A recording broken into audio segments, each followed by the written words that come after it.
Hello and a very warm welcome to Shanghai for quarterfinals day at the 2012 Li-Ning China Open, the penultimate event on the 12 tournament OSIM BWF World Superseries.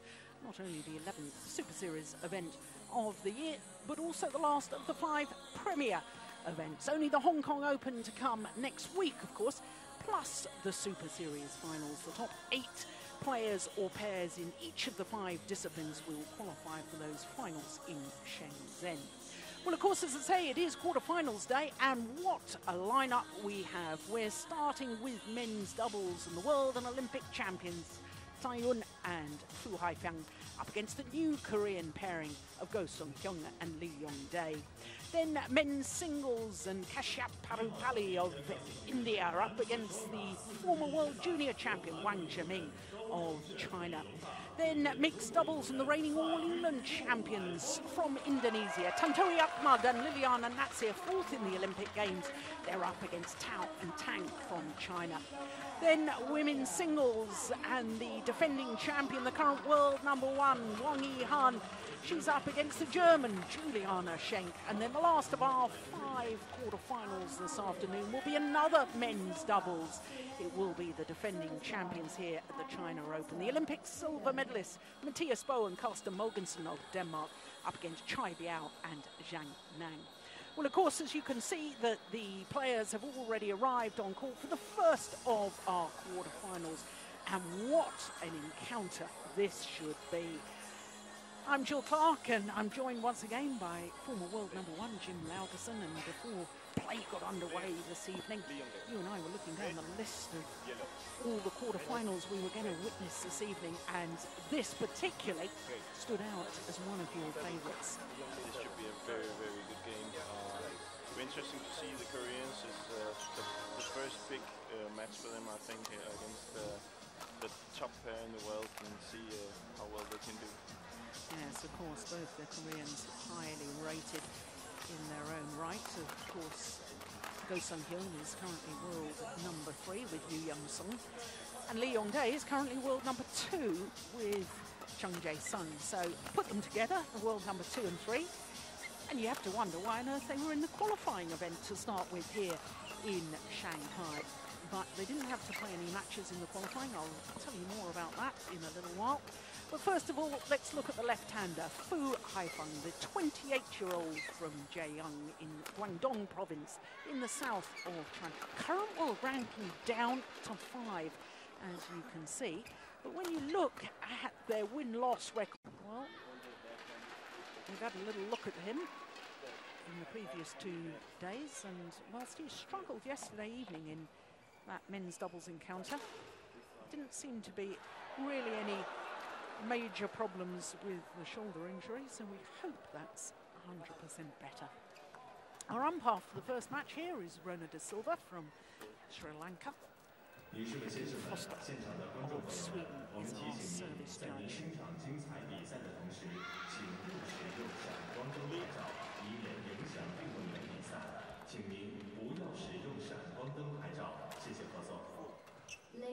Well, the umpire trying to get the players to get ready for the start of this quarterfinal encounter.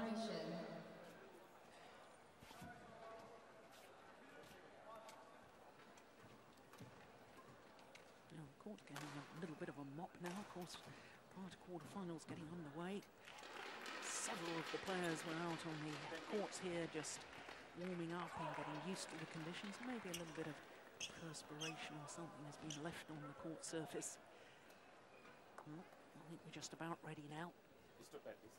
Ladies and gentlemen, on my right, Li-Ning Hyun, Korea.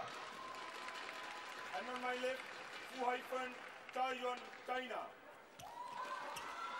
Li-Ning to serve to Hyun, love all, play. So the first of our quarterfinals, this new Korean pair, Hyun and Li-Ning. Here's Li-Ning. 5 China Open titles he's won.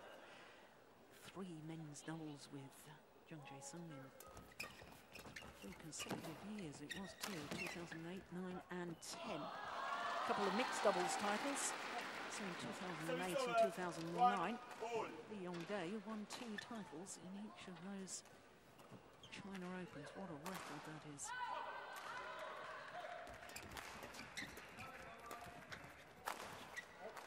Just missed it.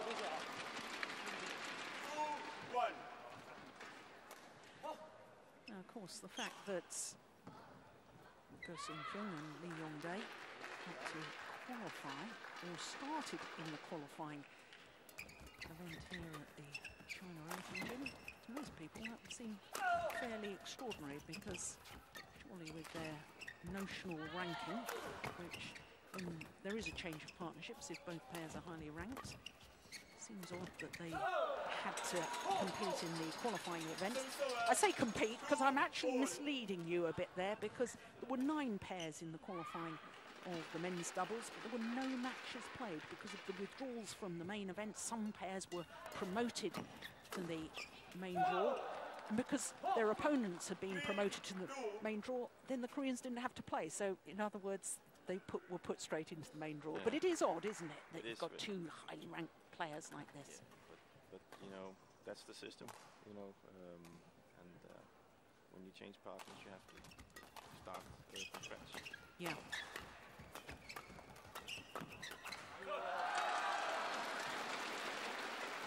In the beginning, it's all about getting the attack and getting the front court and the flat on top of that.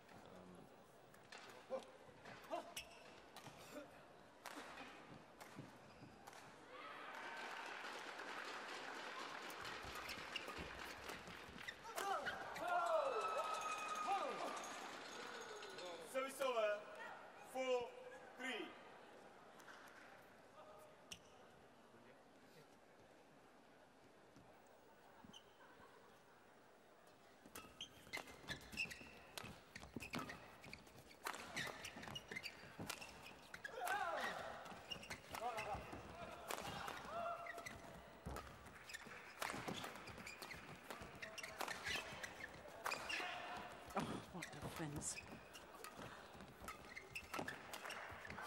Oh, what a brilliant rally. 5-3.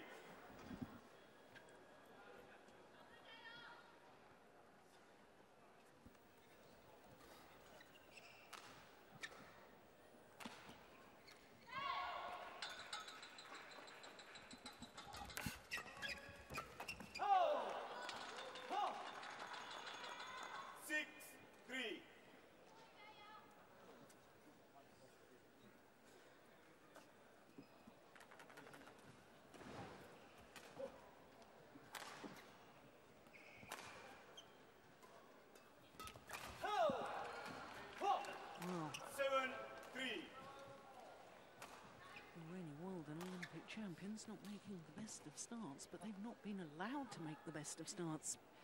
Very, very sharp play from the Koreans. A fairly extraordinary statistic when you think of exactly how many tournaments Hyun and Haifeng have won throughout their careers. 29 major international titles, including 13 Super Series, but they've never won the China Open. It's a lot of pressure when you're on home court. Let's not forget, there's a lot of good men's doubles at the minute, so it's not just because you're at home, it just doesn't mean you win.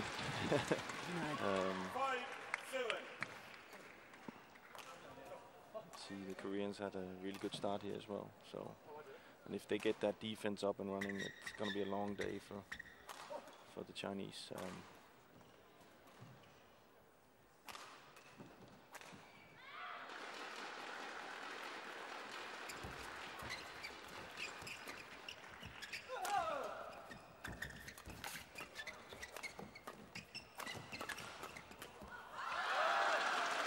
That's their favoured formation. Haifeng thundering down the smashes from the back of the court. There's the big power play. Sets his partner up at the net. We'll probably see a battle between Li and Kai about who's going to take the net first to get that left. So they will at all costs try to take the net.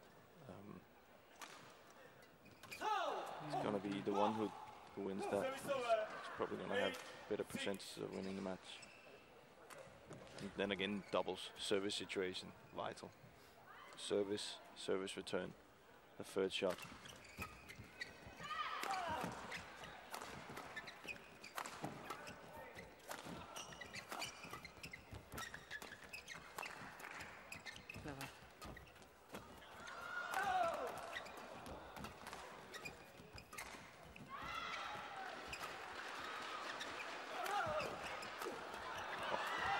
Unbelievable.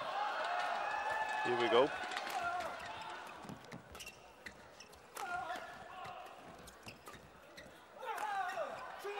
Yes.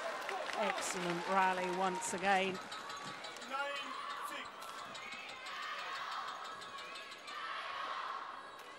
Yeah, good rotational play too, wasn't it?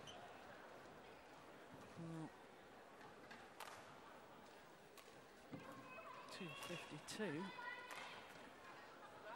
It's about 156 miles an hour. And we've hardly warmed up.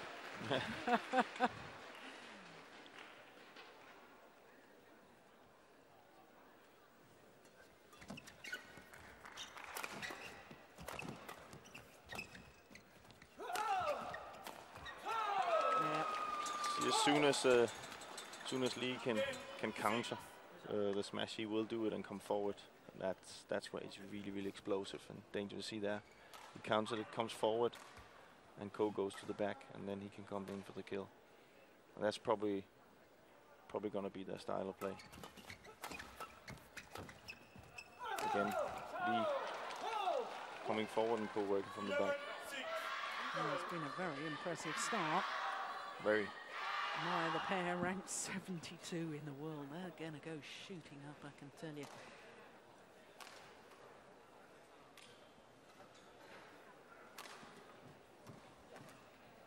Unbelievable. Well, I wonder if this will be the last chance for Hyun and Haifeng to actually win their home title.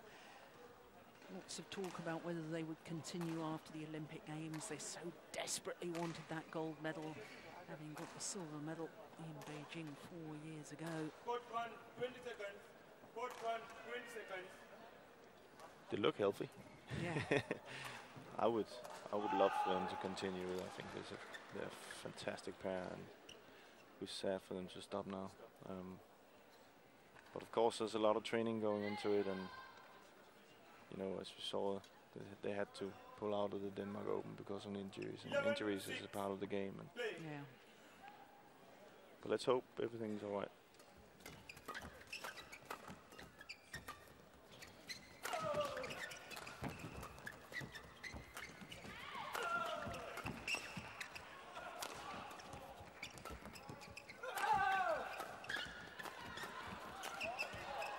Great rally.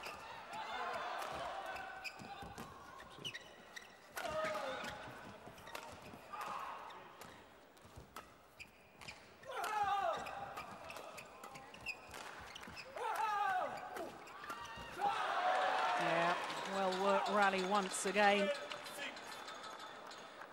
It's really obvious who wants to go to the front court. When Kai has the chance, he tries to put it to the net, and when Li has the chance, he tries to put it in.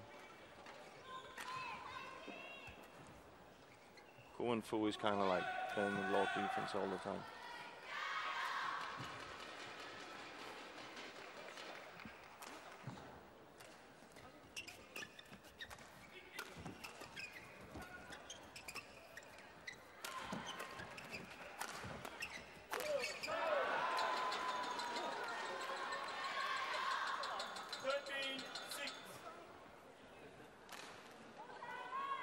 They don't seem that comfortable in their attack right now, the Chinese, and a little bit frustration there to see they're not even talking together, communicating. So, Well, it's interesting because, as you were saying just a moment ago about talking about, you know, the injuries and the fact that, you know, it's not just the desire for these major tournaments. You know, you've got to keep that desire the whole way through. You're training, everyday training, getting up, eager to give your best on the practice courts. And I do wonder with Hyun and Fu Haifeng about their motivation now, because 4 times world champions, won the All England a couple of times, they've now won the Olympic gold medal, and of course both of them are fathers now. You know, maybe the priorities change a little. I can't really speak about it because I don't have kids or a gold medal at the Olympics, but of course I know from the Danish players who got medals at the Olympics that motivation after the Olympics was so difficult because it is so big, and it's difficult to get back at training and then start motivating yourself for another target. But I can, you know, when they haven't won this tournament, there should be a target. You know, I'm pretty sure that when they look back at it, they will be more than satisfied with their career, but being the competitors they are, they will always look at it. Why didn't we just win the China Open? You know, so it should be a target for them to get that win in their belt. Yeah.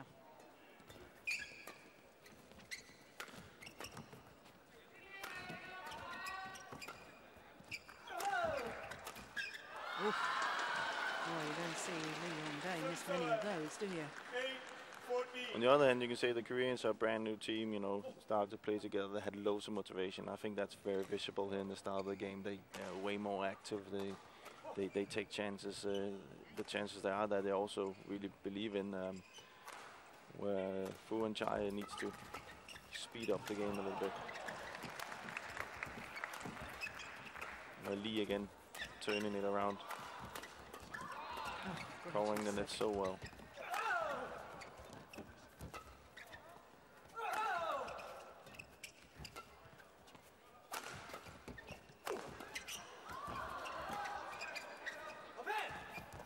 See, Chai coming forward.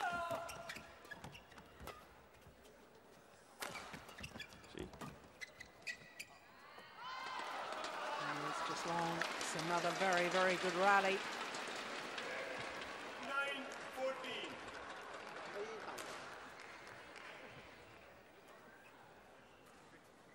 The game has changed a little bit now, where in the start it was a lot of service and service return to now it's really rallying. As you saw yesterday, it's not that easy to hit a smash down in this hall, so it is a hard work.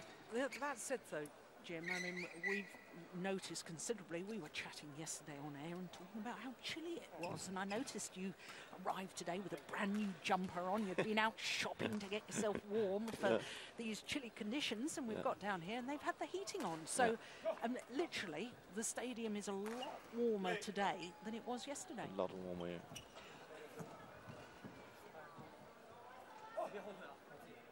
And of course, that should help the more attacking players.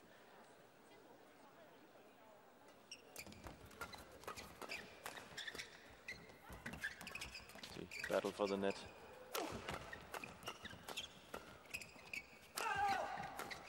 Oh my goodness.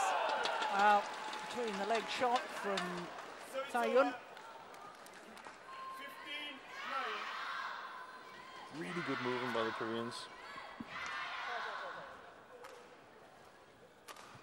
Yeah, good intensity as well, isn't it?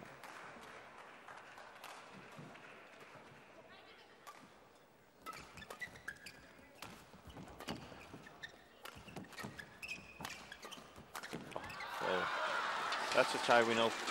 That's much better. But it's kind of clear to see kind of the game plan for the Koreans is when Chai is on the back, they try and keep him down there and doesn't let him come that easy forward like he did here, because that's where he's dangerous. So they need to work him on the back court. And then when Li has the chance, he will go in and play the net so they can get in an attacking position. And get Chai away from the net because he is so good there.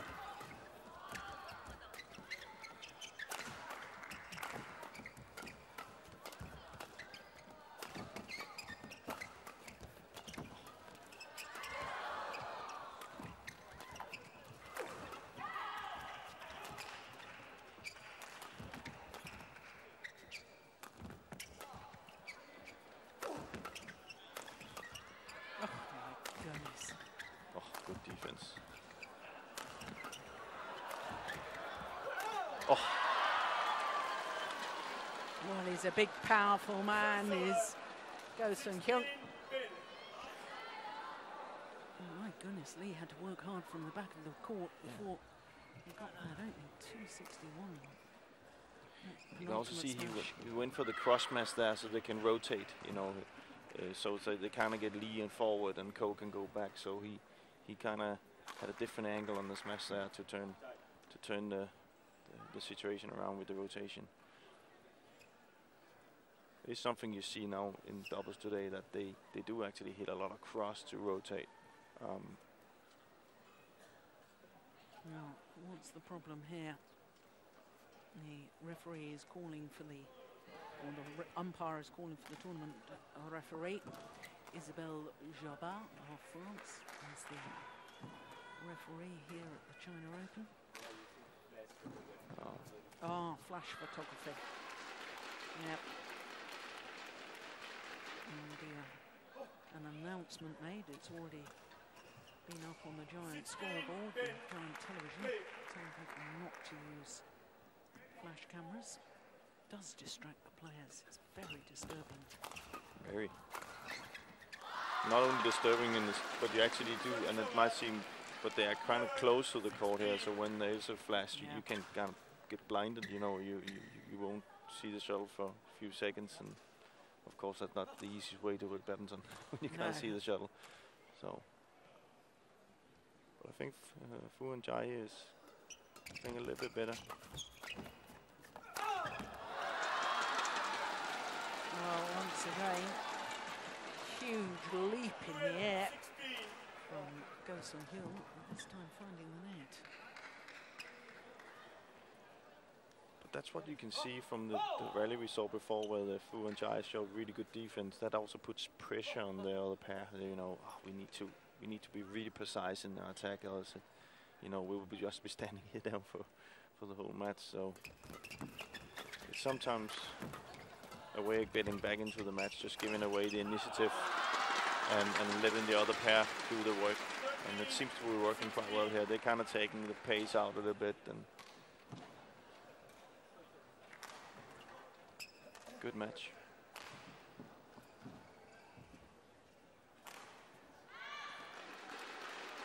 The Korean pair right now, it's up to be a little bit more patient and then maybe not use the hard smash all the time, get some soft smash, some drop shots in, and then build it up from there.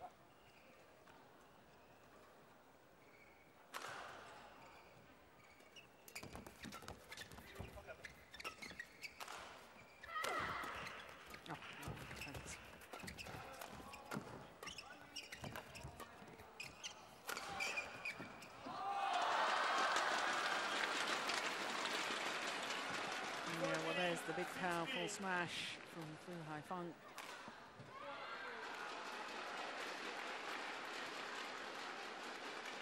.271. And even with an angle on it, you see he's hitting to his backhand side, which is very difficult. Almost impossible to defend.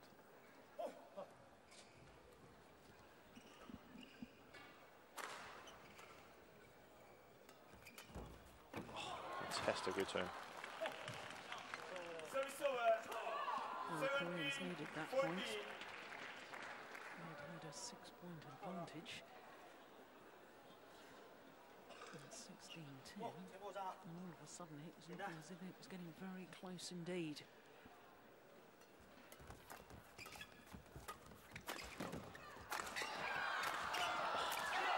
Oh! With a broken string.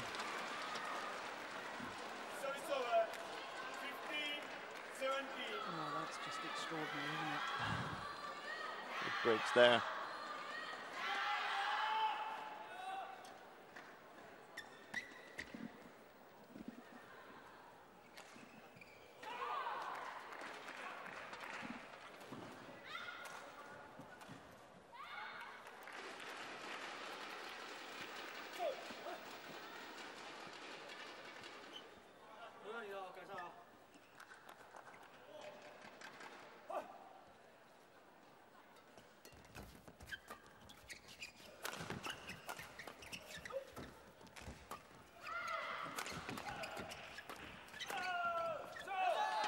Oh, it's called good.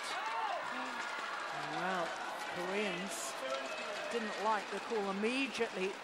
An appeal to umpire Arona de Silva.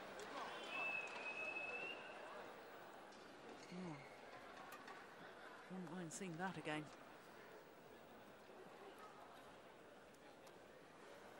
To be fair to the line, just that is the worst shot to call when it, you know, when they. Here we go. Oof.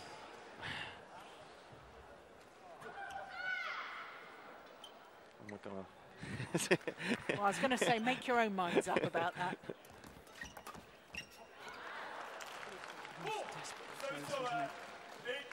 You see here straight away Li taking the service situation, and that's why he's really good.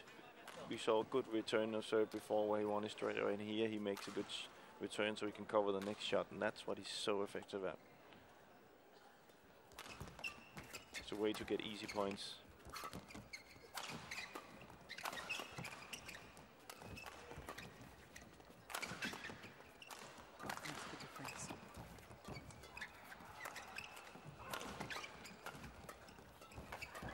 Both pairs in favorite position, fantastic. But it's Li building it up, you know, coming forward and changing it. Fantastic play. See, already there. Normally you would see the one who drives it and puts it to the net comes forward, but Li is already on it and comes forward so Ko can go back and hit. It's a good rotation. 2 points away from his opening game.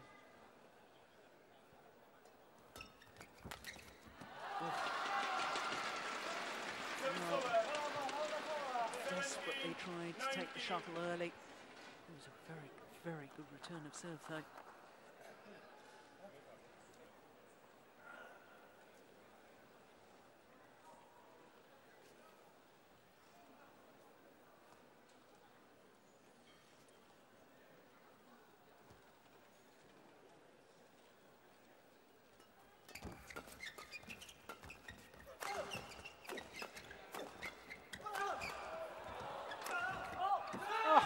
Unbelievable. Goodness me. There we have the cross match that we spoke about a few rallies ago. He's very effective. Yeah, great almost silence from some of the fans around us. But it is 3 game point opportunities for Go and Li.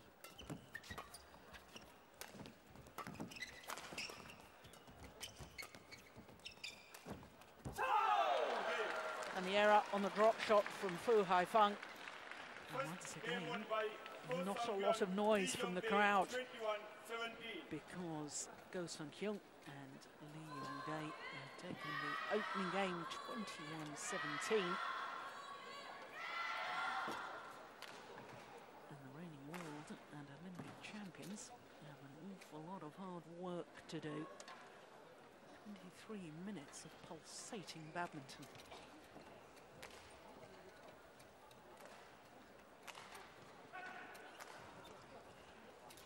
Well, to be honest, Jim, I think that the Koreans were just so quick at the start of that match that managed to build up enough of an advantage, that 5-point advantage at mid-game interval.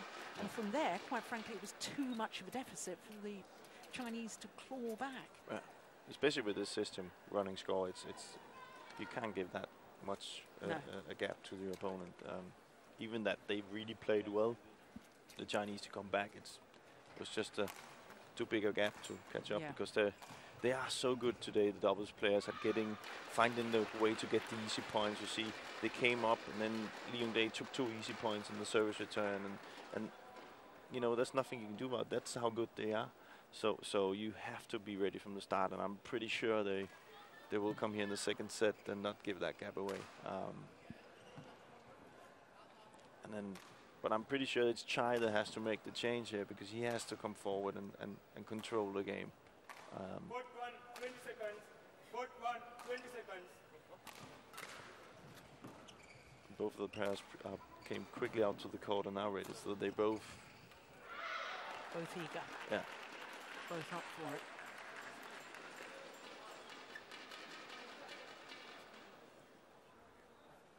Second game, low wall,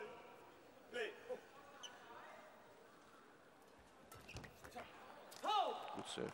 1 blue.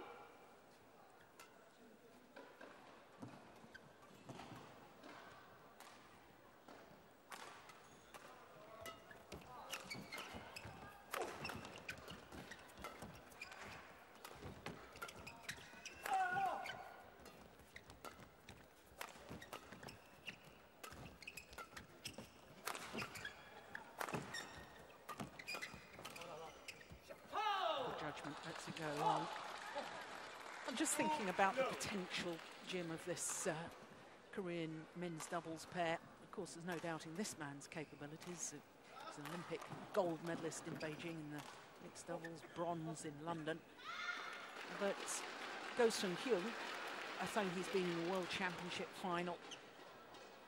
Does he have the potential to make this partnership as good as, if not better, than the partnership that Lee Yong-dae had with Jung Jae-sung? It's to be seen. The careers. Oh my goodness! If he can keep that up, he'll be fine. It's to be seen. The Koreans have a way of always finding the right chemistry in their pairs. I remember they used to have Lee Dong-soo and Yoo Young-sun and Kim Dong-moon and Ha Tae-kwon. And they keep, they keep mixing it around, and finally they found the right chemistry, and well, history tells that they were pretty good pairs. So yes, I totally believe that they can be a top pair. They're both very good badminton players. Well, for Go Sung-hyun, looking at all players on court, and he's sort of the odd man out, isn't he? Because he's the only player on court that hasn't got 2 Olympic medals. And that's fairly harsh, isn't it? It is. But I mean, you look at the man, he's as solid as anything. He's got very powerful legs. He moves so strongly around.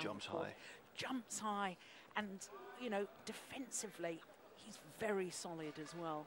I mean, he is a very complete player. The first time I noticed him, really took big notice of him, of course, was when he reached the final of the All England Championship mixed doubles as a qualifier. So there's no doubting his potential. Absolutely not. Absolutely, he's fantastic badminton player. And Lee has a lot of experience from the medals he's been winning, and he can of course teach some more. Tactical, and that will only improve him. Even though Lee is younger than Go Sung-hyun. but results speaks for itself. So he's got somebody to lean up against now that has the medals and has the experience, and that can only improve you as a badminton player. Yeah. And then it's about if the right chemistry. Now we saw Yo and Shen, the other pair, win the Denmark Open. Yeah, so 2 new Korean pairs won the last 2 Super Series events, Denmark and France. And that's what they've always been good at, the Koreans, and they are just very good badminton players, especially in doubles players. Yeah.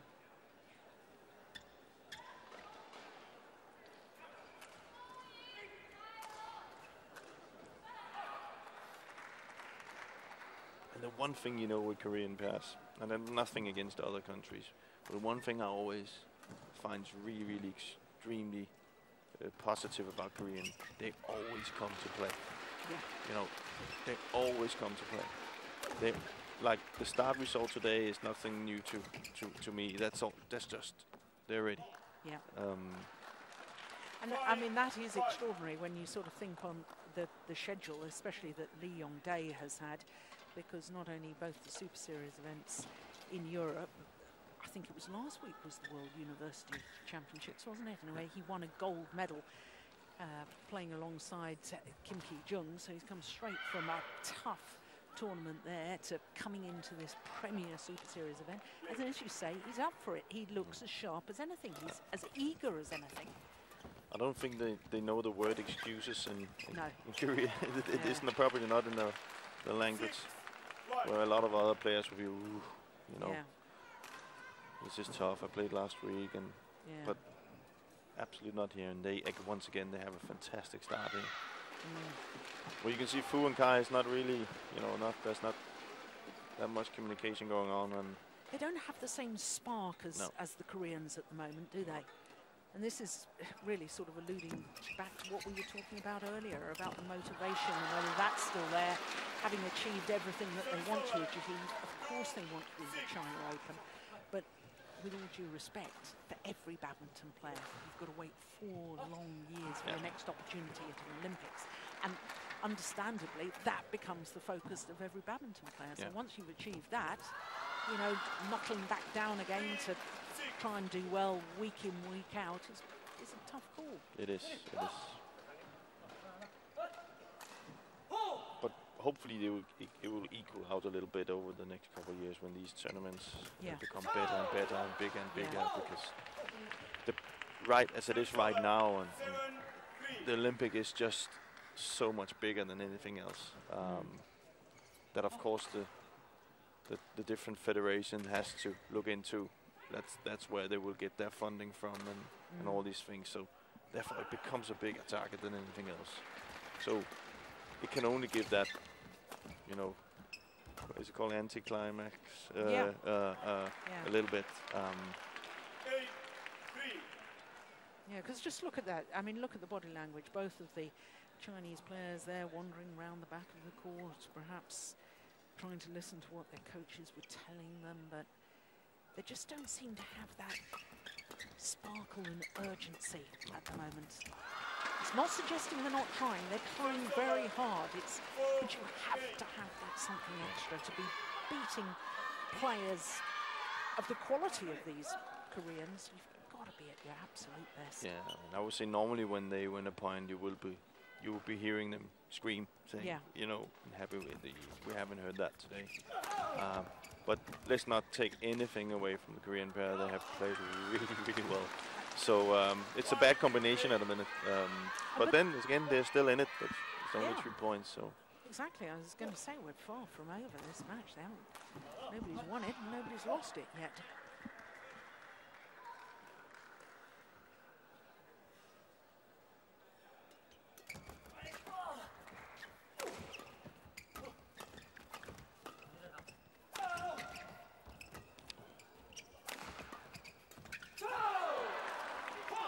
His movement forward once again, isn't it? You spotted that very, very early in the match. I have to say, I can see, there's a bit of strapping still on Hyun's shoulder there. Obviously not 100% fit and recovered from that injury.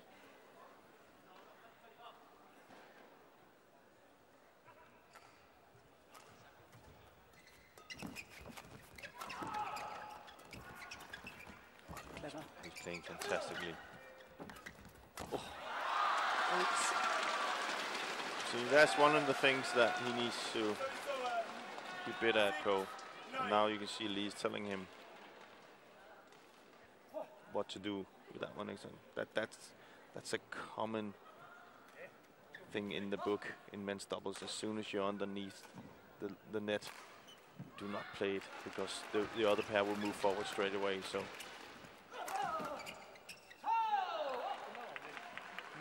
Frustration from Haifeng. But you can see that's making Ko a much better badminton player right now, because Lee spoke to him, said let's do this and this, and then you could see straight after the next rally they won, he was like, yes, come forward, do these. And that's, you know, that must be again one fantastic thing to have, that you can have somebody to lean up against. Yeah. That's another good serve, and we're to the mid-game interval. Exactly the same scoreline as we had in the opening game. A 5-point advantage to the Koreans.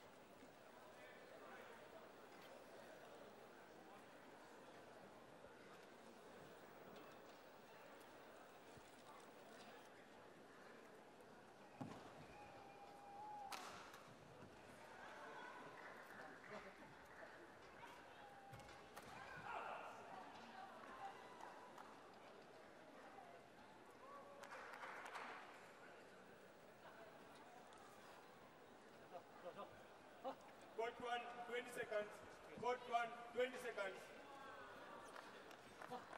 Shoulder turn on that smash. And the pronation of the forearm. It's no wonder he can thump down the shuttle at over 300 kilometers an hour.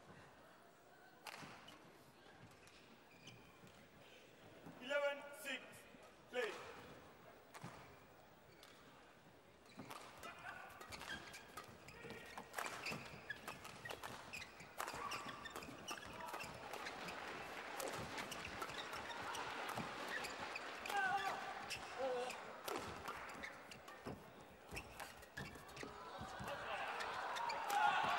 Oh my goodness.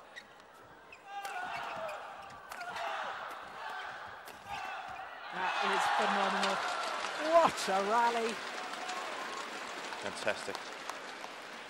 See, that's so difficult to when they got their favorite position with Jai in the front and Fu on the back. That left-right hand combination is so dangerous because no matter where you really hit it, they can move, so they got the forehand every time, and you're just in a position where you have to be really, really careful where you put it. And it's brought a lot of good wins to them, that combination.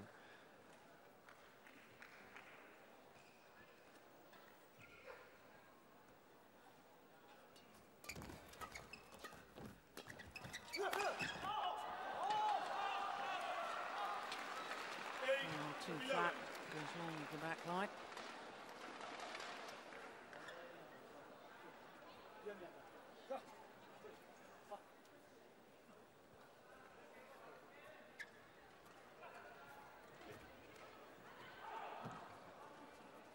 Did well to get out of the way, actually, didn't they? Yeah.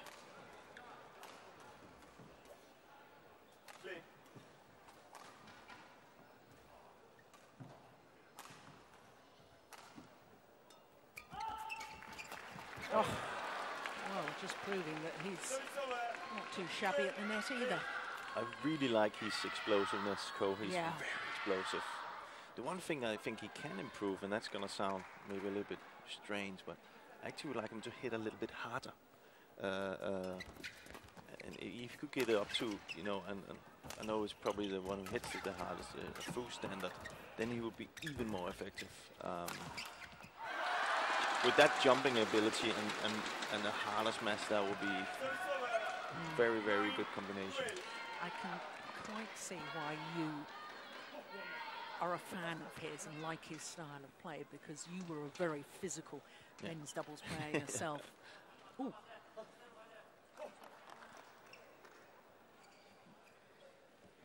Not his fastest so far. Oh, service fault call.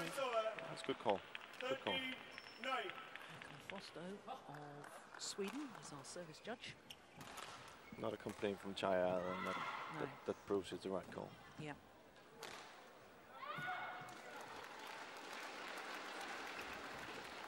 Oh, my goodness. Changed his mind there. It's actually a very good serve. Very difficult return from Chai, but it surprises Lee so much that he really can't get up to it. Normally when you go up with an angle like that, you will play close to the net. And he played it a little bit into the court, and it surprised Lee.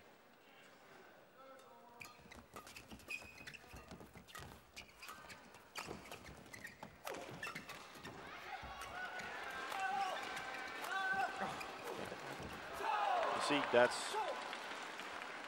when you can jump so high and get angles, that's just, but he will get into rallies where he would have to work a lot from the back, and therefore he needs to be a little bit harder from the back. I know I'm comparing him with Fu, but you know, that could be. Yeah, but I mean, we are talking the difference between, you know, silver medal and a gold medal, because of course Hyun was in the final of the World Championships at Wembley last year, and you know, so he's been a medalist. His partner has twice been a World Championship silver medalist, and yet the Chinese have won 4 golds in World Championships. And to make that final step between just a medalist, and I say that with respect, and being a gold medalist, that's it's making tiny improvements, little details which will make such a difference, have such an impact. Definitely, you can say he's been in situations here where if it was Fu who had that chance, it would be on the floor. Yeah. He's had to work a few times. So. Well, I've opened up a 7-point cushion on the home fans around us. One or two sad-looking faces, one or two fans think this is all but over. But they're very solid, the Koreans. Very solid pair. Serving well, returning well, working hard. Good, yeah. It's gonna be very interesting to see.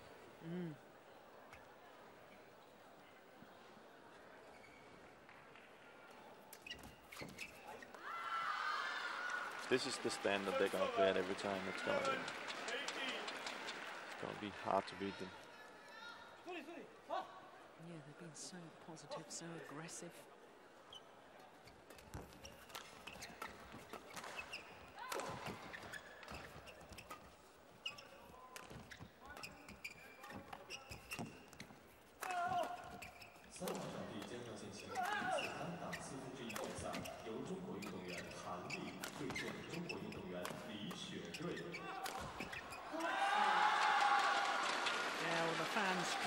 Desperately to lift the home pair.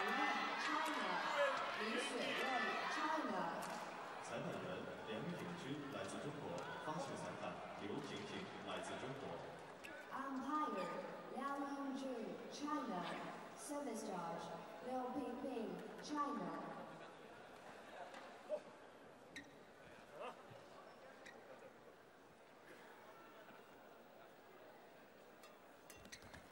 Good return. Good return.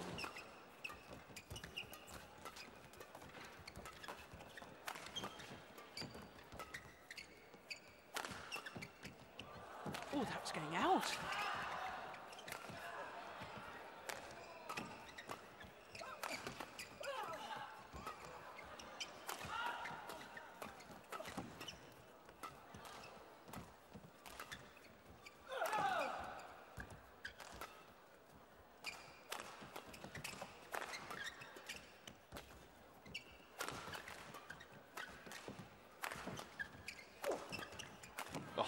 Well worked rally. That is fantastic. Oh, there's one or two Korean fans in the stadium here today. It's a very hard rally for Ko, but he kept a composure. Yeah, quite frankly, picking up on the point you just made, if they continue to play like this in every tournament, in every match, I personally believe they have the potential to be an even better partnership than Li-Ning playing with Zhang. Yeah.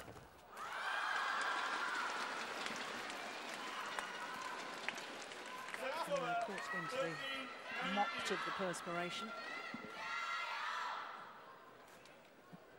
I thought when this Korean pair first started playing together after the Olympic Games, it did look to me as if Hyun was really feeling the pressure of the fact that he was stepping into the shoes of Zhang and, you know, playing with Li-Ning, who is a mega star in Korea. And I thought he was looking as if he was, you know, feeling that pressure. But now he's settled into it and he's playing more like his normal game.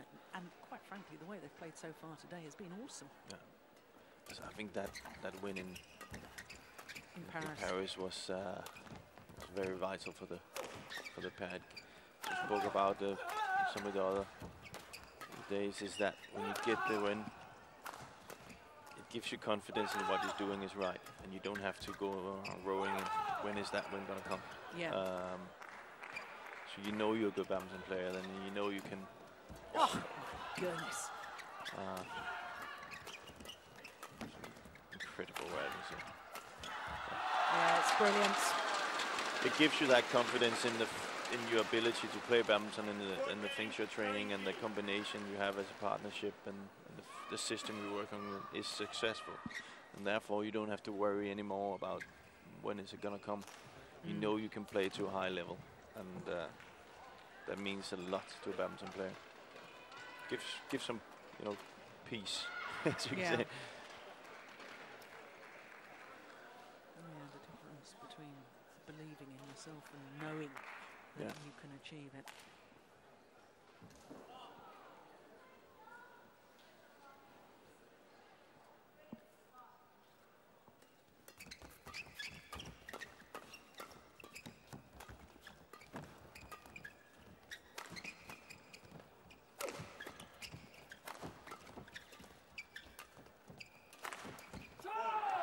That's a great smash.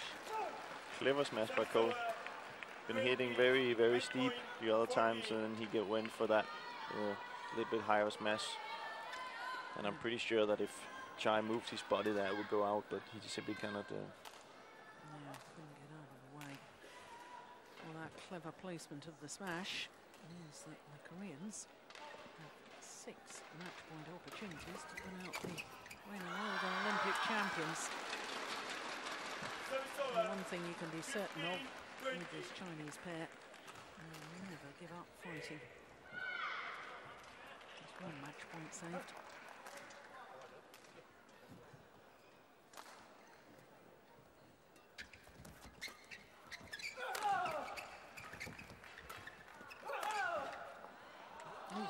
Wrong. That's 2 match points that have come and gone.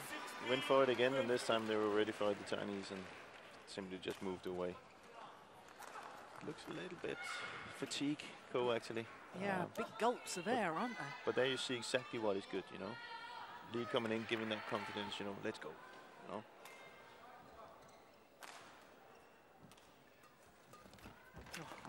And then we have that. Yeah. Yeah, wonderful performance. And Chinese hearts are broken as far as men's doubles is concerned, because the reigning world and Olympic champions, who have never won the China Open, have gone from this year's tournament. Won by Li-Ning 21-17, 21-16.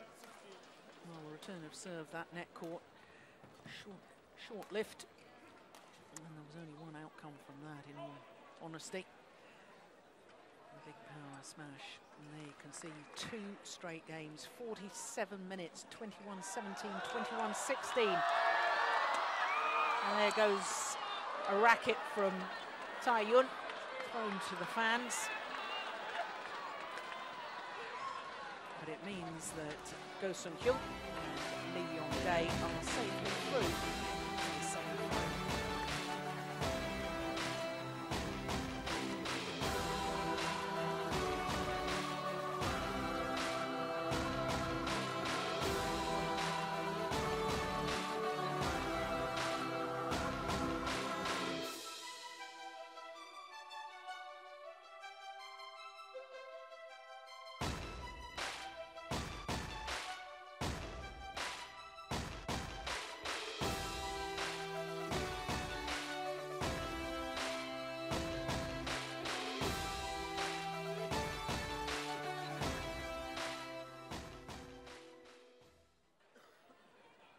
So there you can see the draw now for the men's doubles.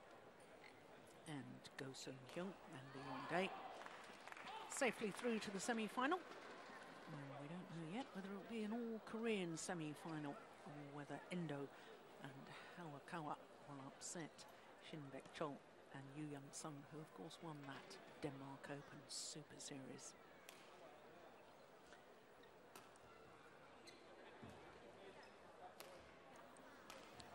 So of course, quarterfinals day, that's the first of our quarterfinals, has been completed. Next match on court is men's singles, and Kashyap Parupalli of India up against the former world junior champion Jiaming of China. Kashyap Parupalli, of course, became the first Indian men's singles player to reach a quarter-final of an Olympic Games in London. But so much attention from those London Olympics. As far as Indian sport is concerned, focused on Saina Nehwal, who took a bronze medal. Only India's second ever female athlete to take a medal in the Olympic Games after a weightlifter, and then very soon after Saina Nehwal won her bronze medal, Mary Kom, the boxer, she took a bronze medal too in the Olympic Games. So very, very good year as far as Indian sport was concerned at the London Olympics. But this quarter-final, well, if you were with us yesterday, you will have seen Wang in action against Sonny Dwi Kunchoro. Nice to see the Indonesian badminton player getting back something resembling the best form that took him to World Championships and Olympic game medals. But here come today's quarterfinalists in the men's singles.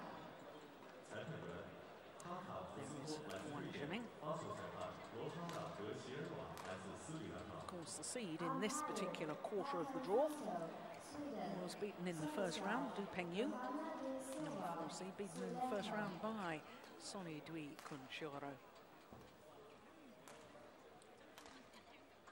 Well, I noticed yesterday when Kashyap Parupalli was playing his second round match against the number 7 seed Jiaming of Vietnam, noticed he was playing with a long-sleeve T-shirt on, because he too was feeling the cold, just like Jim Laugerson and myself. The one with the heating that's been on in the stadium earlier today, whether that long-sleeve T-shirt might come off. He plays in an ordinary T-shirt. Well, only time will tell. But this men's singles encounter is intriguing. Kashyap Parupalli against Wang. And of course, Kashyap Parupalli is a fine singles player in world terms, but he's, because of his style, which is very much a patient player, moves well on court, doesn't perhaps have the dynamic, exciting style of some of his opponents, but very effective style. But he tends not to draw the limelight in the same way, and perhaps overshadowed in Indian terms because of the women players. Yeah, definitely. But that's how it is. Yes, so no sympathy from you then. No, you know, it's just the way it is, isn't it, really? Well, let's look at Wang Zhengming, the 22-year-old from Guangdong province, 17 in the world ranking, in fact down 3 places from a week ago. His win-loss record for the year translates into reaching, I should say, 1 final. That was the Singapore Super Series event. Now look at the matches he's had so far here in Shanghai. Both of his first 2 matches going the full distance. The first round against Vladimir Ivanov of Russia, and then, as I was saying, against Sonny Dwi Kunchoro of Indonesia. That was 1 hour and 5 minutes. And as I say, if you were with us yesterday, you will have enjoyed that match along with Jim Laugerson and myself.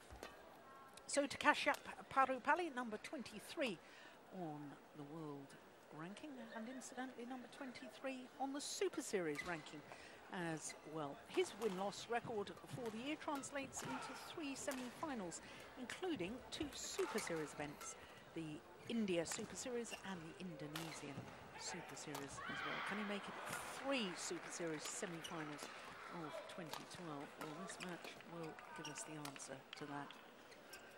First round encounter against the European Championships silver medalist Pescanin from Sweden, and then, as I was saying, in the second round against the number 7 seed Jiaming from Vietnam. In fact, he saved a match point in that second game. He'd lost the first 21-12, and he was 19-20 down in the second before he won it 22-20 and 21-14 in the decider. He really is a player that battles and battles, isn't he, this man? Well, I think he is going to keep his long-sleeve T-shirt on. Well, if I'm freezing coming from Scandinavia, Denmark, then coming from India, it must be pretty cold. You see this, why not in badminton? You see it in football as well, you know. So. So Hakan Foster from Sweden.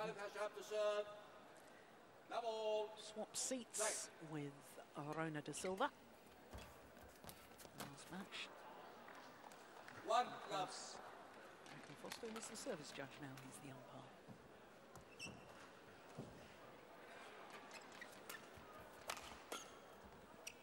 This is the first meeting between these 2 men, so with no previous encounters to draw on for our anticipation or our predictions for this particular match. My only prediction is a long match. Yeah? Yeah. You know, I think that's the style they have should be a long match. And already, Kashyap Parupalli just showing what I was talking about earlier about his wonderful retrieving ability. I thought yesterday, though, Wang Jiaming, when he was playing against Sonny Dwi Kunchura, I think I said on commentary that he looked fitter and sharper and quicker than I've probably ever seen him before. Yeah, and you've seen in the two deciding sets that he has played in the third set, he's been good. Been able to change it into a higher gear. So he's looking fitter. And of course, with that comes to become a better badminton player. 3-1. But Kashyap got this style of just taking points and kind of like an engine, keeps running. So just one.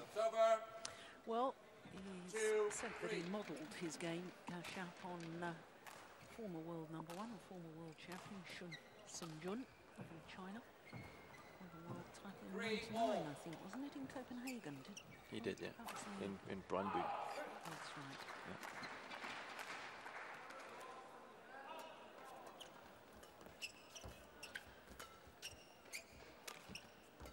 Can't be the worst player to model your game after. He was a fantastic badminton player. Yeah.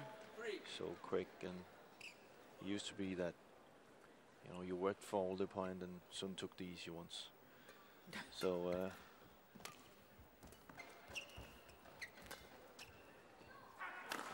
can't remember the year, but I remember the year he played against Peter Rasmussen in Glasgow. 97. Yeah, where he had 2 hours and 10 minutes for the he men's had a singles cramp final. in his leg, Yeah. and he still battled, and he Yeah. still took a lead in the first set, but he just couldn't manage that. That was because he was so amazing to take those. You know, he was so explosive. I played him actually at the World Junior before he came, the official World Junior. I was up 4-0, and I got 4-1. So he finished my single career pretty quickly. So 6-3. a really good badminton player. Quick glimpse of the Chinese men's singles coach, Charles Ranger. Yet another world champion, former world champion. Subs over. 4-6. I think a little bit nervous start here. You know, some uncharacteristic mistakes from the two players. It's a great opportunity, though, isn't it, for both of them? Neither of them seeded here at the Li-Ning China Open.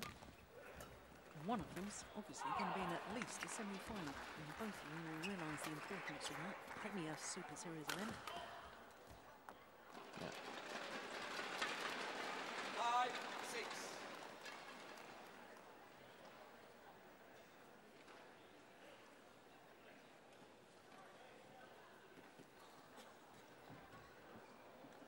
It's a totally different tempo today. We saw Wang Jiaming yesterday. He was really, he had a really quick start and was very effective in his from behind the court, you know, from the back court, with his sharp smashes and cuts and sticks. And today is a totally different game. So he must be a little bit aware of that. Kashyap is, you know, he's ready to rally. He's ready to play a long game. So he's kind of like choosing the right moments today. Where he came out of the start yesterday against Sonny Dwi. Subs over. 7-6.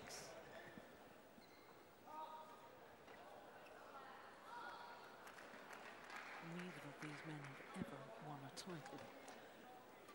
Perhaps more added pressure. See the opportunity. Of course, Li Chongwei not here. Very good reason he's not here. Busy getting married. Just long. Subs over. And the Olympic champion Lin Wang not here either. So every other player in world badminton, because, you know, those two men I've just mentioned are so outstanding in world terms. Every other player in world badminton will see this as a great opportunity to start winning titles. Yeah. And then, you know, go right in here. Oh, Right idea. As we spoke about before, getting a win makes a huge difference for a badminton player, you know. Yeah. So this is a big chance. See, Li Chongwei has been pretty constant on his wins. I think this is 27 Super Series. He's won 26, 27 Super Series. So doesn't have that many bad days.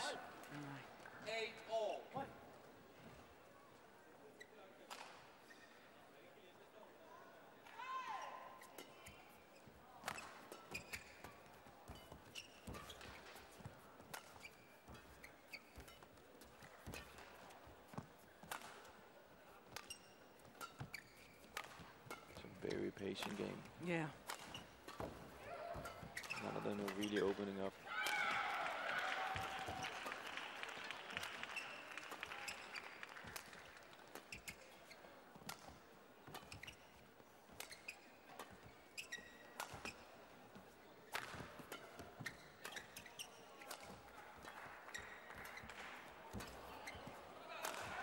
Missed it. Oh, that you just sense it was an important rally. And the reaction of Kashyap after the rally. Little fist punched at himself as if to say, yes, come on. Yeah. I think it works in Kashyap's favor when you have rallies like this. Are you surprised though about Wang and the fact that he's not so far employed the tactics that he did yesterday of using his pace? As you talked about, it can be a little bit, you know, the chances there now. You know, there's some good players that's out of the tournament, and he sees the chance when it can have an effect on the players. And then again, he had played 2 long matches, so of course fatigue is also setting in now. So.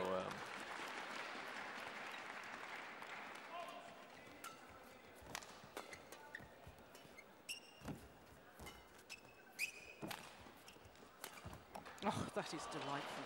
What a shot.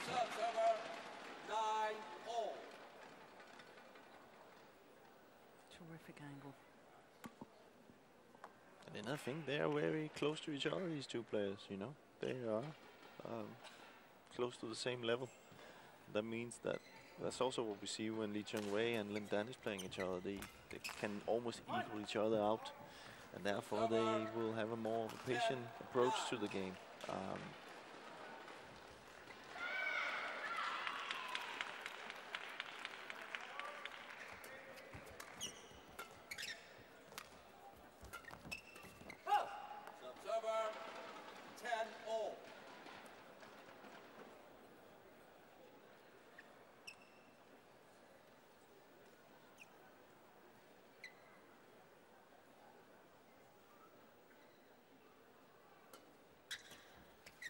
Oh, that's extraordinary. What a return.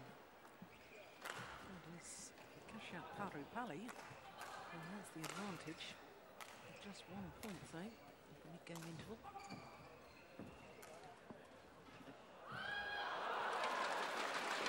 Minutes of play.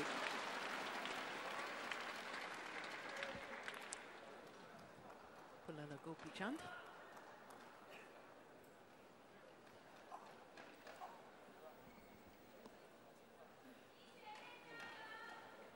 Court 1, 20 seconds.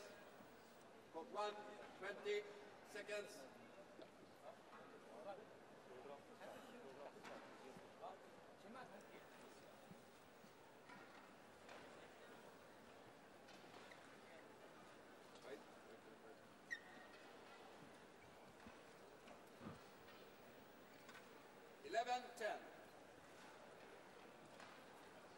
Play.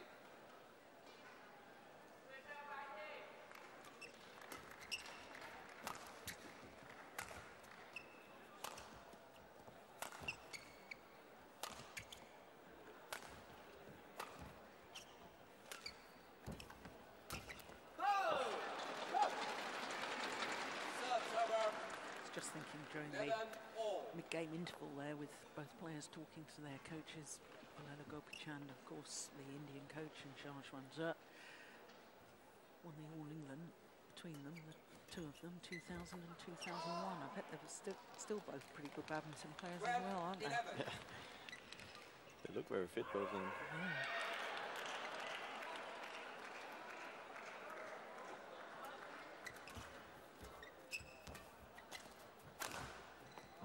Oh, that's good. Smart smash. I'd love to know what Zhang is doing, man. Attack. Yeah. Oof. Good call, line judge. Right on the line. See, much more speed to his game now. Benjamin controlling it where the beginning's been too slow, I think. And by speed, we don't always mean speed of shot, do we? It's speed of movement. Yeah. Much as anything. Just taking the shot a little bit higher and a little bit earlier. See. Oh. Goodness gracious, yeah. He knows it. It was going wide, I think. Suddenly decided to play it.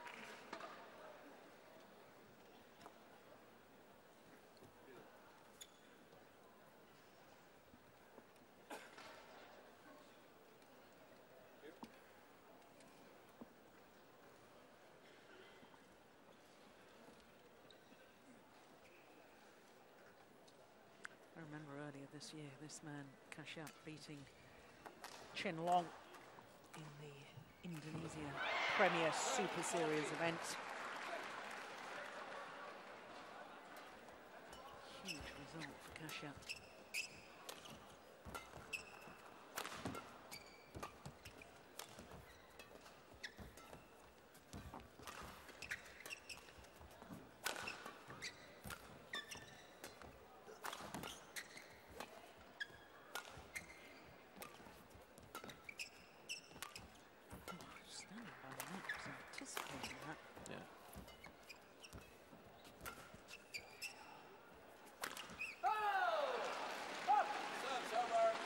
But that's a disappointing end, I know, to that rally as far as the Indian player is concerned. But the fact that he's beaten the likes of Chen Long, who of course is the #1 seed here at this year's China Open, you know, that gives him confidence. For though this is his first meeting against Wang, he knows he can beat the top Chinese players. Yeah.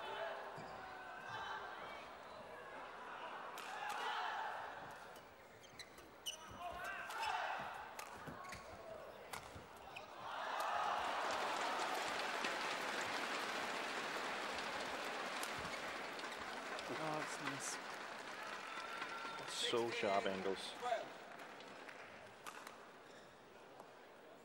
That's one of the things that, you know, I can see with him being more stronger. He can get up higher and take the shuttle early, and then he has these variations from the backcourt, which is so difficult to play against.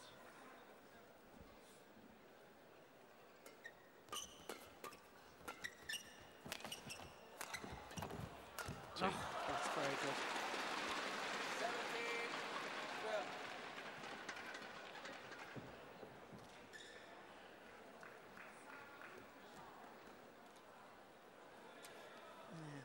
Demonstrating your point, really, wasn't he?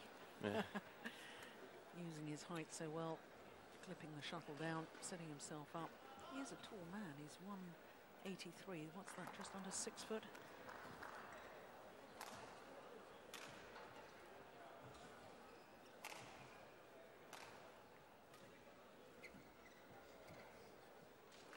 Some of the last 8 points is Wang Jiaming. It's over. 13-17.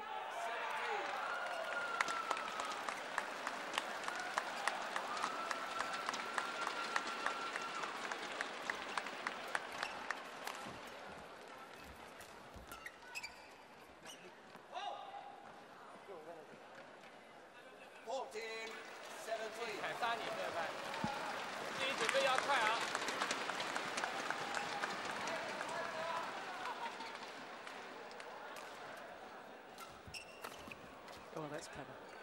Very clever play. 15-17. We see so often the use of the body smash in doubles, and yet it's also very effective in singles as well. But it only becomes effective, I suppose, if you've used the smashes and the attacking shots out wide first, so that your opponent is looking for the wide shot. Suddenly you play it into the body. But it's also a way to get, you know, if you play against a singles player who's really good in defense on the sides, you know, they tend to have a really low gravity and stay really low, so they can get, and you almost have nothing out of hitting to the side because they can get so good angles. So then you tend to just push it to the body to get them up again from, you know, from a low gravity, and then you open up the sides again. So it's something you see much more in singles. Wang. 2号场地将要进行男子单打1/4决赛，由中国运动员陈龙对阵日本运动员田儿贤一。 Court 2, men's single, Chenlong, China. Championship title, Japan. Oh, brilliant. Well, once again, just demonstrating your point. Wonderful, wonderful angle. This is the one that does the damage. Look, he slices across the shuttle, comes forward, addresses the shuttle early at the net, and just guides it cross-court into that open space. If you saw Kashyap, he was really low in his gravity, standing low in his, and then when Zhengming can get those cuts in just in front of the court, then he has to kind of go for it, and Zhengming then knows he can't really do a long shot from there, and then he just moves forward. It's very effective. Good smash. Service over. 17-19.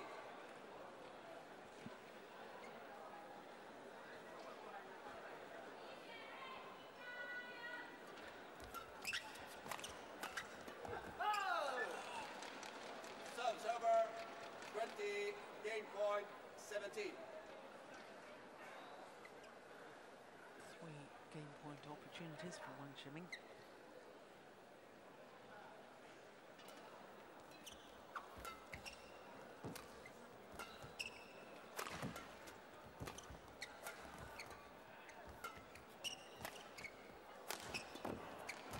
Again. That is brilliant. Oh, another wonderful example. Wang, Shanghai, 21-17. 21-17 confirms back and Fosto. Again, exactly the same. And once again, played to perfection. So, former world junior champion, 1 game to the good, 21-17 in 18 minutes of play.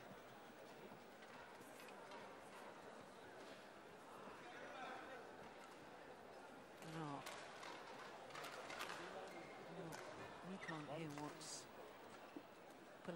Chan is saying, but he was obviously saying something about the out wide shots. Yeah.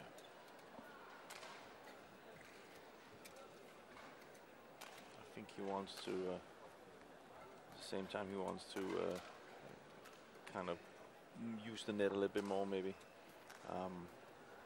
Kashyap is good at the net, so he needs to take advantage of that. Maybe play back to the net so Wang Jiaming doesn't have that chance to go back to the backcourt all the time and get those stick smashes in, as we call them in Denmark. The stick smash in.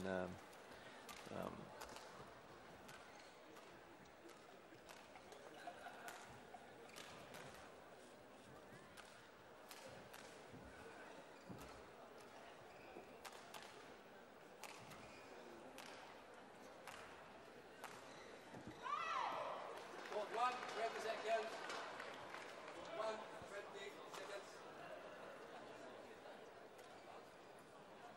Well, couldn't hear what he was saying, but did look as if Chan was also saying something about the net shots there. Maybe give it a little more height so that it comes down closer to the net. Yeah.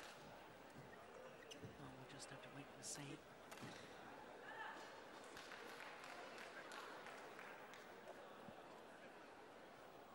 Second game. Double. Play.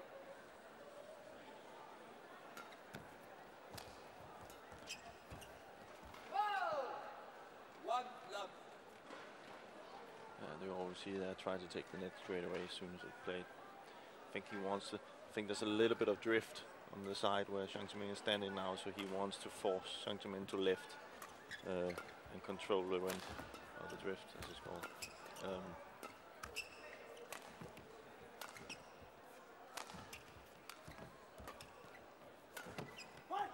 Just wide. Server. 1-all.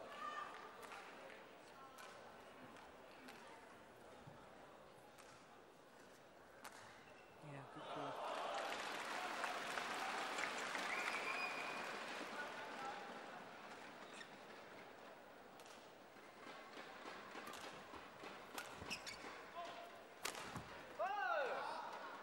Server. Oh, I think 2-1. trying to go for a winner too early in the rally. I think Kashyap Parupalli's normal style of play is to be patiently building the rally, waiting for the right opportunity. And it seemed to be panic setting in.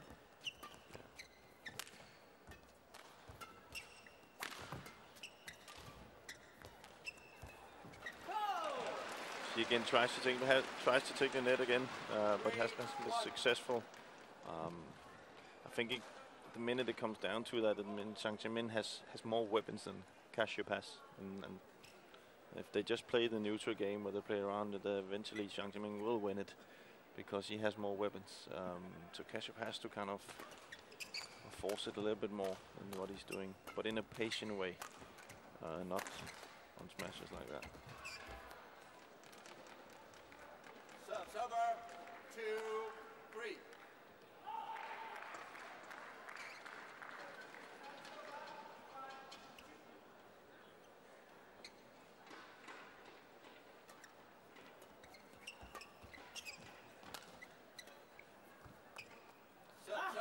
Definitely not playing well at the front court, Kashyap.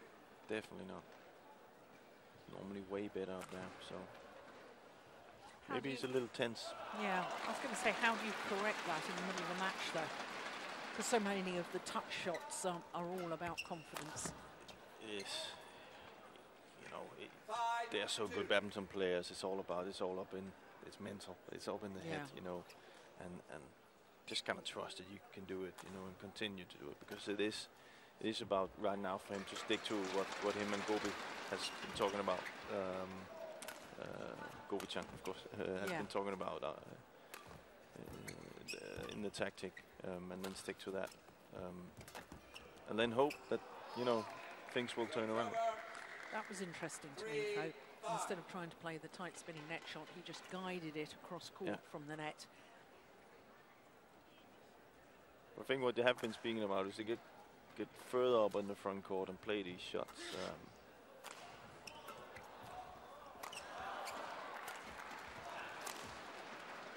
It just seems to me to be trying to force the winner too early in the rally. Yeah, broke a string also, so.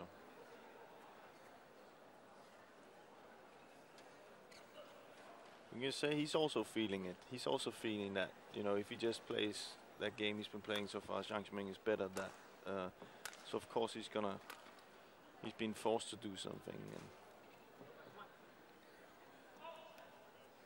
that sometimes gives a lot of mistakes, because hitting out of position, forcing it too much. But he keeps going for that smash.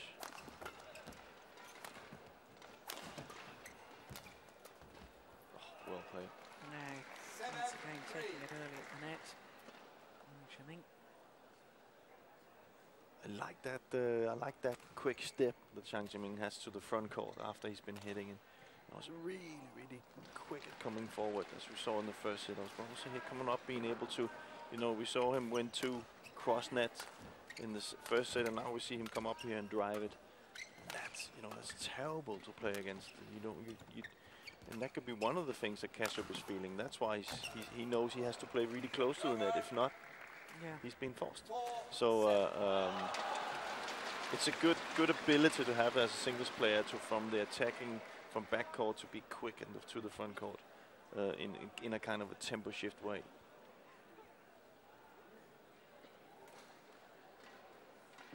It's almost hit with closed eyes. That's impressive.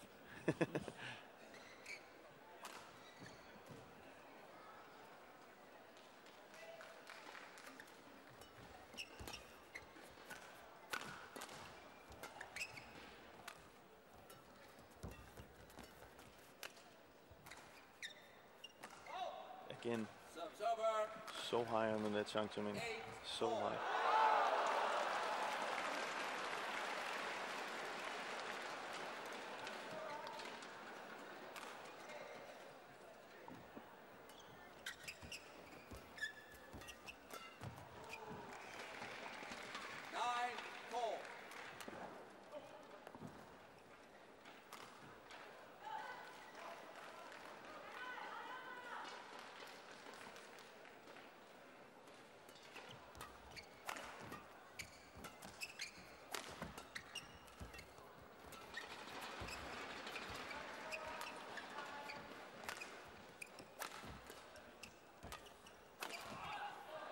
Just wide.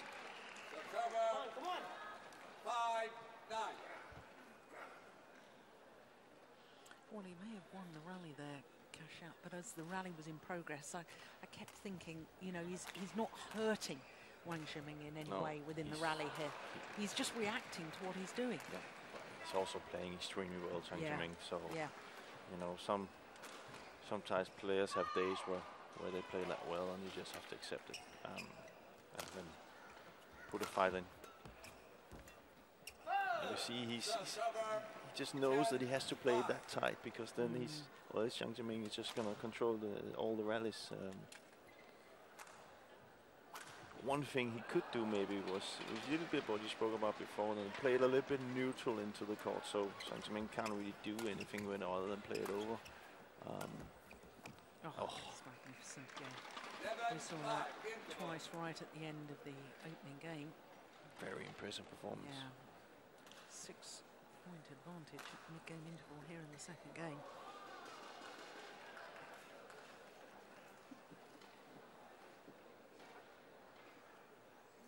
Well, I would suggest that Pulala Gopichand needs to tell his man complete change of tactics. It's quite frankly what's happening at the moment.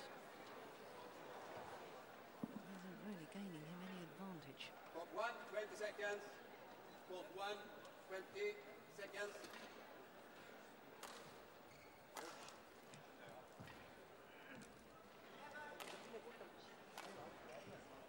So for Cheswante is it's about telling his player to keep playing in that way. Which sometimes what can happen is that you play so well that you kind of fall asleep because everything comes so easy, and if then suddenly things start to turn around, it's difficult to change your gear.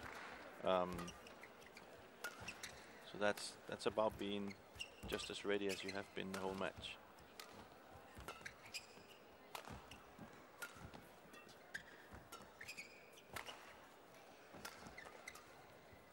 So that's the neutral shot. That's better.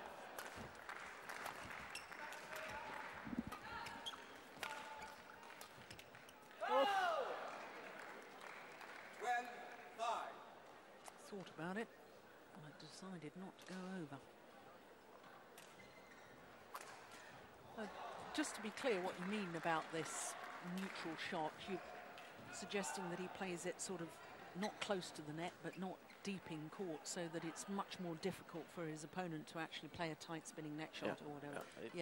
You kind of like aim a little bit for the service line. Because the players are so well today at spinning close to the net that you give them an opportunity to do something. And by playing it into the court as a neutral shot, you kind of like, they can't play close to the net, they can only maybe play flat or play a left or play a neutral shot back. But that's still better than what's happening right now for Kashyap. So you see many players use that shot. You see Lindan is using it a lot, because he will then eventually, he's so good in the front court that then when people then lift to him, he's so quick at coming back and doing smashes and cuts and sticks. So Good one. see again, then Zhang can't get close to the net.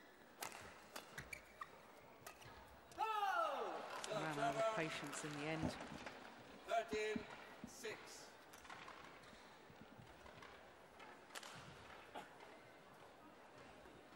Yeah, I think the first player I really noticed playing the neutral shot, as you call it, is probably Morten Frost, your fellow Dane. Yeah. Reached the final of the All England 8 consecutive years, winning 4 of them. And a former colleague of mine in the commentary box here.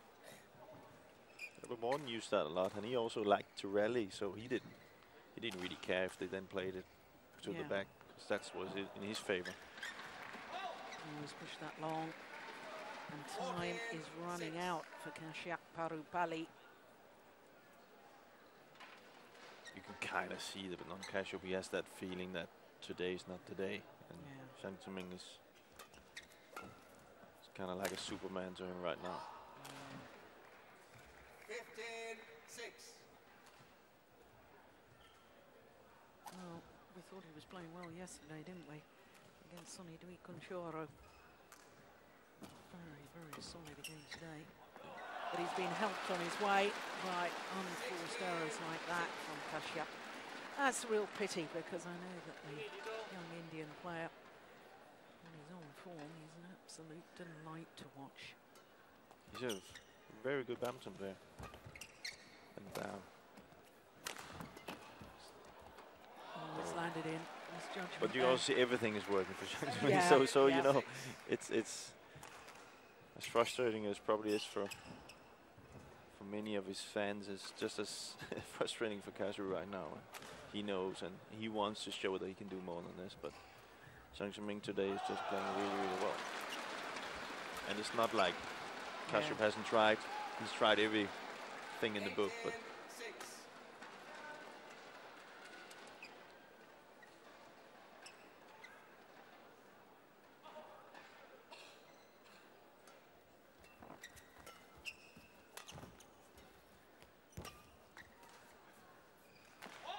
drops long. Yeah. 19-6. Academic now, one suspects.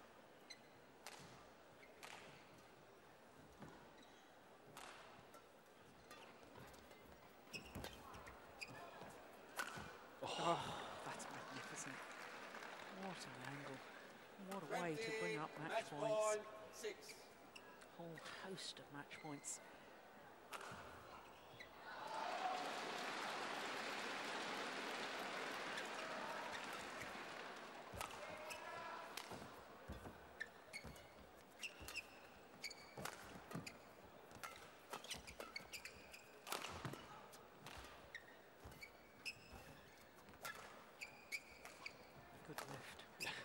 And it was a very good spin from Kashyap. So that just tells you that Zhengming also had that feeling in his body right now that can't do anything wrong here. So 7-20.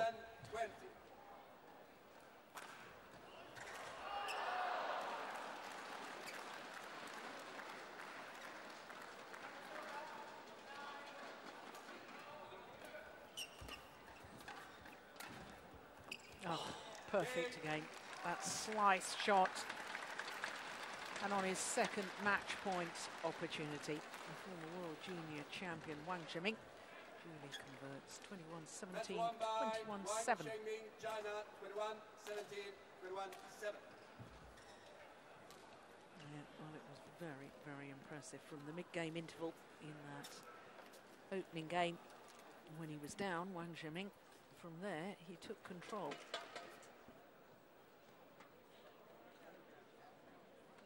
Confirmation of the score, 34 minutes, and Wang Zhengming through to the semi-final.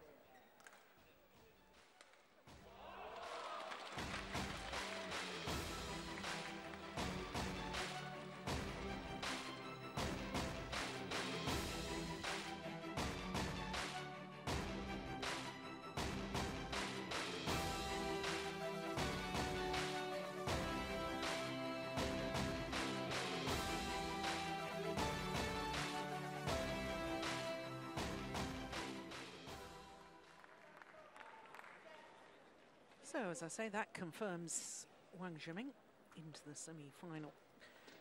And it will be an all-Chinese semi-final in the bottom half of the draw, because as you can see, Chen Jin, number 2 seed, is playing against Gao Huan, fellow Chinese player. In fact, Gao came through the qualifying, disposed of number 8 seed Jan Jorgensen in the very first round.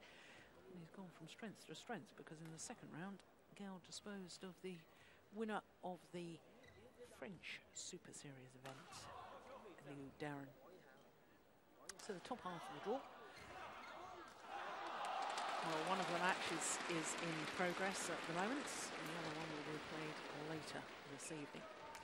So that's 2 of our 5 quarterfinals have been completed, and both of them in 2 straight games. And when you consider yesterday with our second round matches, all of our matches bar one went the full distance. So a bit of a contrast today, a bit of a disappointment, because we were so looking forward to the lineup. Not to say we haven't seen good badminton, but the matches haven't been as tight as we thought they perhaps could have been. Next on court, we will have a mixed doubles. There it is, confirmation that Jiaming and Tang Jinhua, who were promoted from the qualifying event, are up against the reigning All-England champions and the number 3 seeds, Tantowi, Ahmad and Liliyana Natsir. Then we'll have women's singles after that, and then after the women's singles we'll have a second men's doubles. The defending champions, Biao and Mogensen from Denmark, trying to defend their China Open title.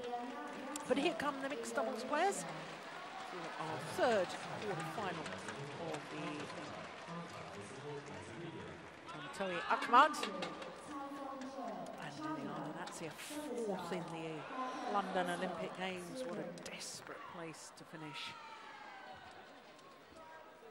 Lost their semi-final of the Olympic Games to Juliane and Ma Jin in 3 games, and then lost the bronze medal playoff match to Yong Fischer and Christina Pedersen of Denmark, who I can tell you have just been defeated in the quarter-final of the mixed doubles here. Lost out to Yong and Na of Korea. So last year's beaten finalists here at the China Open, the Danes, are out.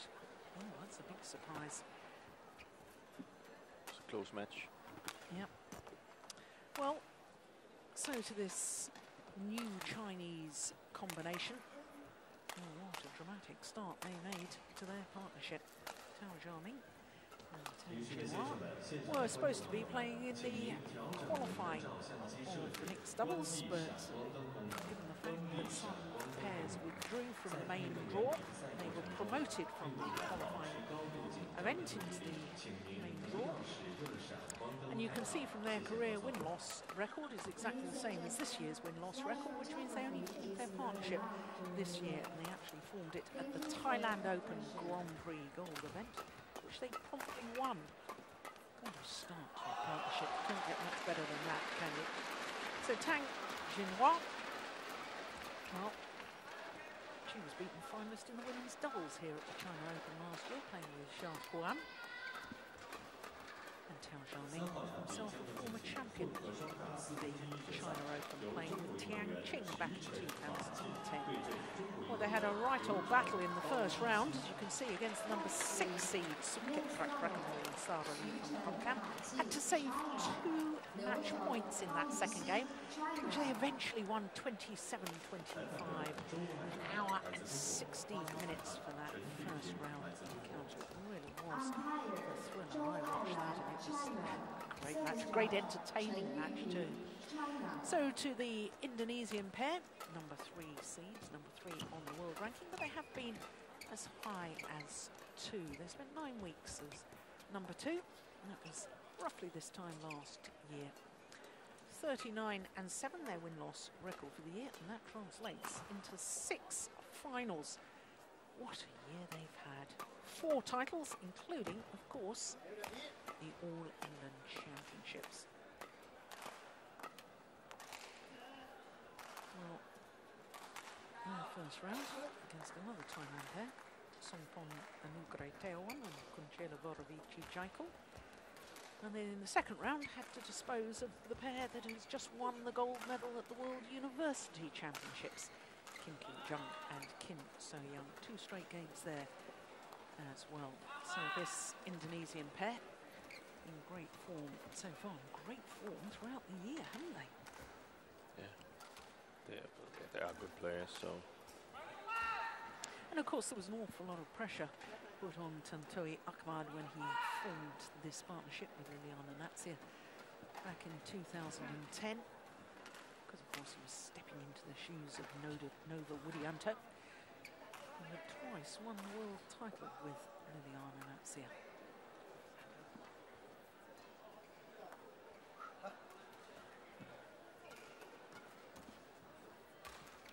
Amazing to think Liliyana Natsir is only 27 years of age, seems to have been around winning titles for so long.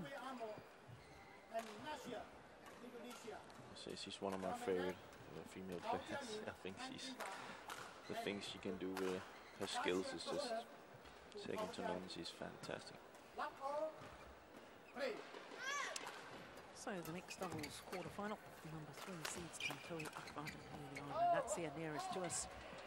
And this new partnership, only playing their 4th tournament together, Jiaming and Tang Jinhua of China.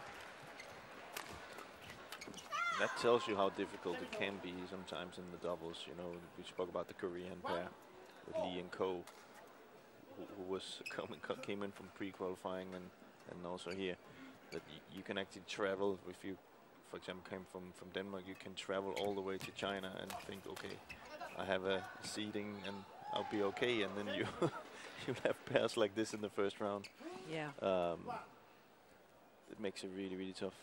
Yeah, but it's good. I mean, it's very good. So many good pairs now in World Badminton. Well, I'm not complaining about. I'm just saying that just shows you how you know how competitive it is. Wow, she's already started, and that was with a broken string. So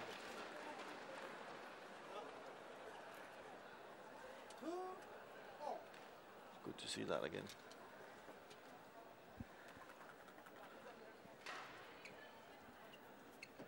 Born in Manado, north of Sulawesi. Liliyana Natsir, and a partner from Central Java.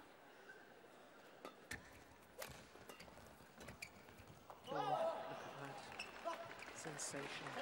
You probably see 2 classes of styles.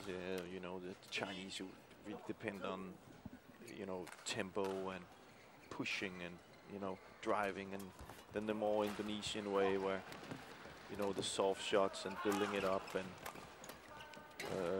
Natsir taking control of the net. And then that's, you can say, that's what the Indonesian needs to do if they have to be successful. They need to keep the attack in that way, where the Chinese, they need to kind of like get them into their game. So a little bit of a style clash.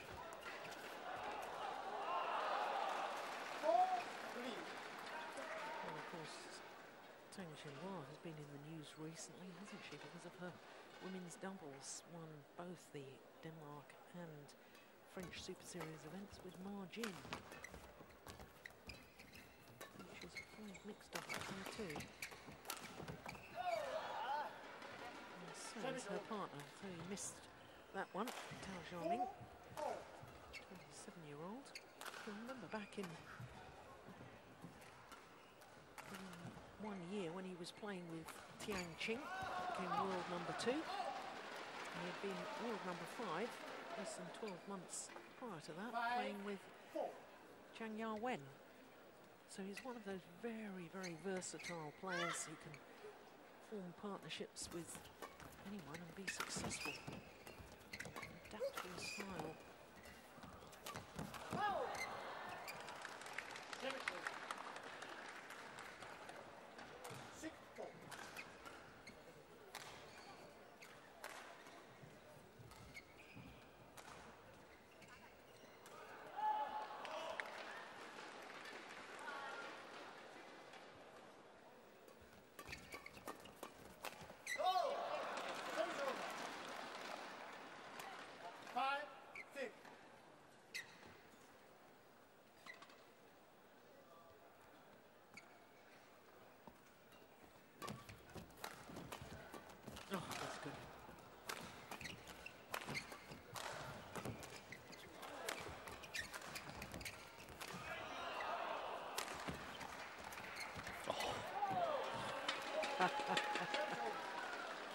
It's just a pleasure to watch.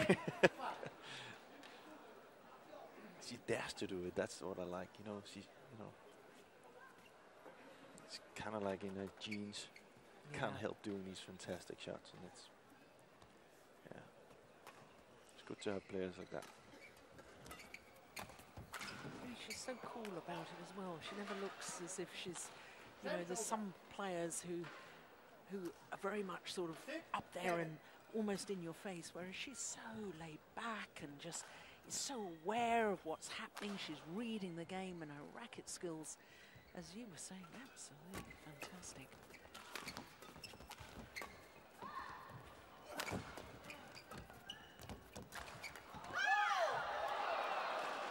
Cheers, Hyun. Made a mistake. It was well played again, but of course it's up to Tang to see if she can get forward and get higher than that. Then you can say it can also be Natsir's disadvantage that she does all these things, because then there will be easy mistakes. And there we can already see her kind of, you know, a little bit what we had in Denmark Open. She gets a little bit frustrated with her partner, and that it has a lot to say in that partnership. That probably in all partnerships, he keeps her happy. So he has to be really focused. That was lucky. Well, in the end, she didn't mean to leave it, did she? No. She mishit it.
So the advantage with the number 3 seeds, and a 3-point advantage to the number 3 seeds.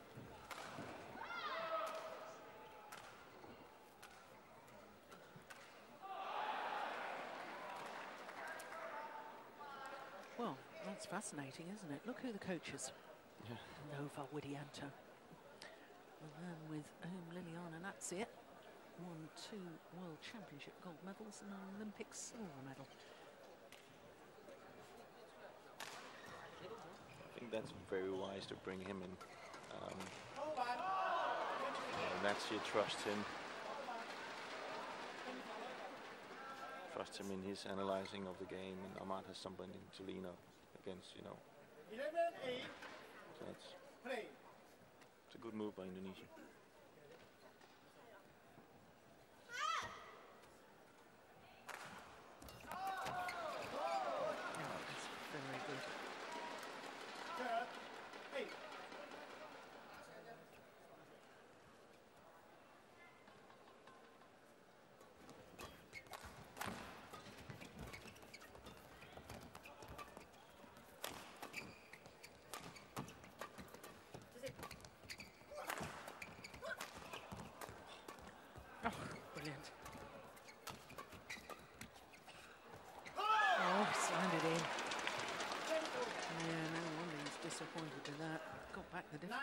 And then fantastic defense.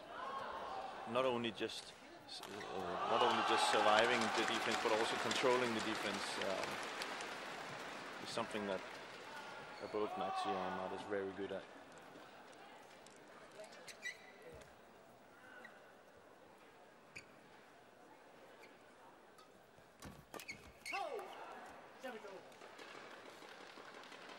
9.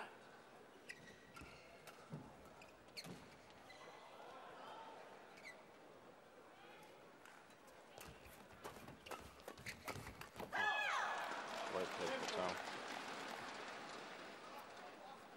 Yeah, he steps forward well on court, doesn't he? Covers those mid-court pushes. Moves his base further up the court.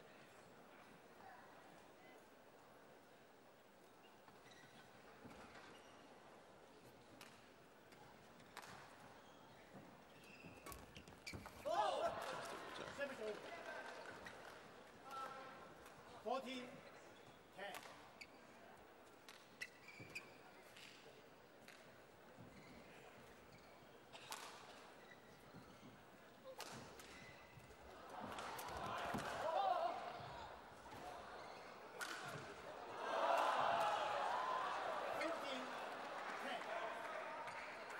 It's a nice 5-point cushion for the number 3 seeds here.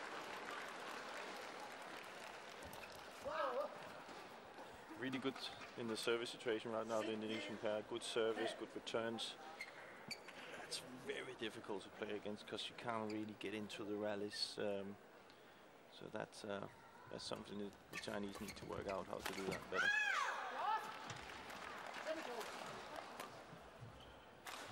Also, when knowing how the Chinese pair plays, they want to drive a lot, they want to have the pace up. Then when you don't get the pace from the other side, it's like kind of like they're forced into doing things that it's not really in their comfort zone. And that gives mistakes like this. So you see, the Indonesian pair haven't pushed at all. They're using drop shot, they're using the mid-court soft shots. And they're not giving the Chinese the chance to push. Smart game plan. And Oh, that's superb. Definitely something we'll probably talk to them about in the break.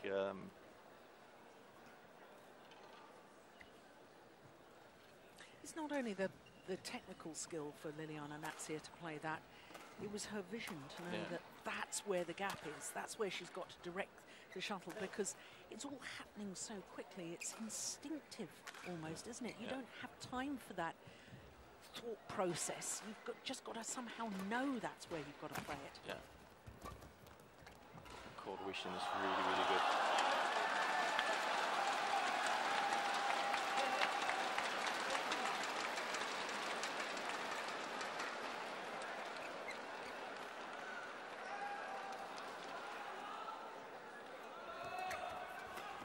See that soft return again. Oh, and you can see as soon as they play away from that style of Indonesian, then it's been punished straight away. See, as soon as she pushes too much, that's where Tao is ready. Where in the normal rally, she would play it close to the net.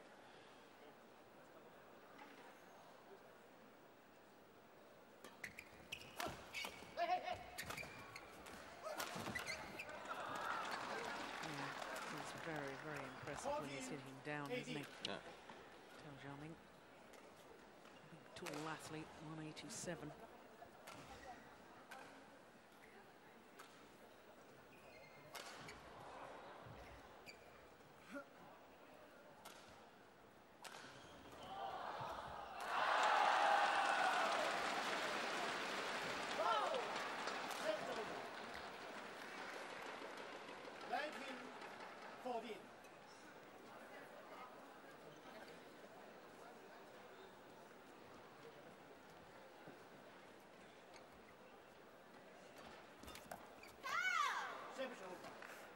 Apologises for the good fortune. 20, 19.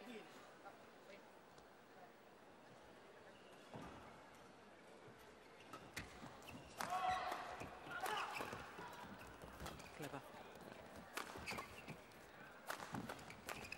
Oh. Some soft shots.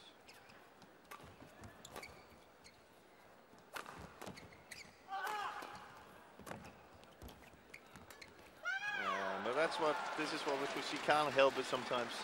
You know, there are sometimes that's maybe one of her weaknesses. She's not more disciplined. But then again, we can't really blame her for trying to do shots we would like to see. So we can live with that. Yeah. Female version of Kukian Kiat, perhaps, have been just so skillful and so adventurous in their style. Just sometimes. Or Sigit Budiato. Sigit Budiato. My goodness, what a player he was. What a great player to watch. 4 game point opportunities now. Tantowi, Ahmad and Liliyana, Natsir.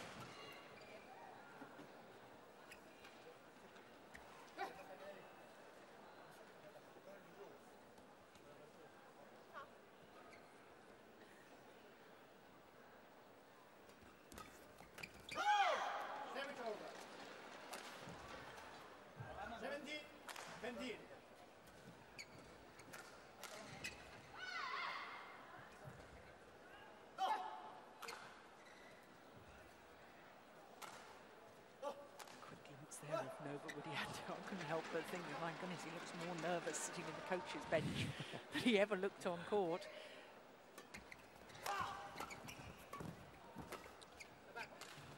It's actually not that uncommon. Oh, that's a lovely drop shot to close out the opening game. Voice experience said with passion and sympathy there, I think. Yeah, I can tell you it's actually way harder to be a coach. That's why I'm not a coach. What a delightful drop shot. Superb. Well, Nova Widianto will be very happy with his players in that opening game, which they've taken 21-17.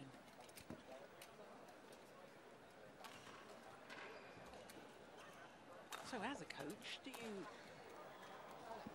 when your players have won an opening game like that, obviously playing very well, do you just reinforce the tactics that you gave them prior to the match starting, or do you bring something new in if you've noticed something else during the game? Yeah, you will emphasize the things that are working, and then kind of tell about the gaps, and maybe try to foresee what can the opponents come with now, because of course there's a coach on the other side as well who's gonna challenge your tactics. So it's all about it. This is the little thing that there is in the breaks, that keep telling what's successful, but also what can the opponents and what do we do then. Coach's role absolutely vital in these stages.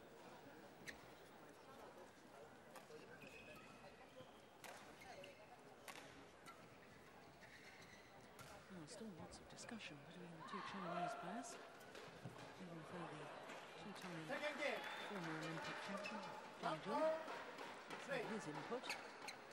Good to see the players still communicating. Oh, here we go, second game. Oh, here we don't go.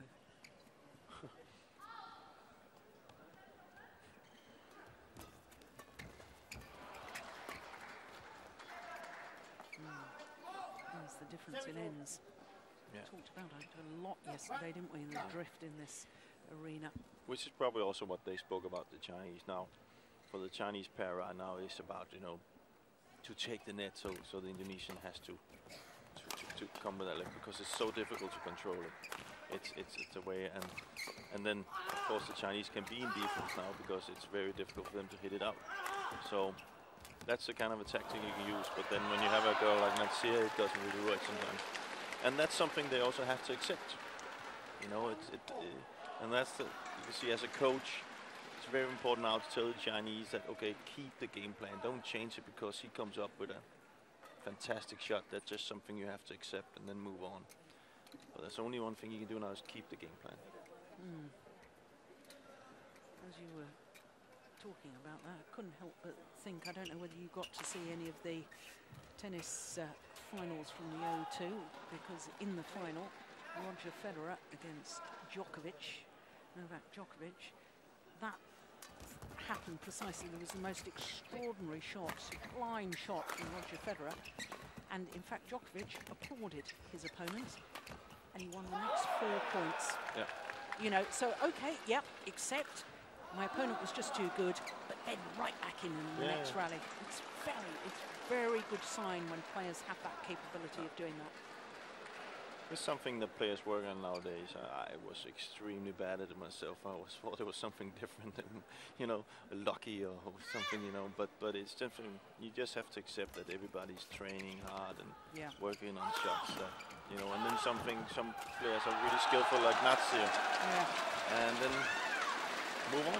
Yeah. And then think about if you win 4 out of 5 by keeping it tactic, it's still better, and then accept that that 1 point was a great shot. If only we'd had this wisdom that we've got now when we were players. I tell you what, I wish. I wish. Oh dear, we could have, our medals from World Championships could have been different colours. Yeah, I can tell you. And I think we live and learn, so I would have had less frustrated coaches behind my back. Well, you learn every day. Yeah. I have to say, I think that Tantowi Ahmad, since he first started playing this mixed doubles with Liliyana and Natsir, I think he's learned a tremendous amount. I thought when I first saw this Indonesian pair that he was really rather naive tactically. Yeah. And he's become a very, very good player indeed. There are still occasions when I think his choice of shot is perhaps a little wayward, but that's very rare in comparison to how he started on the World Tour. Yeah.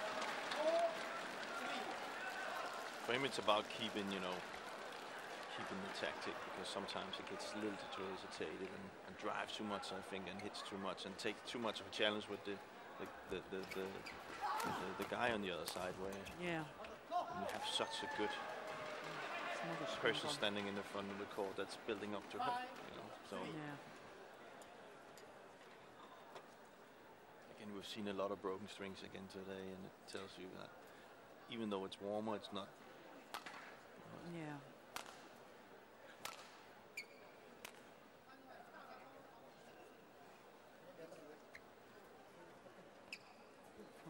Second game.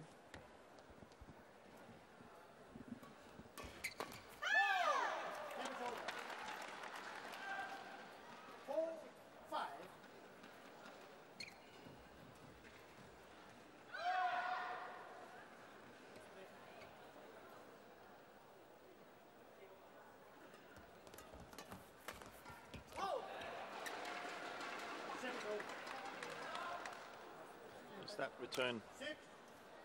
Fantastic return. And then Ahmad can come forward and drive.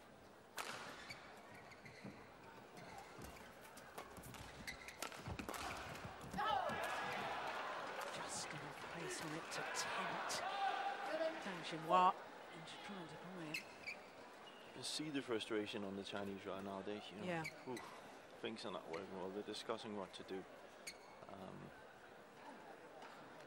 I think they have to come forward now. They have to, you know, challenge itself to stay forward so they can cover their soft shots in the front court.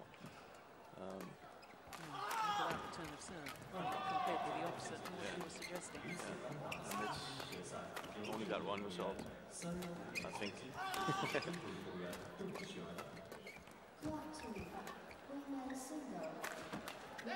That's clever.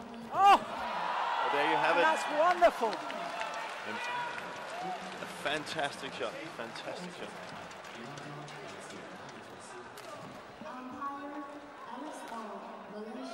Well, attack and more attack from the Indonesians, and as you said, well, in the end, only one outcome. So I thought that cross-court defensive shot was going to prove us both wrong. Yeah, but that should tell the Chinese one thing. At any cost, stay forward, because it's not in the Indonesians' interest to play the shot up or left it away from the net. So they have to force themselves to stay forward. I know that's difficult when you have a guy that's almost on the parking lot, but but it's just that, you know, if you talked about, you said about Natsir, she has this court vision that she's always moving like before. That's one of the things. See, that's better also by the Chinese pair, especially Tang, when when Tao plays to the net, she's moving with the shuttle to the net. And that gives Natsir that little bit of a vision. Oh, there's somebody covering the net. And that can give some mistakes.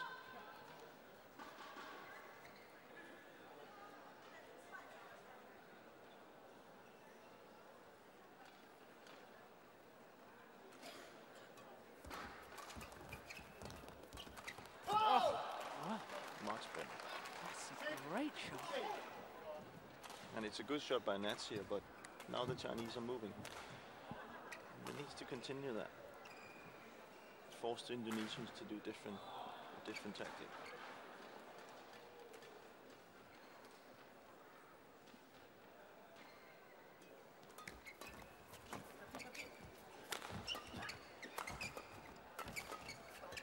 Offensively, that's just extraordinary from Liliyana and Natsir. It's not often that a girl wins a drive with a guy. She's that quick. Well, I mean, I know that certainly when I've watched this Indonesian pair before, and I've sort of wondered why opponents keep attacking her. I think she's got a better defence than Tantowi Ahmad. Oh, she run off to get a new racket. Wasn't quick enough.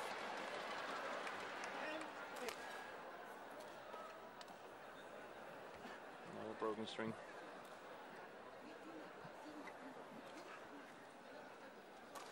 Oh, it broke? Yeah, it's a broken racket. Yeah. Clash of rackets there. Oh, whoops. Yep, not going to do much with that.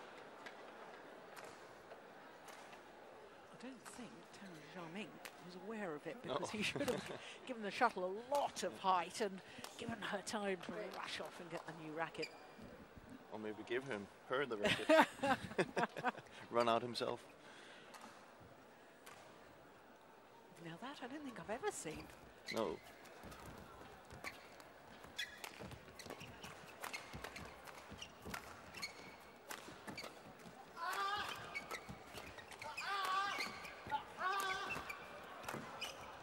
It's going wide. Yeah, good attacking play into the mid-game interval. Advantage.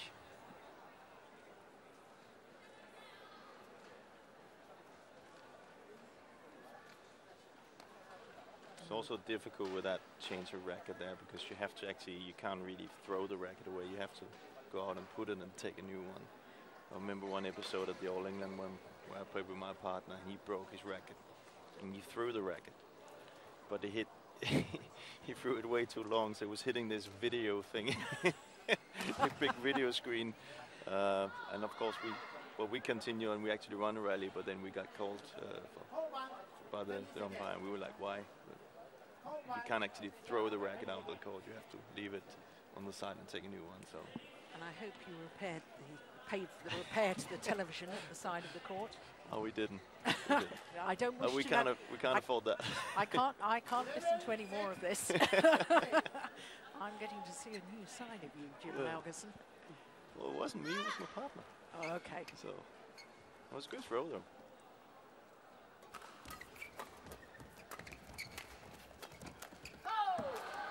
Good backhand from Liliyana, that's it.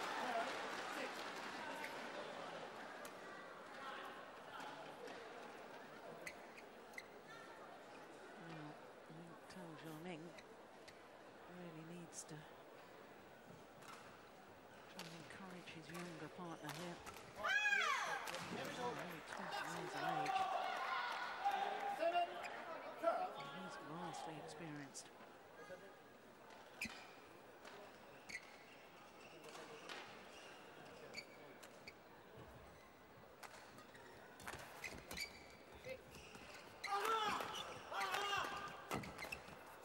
Oh. Well, it's just a joy to watch, isn't it? Yeah, it is. And she makes it look so easy, and it's not, I can tell you. A backhand kill from there is one of the toughest shots in badminton.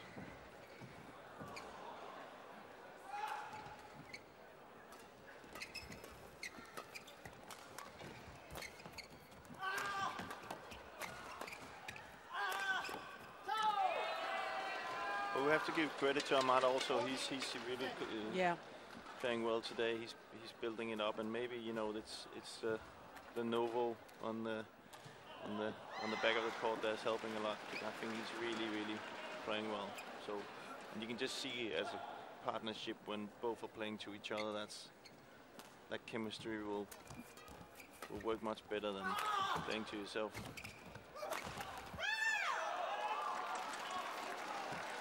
You just sense that if the Chinese want to please their home fans here in Shanghai, we really have to start closing this gap right now.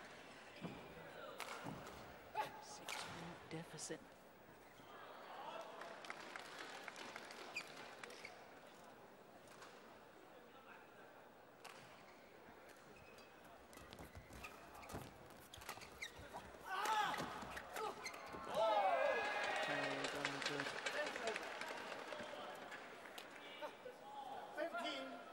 Very solid.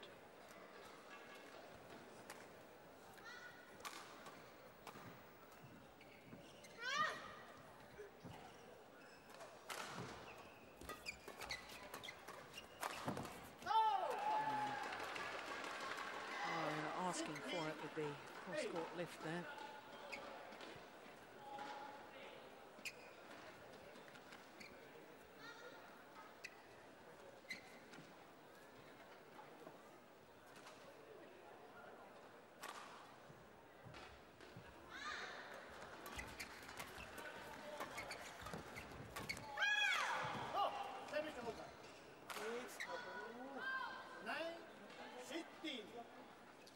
See, this is kind of like straight away Novo is telling Ahmad to calm down, keep using the soft shots.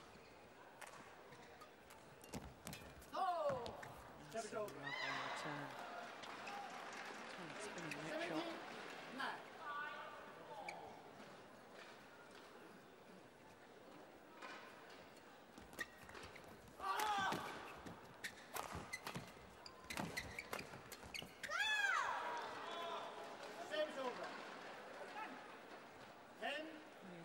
It's now or never as far as the Chinese pair are concerned.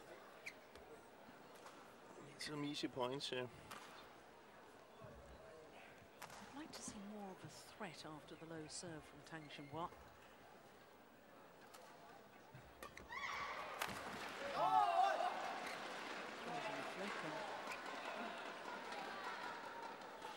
big powerful smash from Tantowi Ahmad.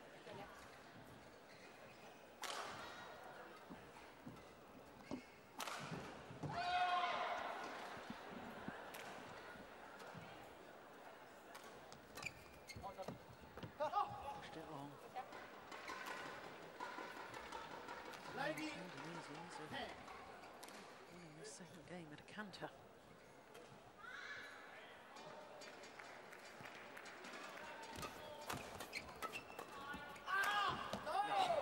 Fabulous. What a way to win up match point. Great smash. It's been an impressive performance.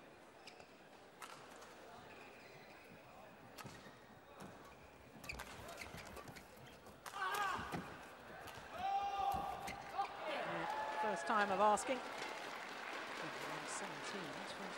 21-10 in just shy of 33 minutes. Now through to the semi-final.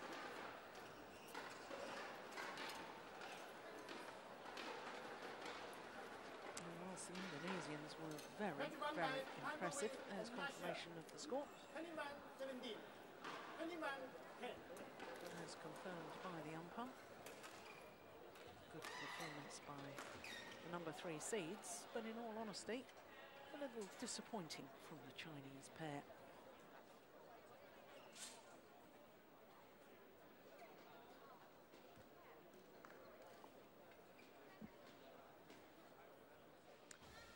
And that means that the Indonesians are through to the semi-final.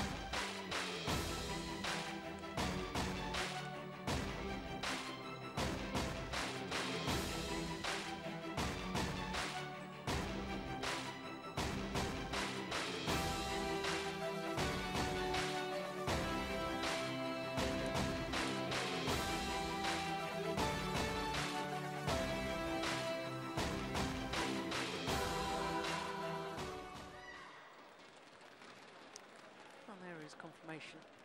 Bottom half of the draw, of course. Tantowi, Ahmad and Liliyana Natsir. And either play against other Indonesians or the number 5 seeds Chan Peng Soon and Go Li-Ning from Malaysia.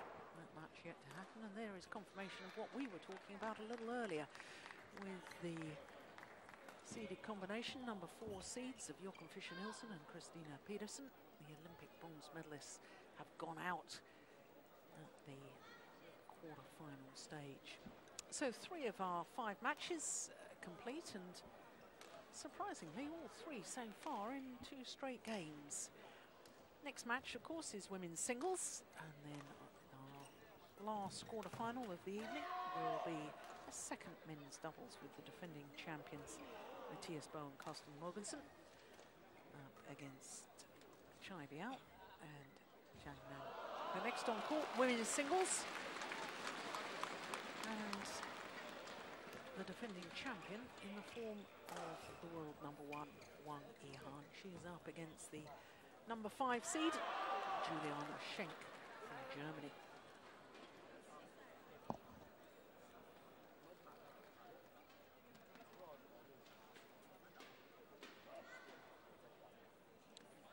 So the women's singles, I can tell you, at quarter-final stage, just 4 of the 8 seeds remain. And as you can see from that, our match features 2 of those 4 seeded players left in the draw. The only quarter-final encounter in the women's singles, with 2 singles players, seeded women's singles players, playing against each other.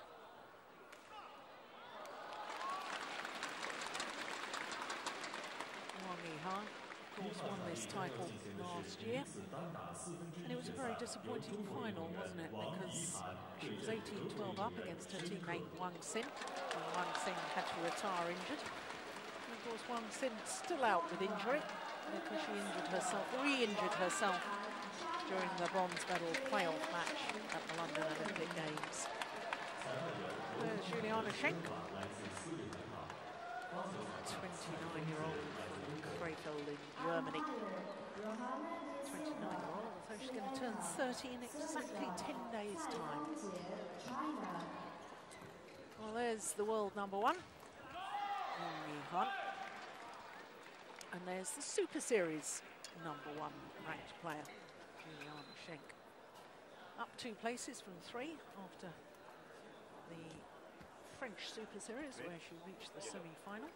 She reached the final of the Denmark Super Series the previous week in the European leg of the Super Series tour. Shot up to number 1 in the Super Series ranking against the world ranking of number 1 of Wang Yihan. So just to explain that a little bit more, the Super Series ranking only takes into account Super Series tournaments, and it's an accumulation of points rather than world ranking that takes into account your best 10 results over a rolling 12-month period. Well, Juliane Schenk, not only number 1 on the Super Series ranking, has shot up 2 places on the world ranking, up to her career high of number 4. Number 5 seed, because of course the seeding was done prior to her ranking going up to number 4. And as you can see, well, her first match, they've only shown the first game there because the second game, Bae-Young-ju from Korea didn't contest. She retired injured after the first game.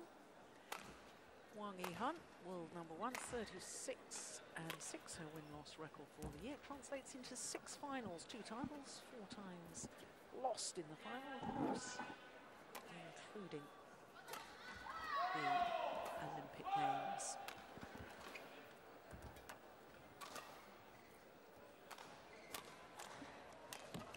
Both her matches, 2 straight games. Aprilia Yuswandari in the first round and Yoriko Hiroshi in the second round. This is the 8th meeting between these 2 players. Only twice previously has it gone the full distance. Last time they met was right at the beginning of this year, the very first Super Series event of 2012. And as you can see, it was won very convincingly at the quarter-final stage, 21-10,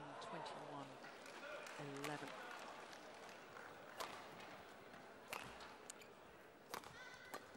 One occasion that Juliane Schenk, as we look at both players' coaches, one time that Juliane Schenk did beat Wang Yihan was in the last 16 of the 2009 World Championships in Hyderabad in India.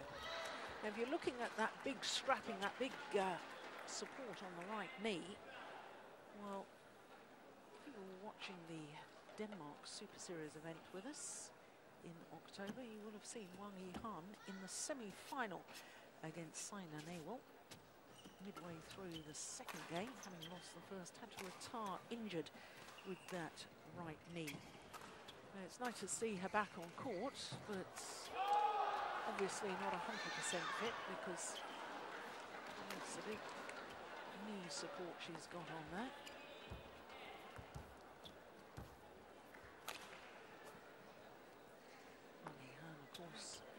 Born in this city of Shanghai.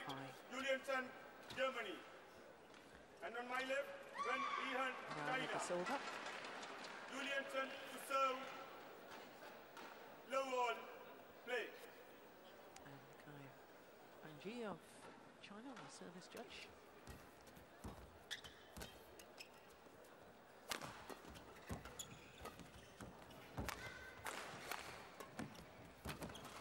At age of 29, Juliane Schenk joined her best season ever in world badminton and her highest ever ranking.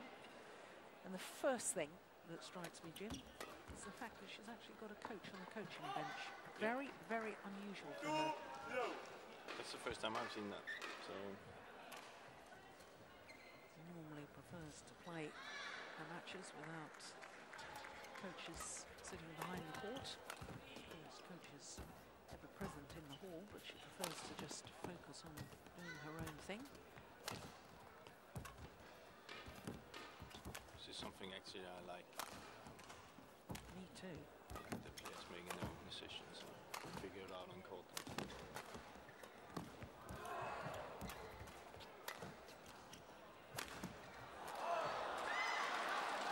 Well, Wang Yihan doesn't like the call. It's called goods.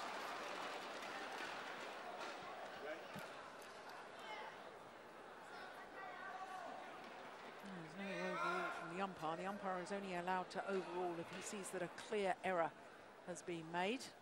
Oh no, that hit the line. That's a good call by the line judge. Good call. Good to see. Another thing that surprised me is Wang Jihan that looked really didn't look good that injury in Denmark Open. That she's actually already playing. I thought that would be out for a while. Yeah. So it's good to see it wasn't worse. Not that it was bad. It's good to see it wasn't bad. Yeah. Court 3, men's single. Takuma Ueda, Japan. Zhengming from Malaysia. 裁判员徐基华来自中国，发球裁判World #1. Umpire, Jinhua, China. Service judge, Li-Ning China.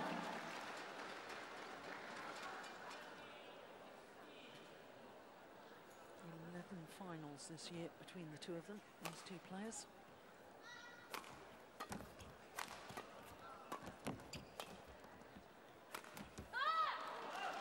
And for Juliane Schenk from Germany. Well, Chinese players must hate the sight of her because she's had so many good wins against so many good Chinese players. She's beaten Wang Shixian.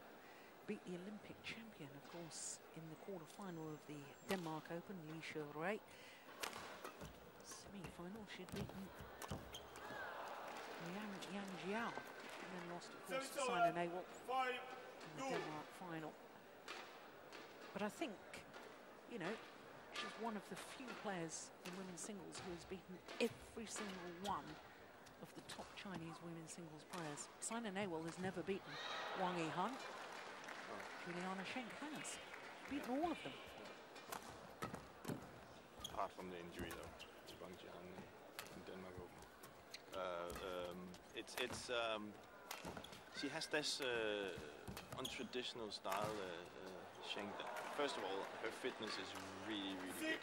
Yeah. So she can compete with them fitness-wise. And then she has this untraditional style where she actually almost fights on court for every rally, and she keeps coming up with these trick shots and is not afraid to attack and go all in.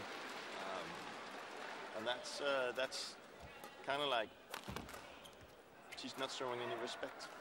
And of course they know that every time that there's a player to play her, she shows up. She's ready to battle it. Yeah. Yeah.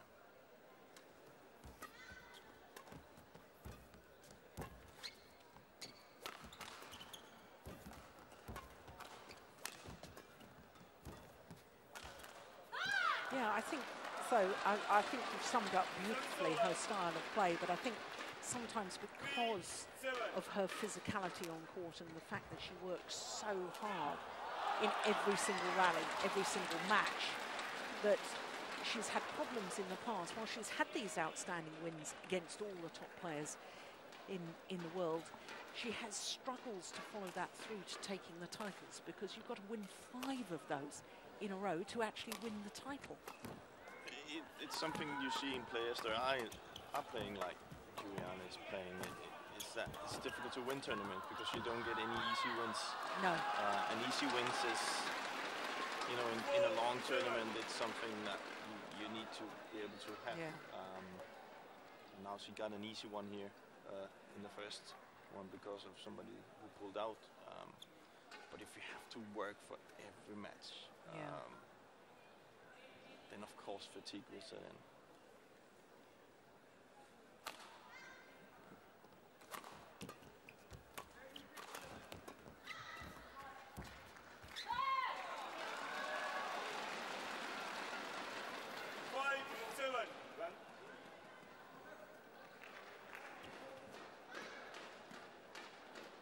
Another thing I like about Juliane is she's not afraid of playing a game, you know. Even though she hits one of those drops in the net, you'll still see her try and challenge it next time to that. So she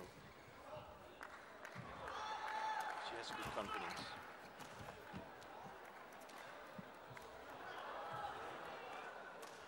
Service over, 8-5. Yeah, it really is extraordinary to think that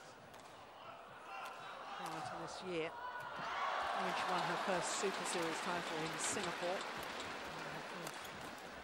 Super Series final. Only won mainly international challenger events. Yeah, look at that work rate. Good rally. Yeah, very good rally. Very high pace. Service over, 6, Both players here 8. playing at a very high pace.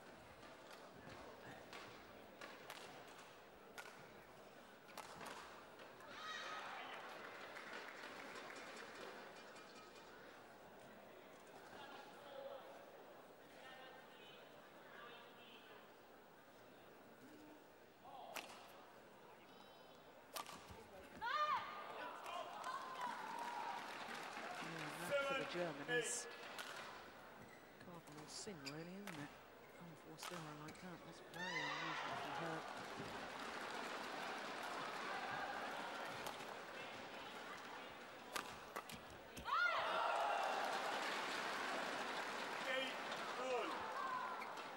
I do often think, though obviously that was a good defensive shot from Wang Yihan, a little bit of luck. Defensive shot hitting the top of the tape and just trickling over. I often do think that it's quite effective for hitting straight at her. I don't think she's particularly good at defending the body smash. No. So it's over. 9-8.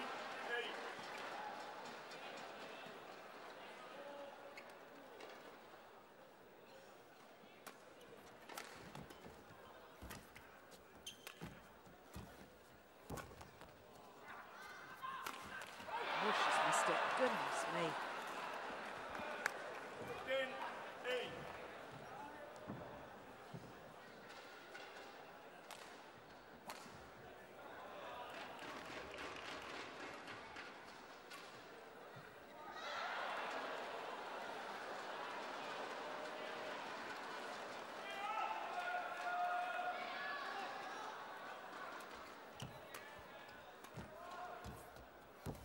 Oh, my goodness. Immediately apologises for hitting their opponent. There's another apology. It was an awfully loose net shot.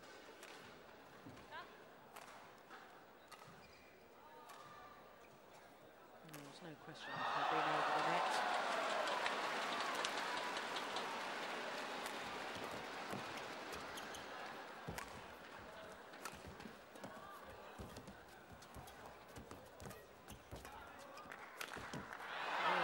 Another. And it means that Schenk has the advantage at the mid-game interval.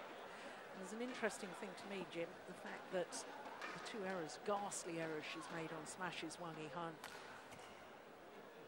hitting out the side of the court, have both been played from round the head position. And I can speak from experience, having undergone 5 knee operations, and that, you know, sometimes it's that round the head position that you really lose confidence with your movement.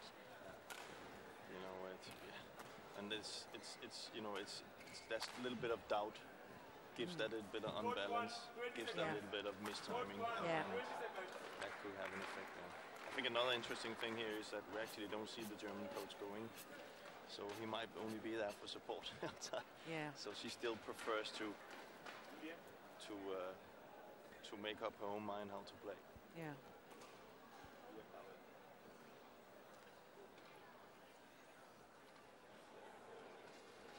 With the silver. 11-9. Making sure all the housekeeping is in order. Towels must be in the kick boxes.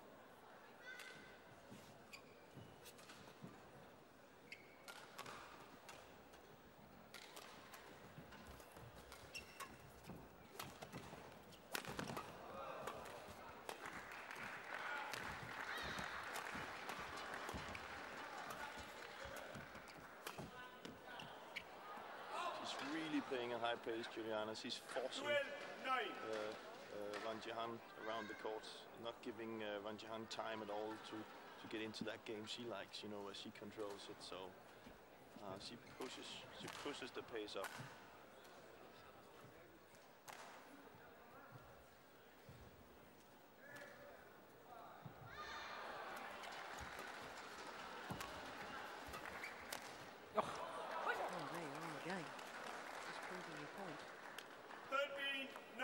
Taking the shuttle early, playing into the open spaces.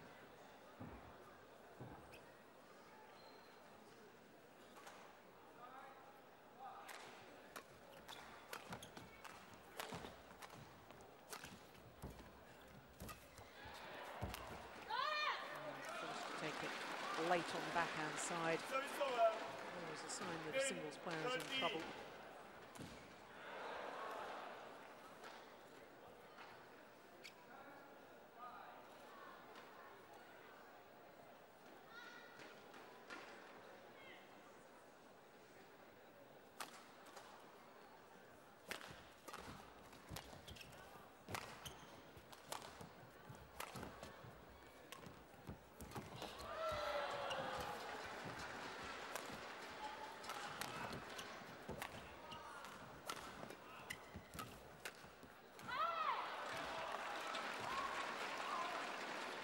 Better by Wang.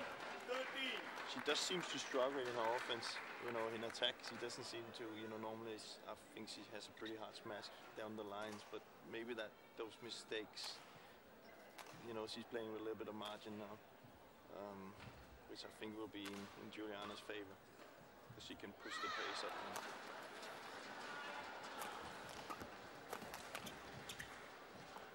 It's just wrong with the back line. Is Wang Yihan, is it her attacking play that is what makes her so good? I mean, we've talked a lot about the qualities of Juliane Schenk. You know, when you look at the world number one, current world champion, I mean, there's a very good reason why she's world number one. Is it the attacking play? It's from her overhead on the backcourt that she can get these cuts and sticks in, and then with the attack, that makes her very difficult to play against. And that's also why you see Juliane not giving her time to use those shots. When she's in control, Wang, she's very difficult to play.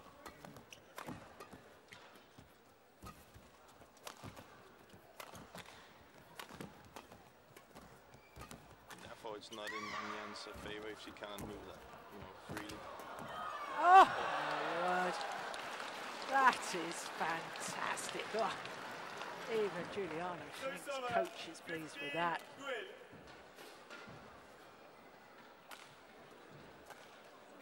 Talk about outmaneuvering your opponent. Backhand net, deep in the forehand corner, and then anticipating well at the front of the court.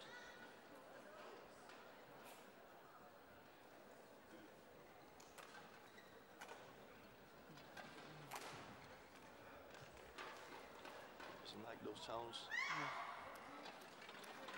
15-12 play.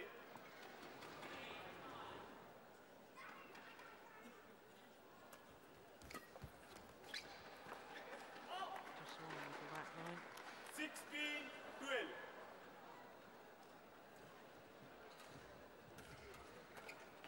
She struggles to find the backcourt on Yang, so Juliane has seen that already, so it's something she would use in the tactic.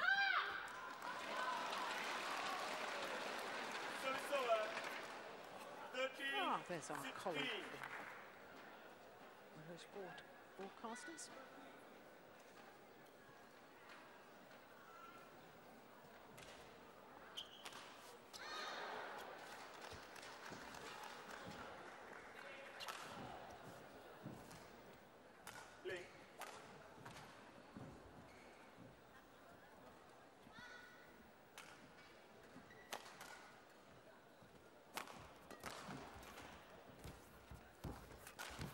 Unbelievable.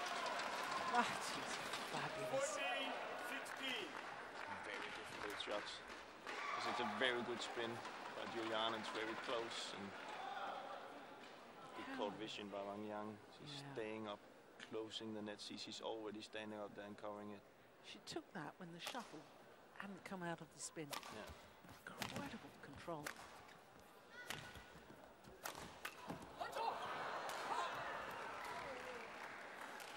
Service over. 17-14.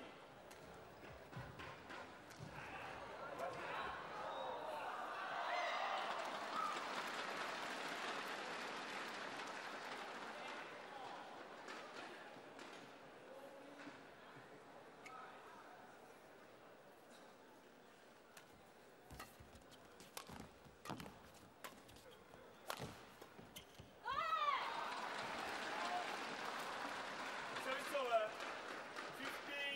15-17.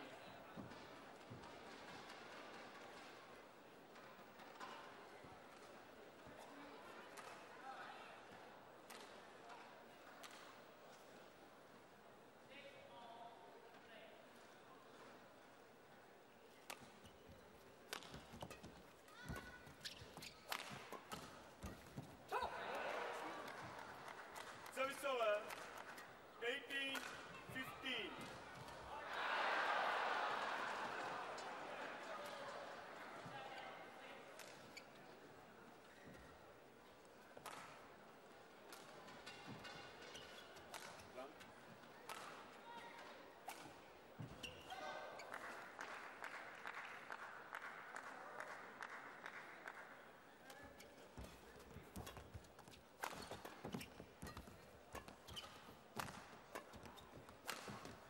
That's good. So that's more like one, 16-18.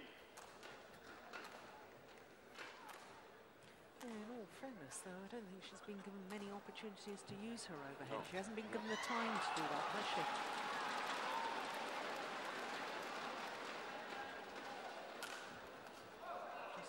That's the deficit.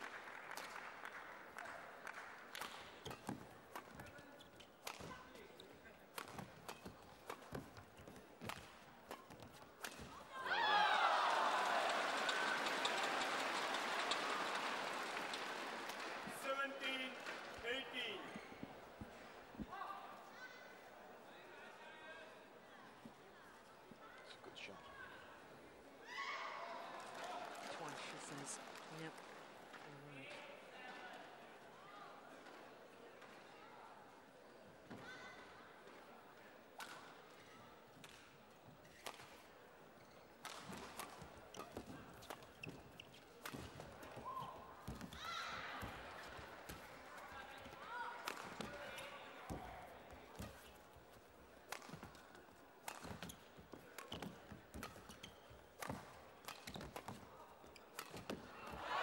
All right. This time.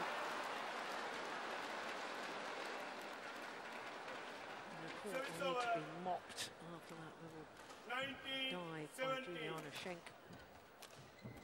My goodness, that was an important point, wasn't it? Tang is not in totally balanced here. You can see she's a little bit behind the shuttle, and therefore she has to. Yeah, to me, she looks very, very tentative moving to that round the head position. She does. That's affecting her whole confidence with her shot playing from that corner. It's just, you know, it's also different what players prefer. I never like to play with a strap because then it reminded me there was something wrong.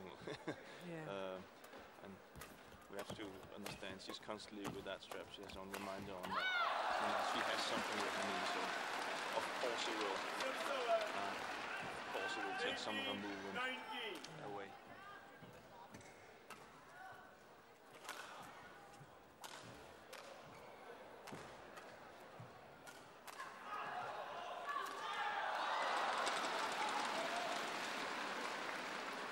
Very important point now.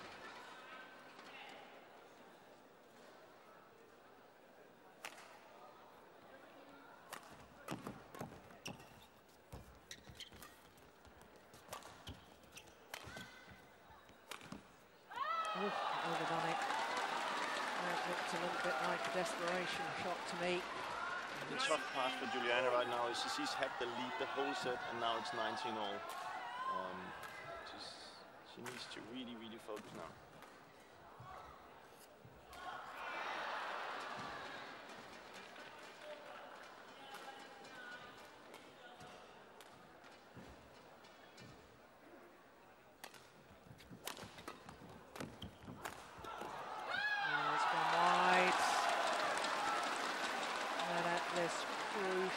Crucial stage.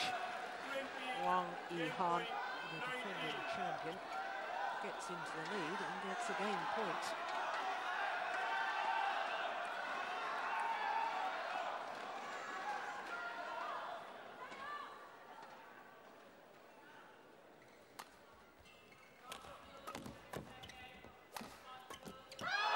And in fact seals the opening game. 21-19. Well, that will be a bitter disappointment to this lady. Juliane Schenk, as Jim Laugerson was saying, led from the start, raced to that 4-love lead, but at the crucial end of the opening game, it was the world #1 who came good. 21-19 in 21 minutes of play.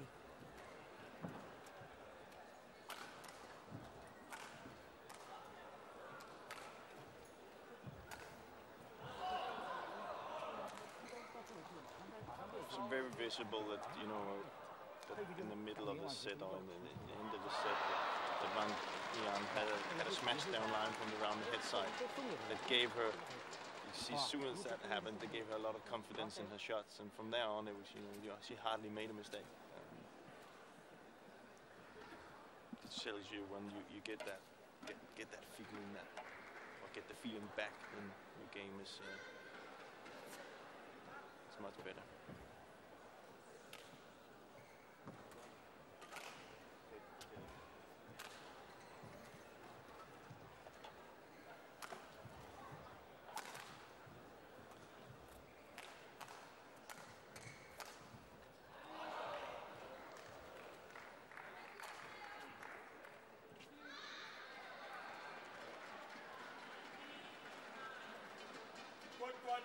seconds.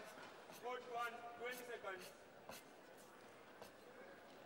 So the players returned to court.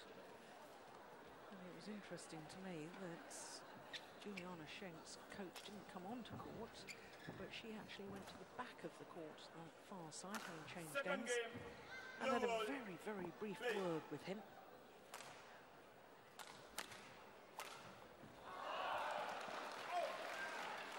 Could be that she doesn't like too much info. She doesn't like, you know, yeah. She would prefer to have a hit clear and then, you know, maybe have one or few things. And if you are like that and you have a coach that tells you 3, 4, 5, 7, 6 things that, you know, you have to take into consideration, that it almost becomes too much and ruins your game. So maybe she just said to herself, you know, if there's anything I like to have help with, I'll come to you, and not the other way around, which I think is a good way to do it.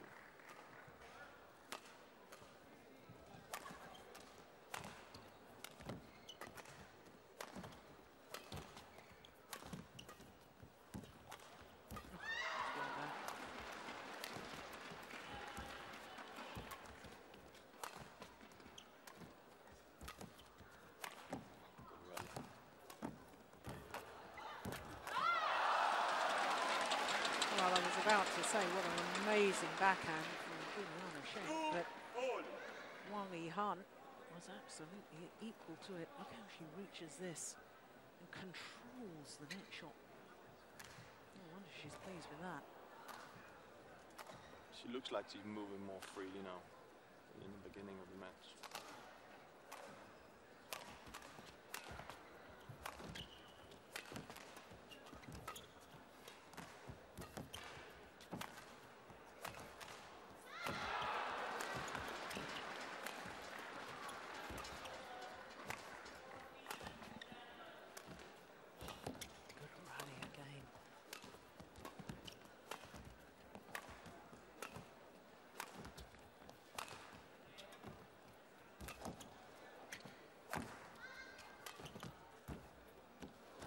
Brilliant. Fabulous badminton. See, that's one of Juliana's strengths, you know, where maybe for Chinese ladies players, they will win 9 out of 10 times in rallies like this, but not with Juliana. She's staying in there, staying strong, and that's all down to fitness. Something that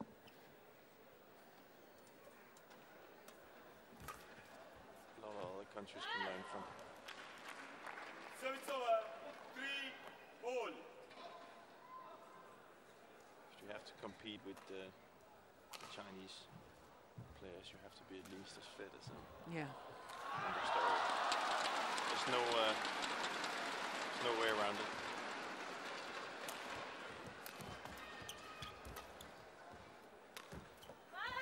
I do think, though, that there was almost a global obsession, though, with women's singles players, that everybody looked at the Chinese and said, my goodness, they're so fit, we've got to work on fitness, fitness, fitness. To such an extent that I think that people and coaches and players didn't work enough on their skills. The thing that is outstanding to me about all the top Chinese women's singles players is their skill level. And of course they're very fit. But as we discussed yesterday, you can make a badminton player very fit in a relatively short period of time. What you can't do is develop their skills. That needs to be done from junior level right the way through. And that's why, to me, women's singles is so exciting at the moment, because we've got so many very talented, skillful players in the world, from Thailand, from India, from Taipei, you know, so many of them. Japan. Because they're not just looking at the fitness levels, they've also developed the skills. Totally right. But if you look at the Chinese players, it's also that, you know, you can see that both can be done. You know, not one or the other. You can train your skills, and you can train your fitness. Yeah. And well, at the end of the day, it's just hard work. Yeah. So if you can't do both, then you're You're not gonna make it in daily singles.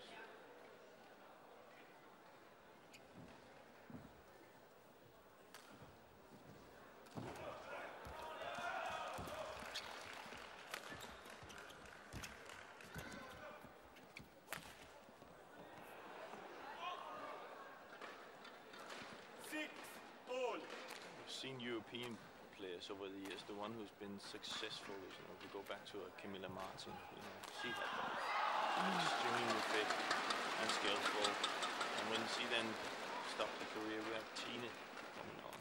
Tina Baum. Yeah, Tina Baum, and also really up to then and at the end worked on her fitness. 7-6.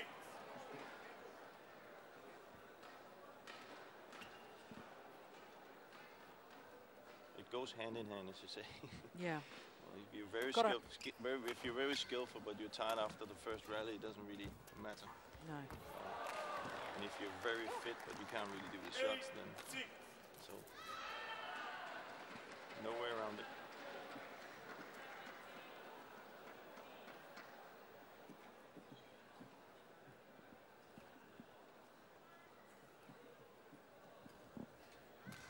Straight points for the German. Make that 5 straight points. 9-6. She just keep going, Juliane. There's nothing. Yeah. You know.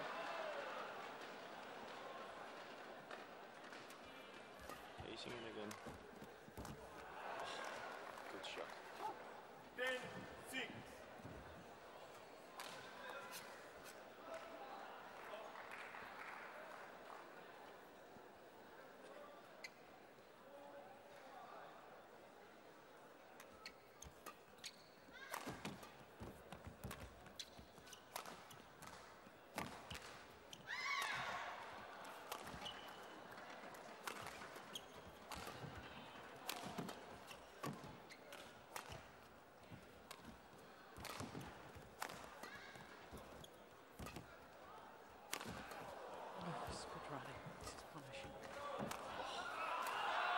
Brilliant.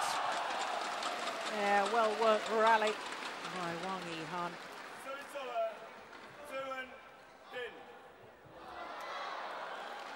And if we just talk about fitness, this is not where it sets in. You can see both players.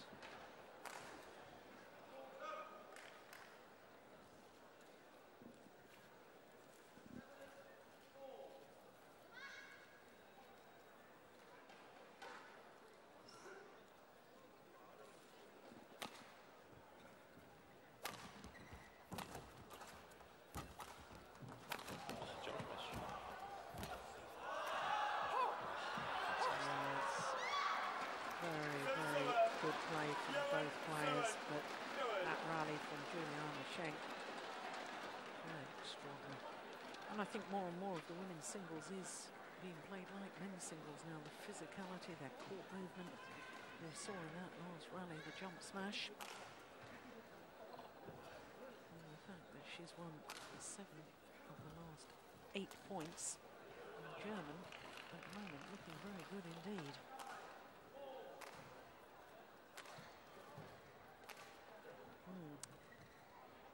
Puzzled expression on the face of Wang Yihan. Court 1, 20 seconds. Court 1, 20 seconds.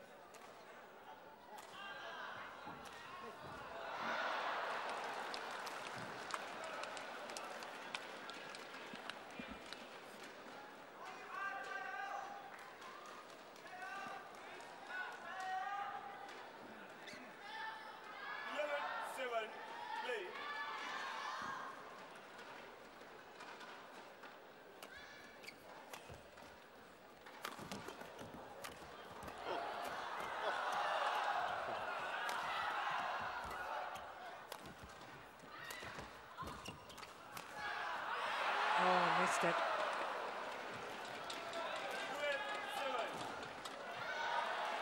Looks like Wang is mistiming a lot in the back row, and she's not really in control as she was at the end of the first set. So Juliane is not giving her the time to set it.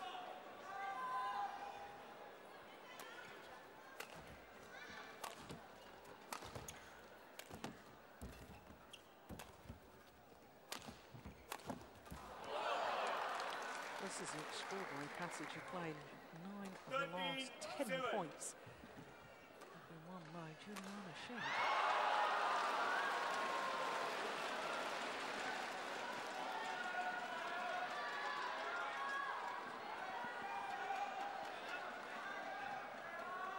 What a game, and 6-4 up.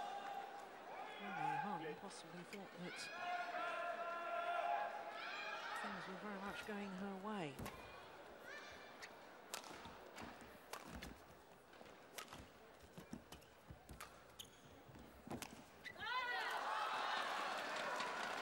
Service over, 8-13.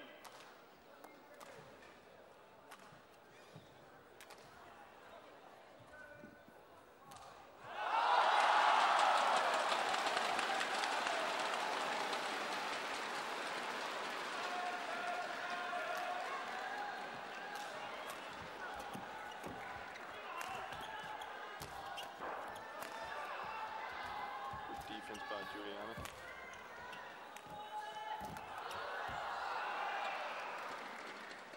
Service over, 14-8.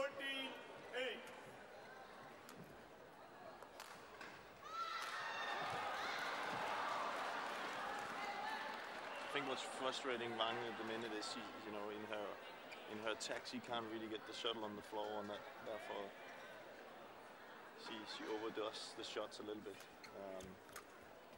But it's down to Juliana's credit for being really good in defense. Service over, 9-14.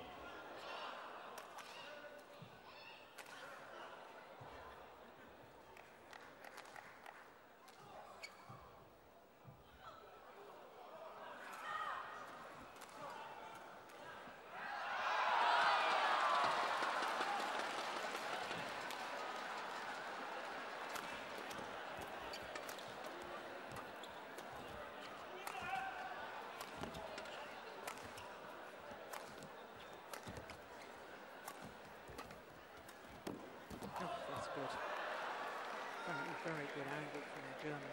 Service over, 15-9.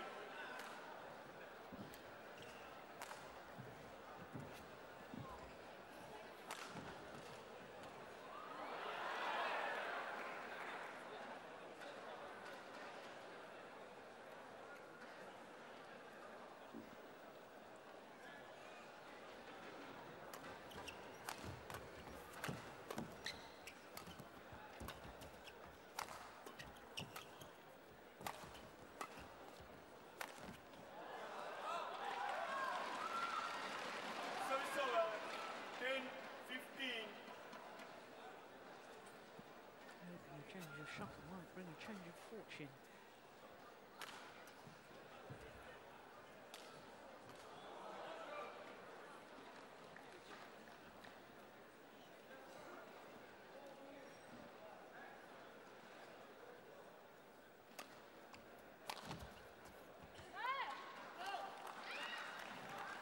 You often see that with the new shuttle, a little bit faster than the other one.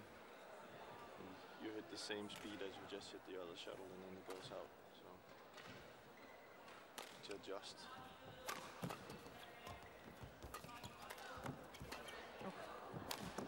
Oh, she's missed it. 12-15. Oh, she's closing the gap. It's awfully reminiscent of the opening game, isn't it? Looks Because exactly like the first. Juliane Schenk was 13-9 up in the opening game, and of course couldn't convert in the end. Oh, good judgment. Service over, It's 16-12. a very, very important point for Juliane.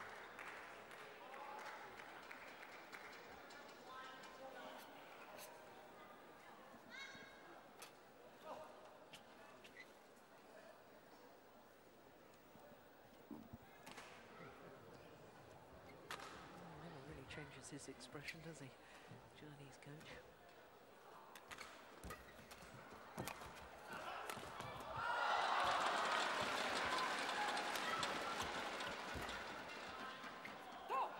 Goes long. 17-12.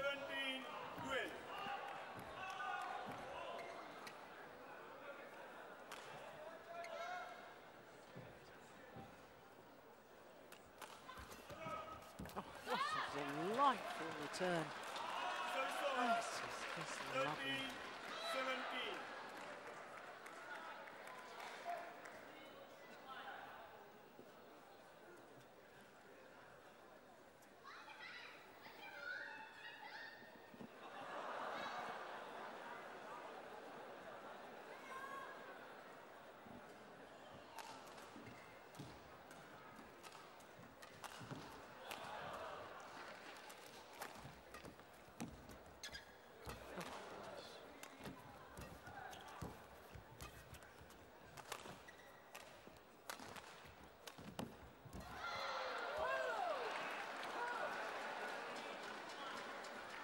Service over.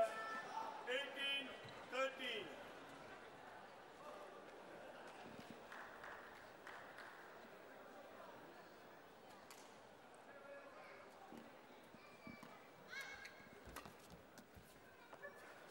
What's that, 3 or 4 she's put out the back since she changed that shuttle? 13. It's a little bit funny because in the other games she's been on that side where the drift has been against her, and now Yeah. so maybe the drift has changed a little bit. Or maybe they just are too strong. Service over. Well, I'm just wondering whether that's a quicker shuttle, because that's gone out both ends of the court. And they're way too good players to do that all the Yeah. time, so.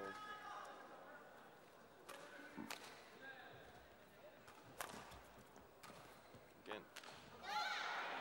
I'm very, very surprised neither of them have asked to change that.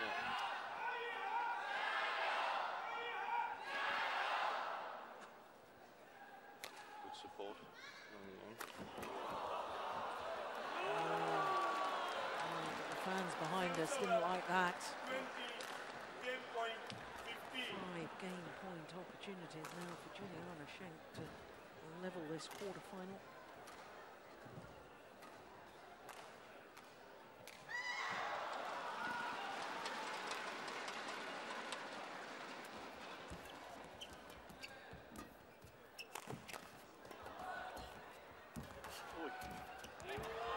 How did she get those back?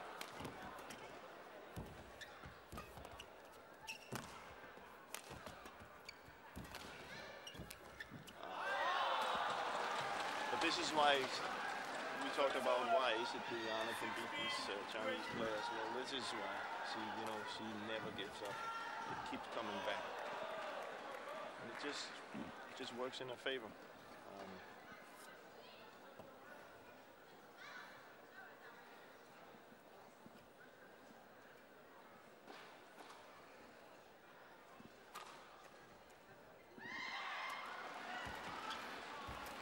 Great return, and it is indeed 1 game apiece. Second game won by Juliane, 21-16.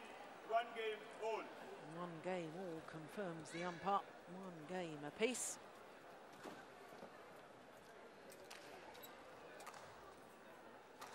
And a little look from Wang Yihan back to her coach. And there's confirmation. Shenk's coach just goes to his chair at the back of the court. Moves his player to it.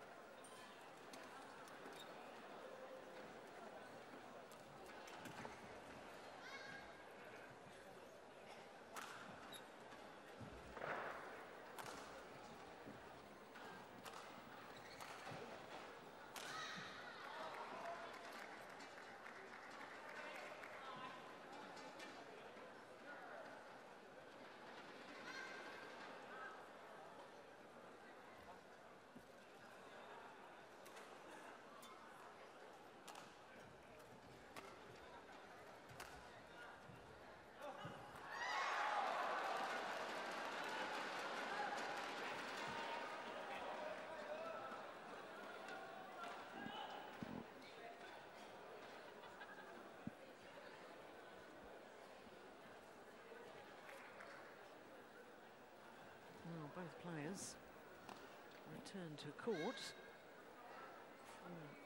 2 minutes of the timeout will be taken. Court 1, 20 seconds. Court 1, 20 seconds. Again, Juliana walking down, getting advice. So it's her asking for advice and not the other way around.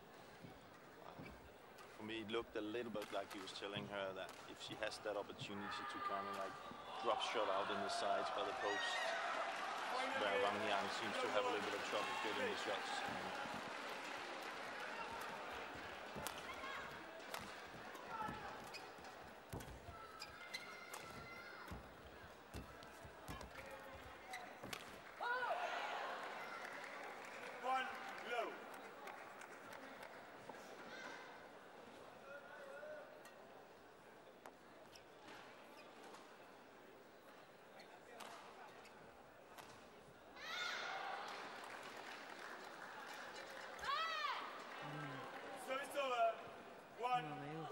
Obviously both know the importance of making a good start to this deciding game.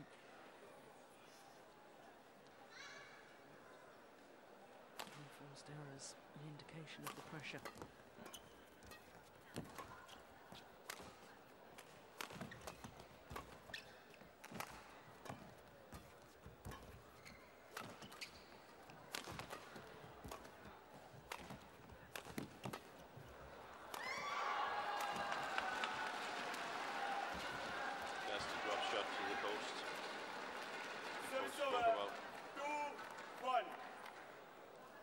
Wang seems to be struggling.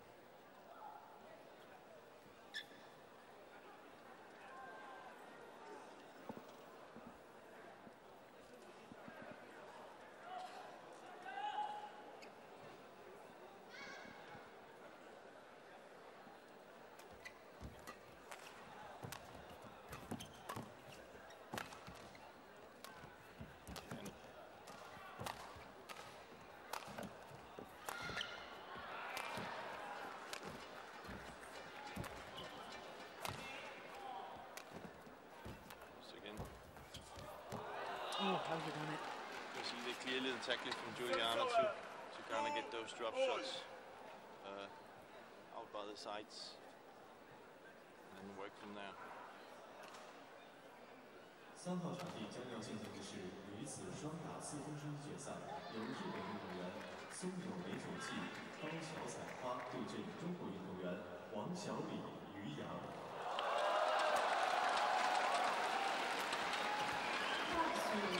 Women's level, Misaki Matsutomo, Ayaka Takahashi, Japan. Wang Xiaoli, Yu Yang, China.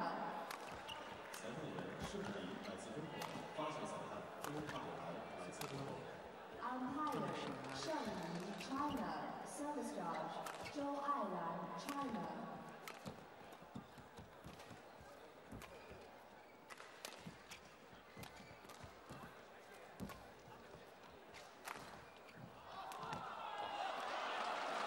Well, that's the first real sign of fatigue that I've seen from Juliane Schenk. First occasion, she hasn't really got herself in position to play the overhead shot. And I wonder if that's significant. You see that.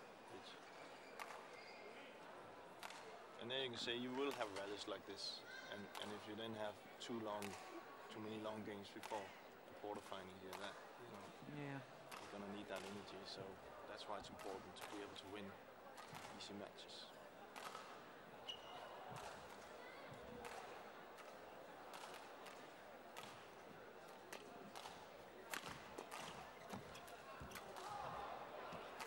Yes, landed well in.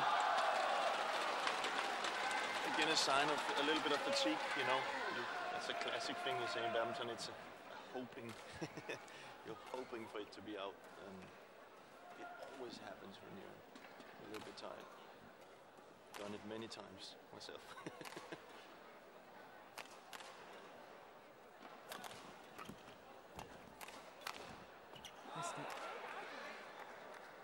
Well, it'd be quite understandable that both of them perhaps want to keep the rallies a little bit shorter. Yeah, Yihan going for the winner straight down the line. Perhaps going for it a little too early and missing.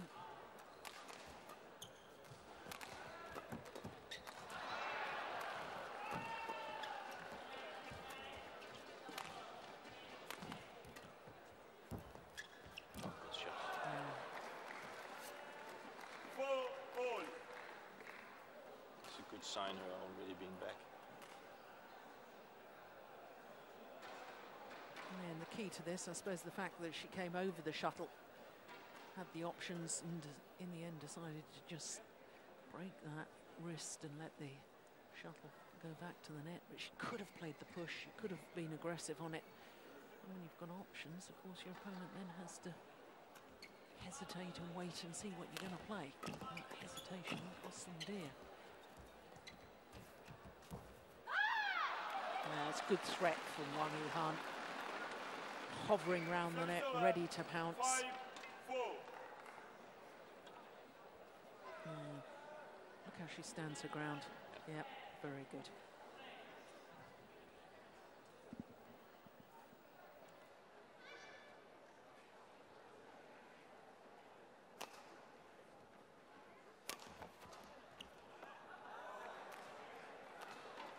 Service over.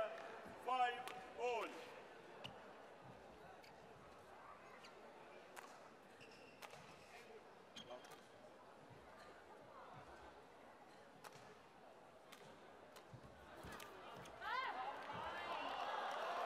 Service over. 5.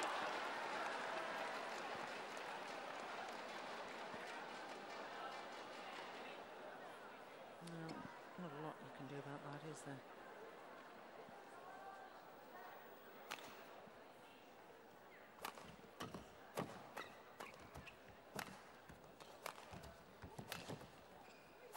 Oh, another jump smash.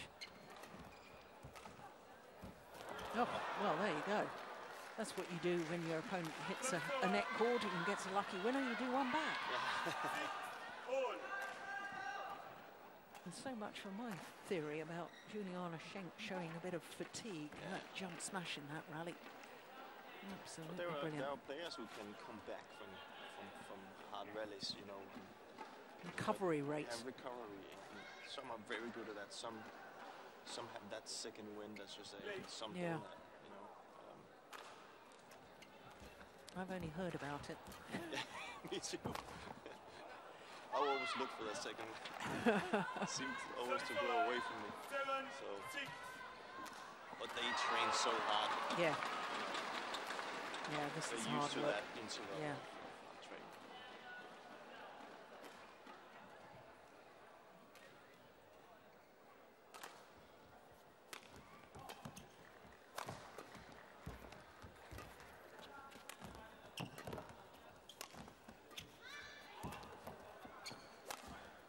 Oh, clever.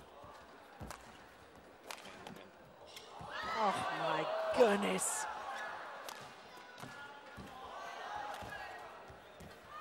What a rally. Service over. 7-all. No, there was a couple of backhands. That was one of them on the backhand defence that was just extraordinary.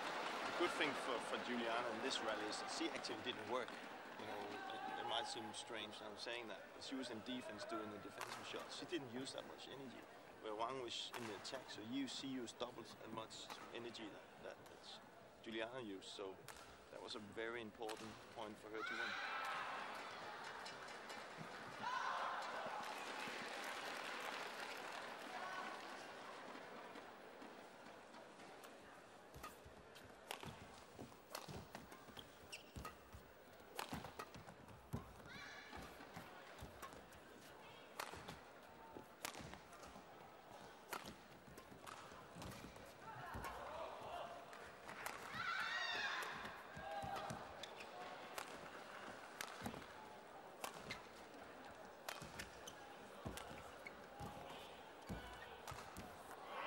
Well, interesting in that rally, Jim. I thought that was at about 4 clears from Juliane Schenk to the centre of the court, which was one of those sort of neutral shots that you were talking about earlier.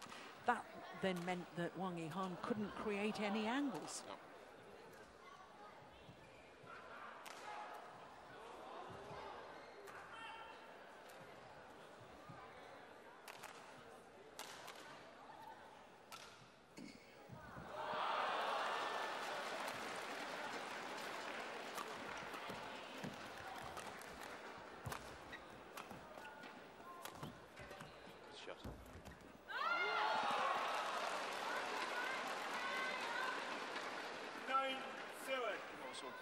clever defense by Wang there, playing it into the court. And that, you see, that leaves Juliane with a kind of a shot she doesn't even know what to do with. So both of them tactically really smart at the minute. They're trying to outduel each other on that front.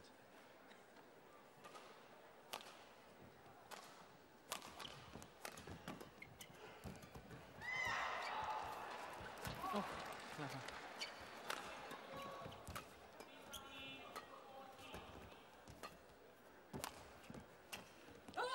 Oh, it was the right idea. Service over. 8-9.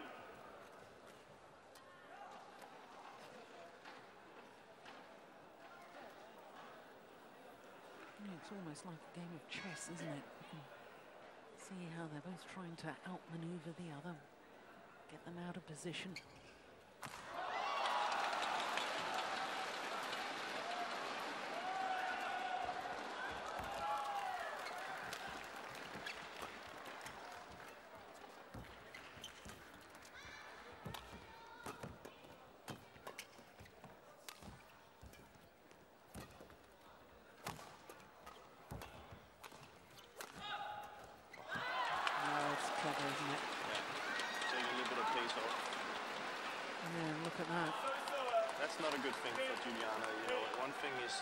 If you're out of breath, another thing if it starts to go into your legs, that's difficult to come back from.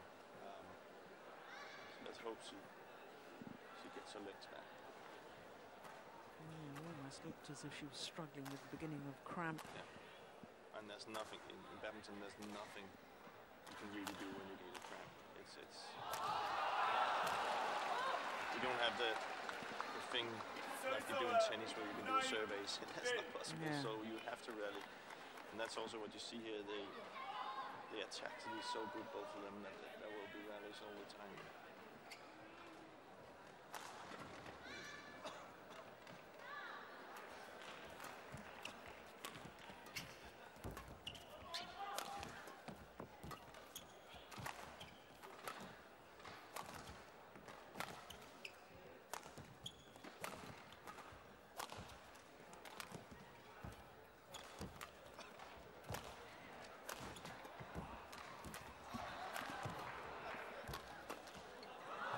Oh, it's just long. Oh, my goodness.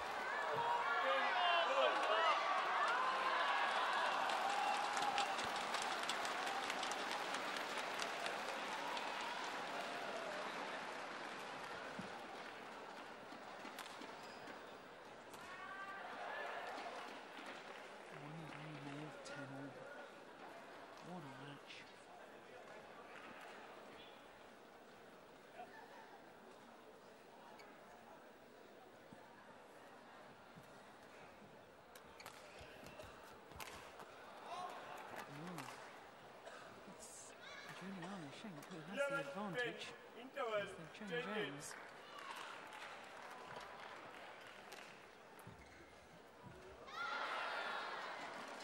3 minutes shy of the hour mark. And we're only halfway through the third game.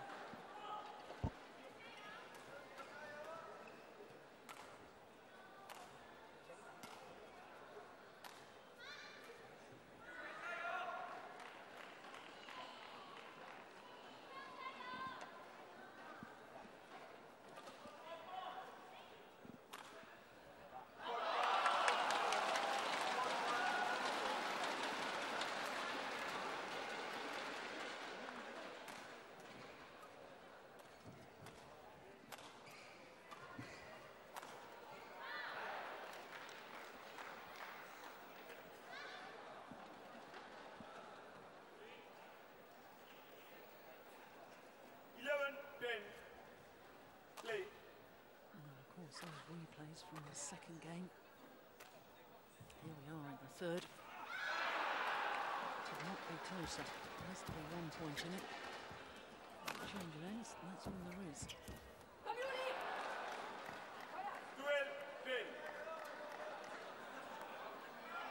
Oh, psychologically, it's all so important, isn't it? At the change of ends to have the advantage. Especially if you're finishing the end that you've enjoyed more success from. I think you'll see Juliane try to push up the pace again and force Wang on the back door. And it's up to Wang to try and get out of that by doing something like here, go on the service return and be a little bit sharper in the attacking game.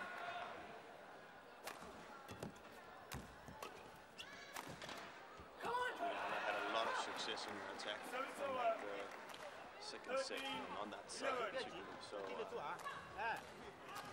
Now, what was it I was saying about that Chinese coach who rarely shows any emotion? He's looking a little bit agitated right now. That could be significant. He's worried. He's worried. Well, they haven't had that much success to the cold ones, China, so...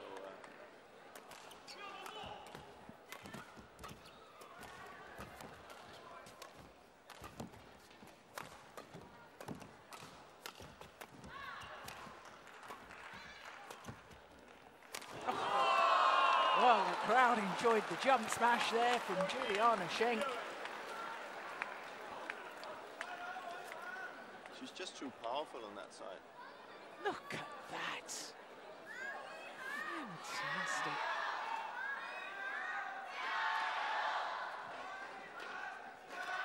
Yeah. Well, you were absolutely right. She has increased the pace, hasn't she? It's difficult for Wang to get out of because she, as we saw in the second set, she couldn't really control the back. So she has to go in and play Juliana's game, and Juliana is much better than that. So you'll clearly see the second time around pushing on the service return.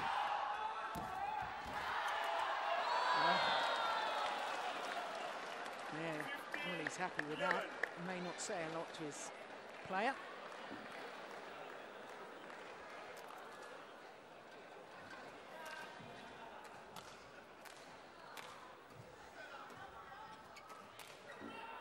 She's playing right now, Juliane, it's going to be a tough. She tries to keep the attack now. But it's just not, it's just difficult on that side.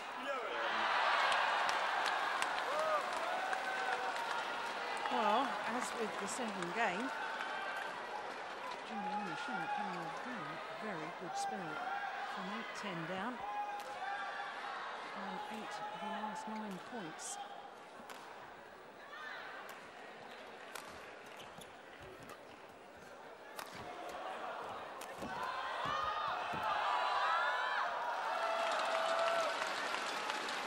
Well, that's the sort of rally that can change the momentum of the match. Juliane will be very disappointed in herself that she didn't finish off that rally. A backhand kill from there is not easy. No. And that's what we saw Natsir do in the mixed double. Like it's the only thing she's ever done. It just shows you how impressive it is what Natsir is doing.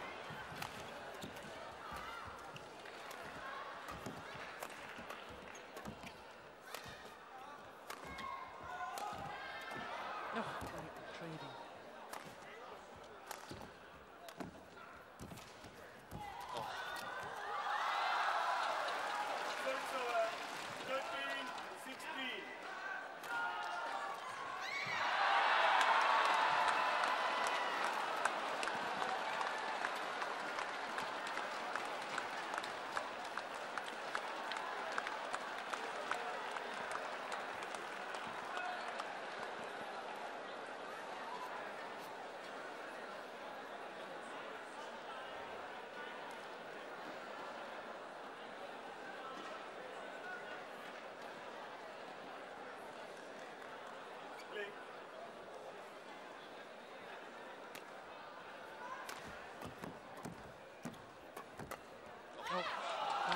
So much for my theory that attacking the body is a weakness for Wang Yihan. That was superb reactions.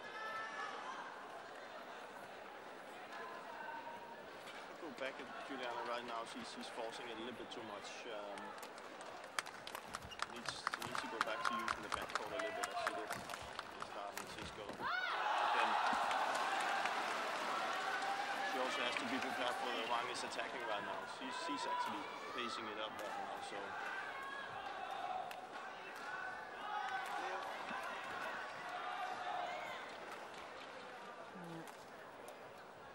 Umpire rightly so, just allowing the players to tell on if they wish. It's clearly in. Nothing you can do about that. Yeah. It's a fantastic challenge. Reinforcements arrived. Second coach. Chinese women's singles player Yong has finished her match. 2号场将要进行的是男子单打4分之1决赛，由中国运动员高欢对阵中国运动员陈金。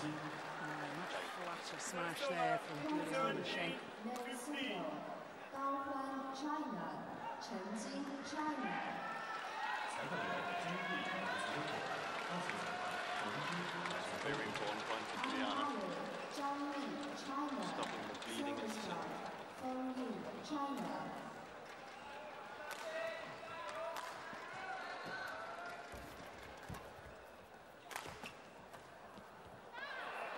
It's drifted wide. 18-15. Jiaming on the move again.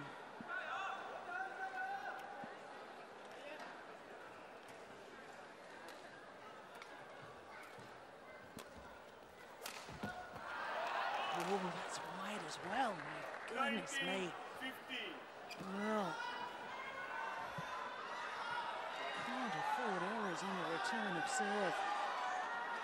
Juliane Schenk now just 2 points away from the first ever semi-final here at the China Open.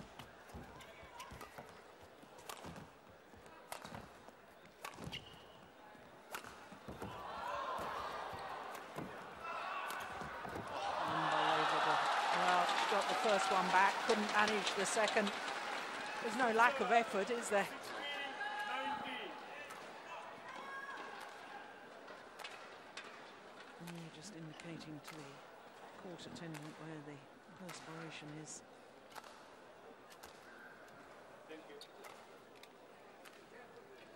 Unbelievable, but she gets up so quickly.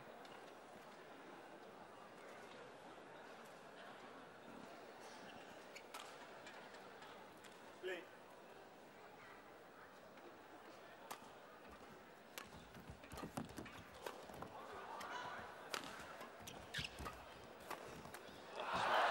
That's clever. Now you see, I wasn't entirely wrong. No, you're right. Attack at the body. Match point Maybe she 16. heard you.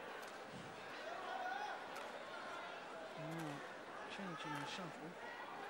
Last time that happened, we had a whole spate of errors, didn't we? There's, of course, 4 match point opportunities for the number 5 seed, Juliane Schenk.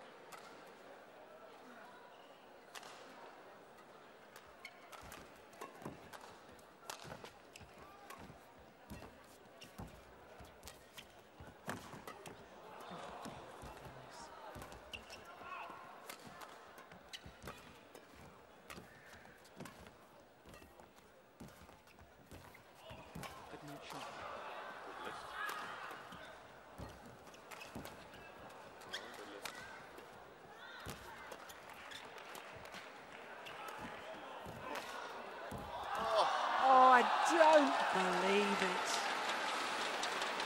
What a rally.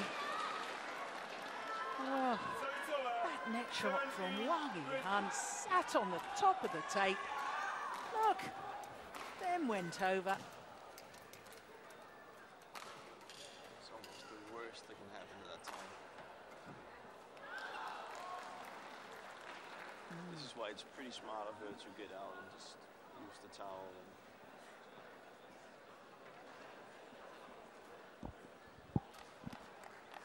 Still match point opportunities though for the German. Oh, look, she's breathing heavily, isn't she? Big gulps of air. Play.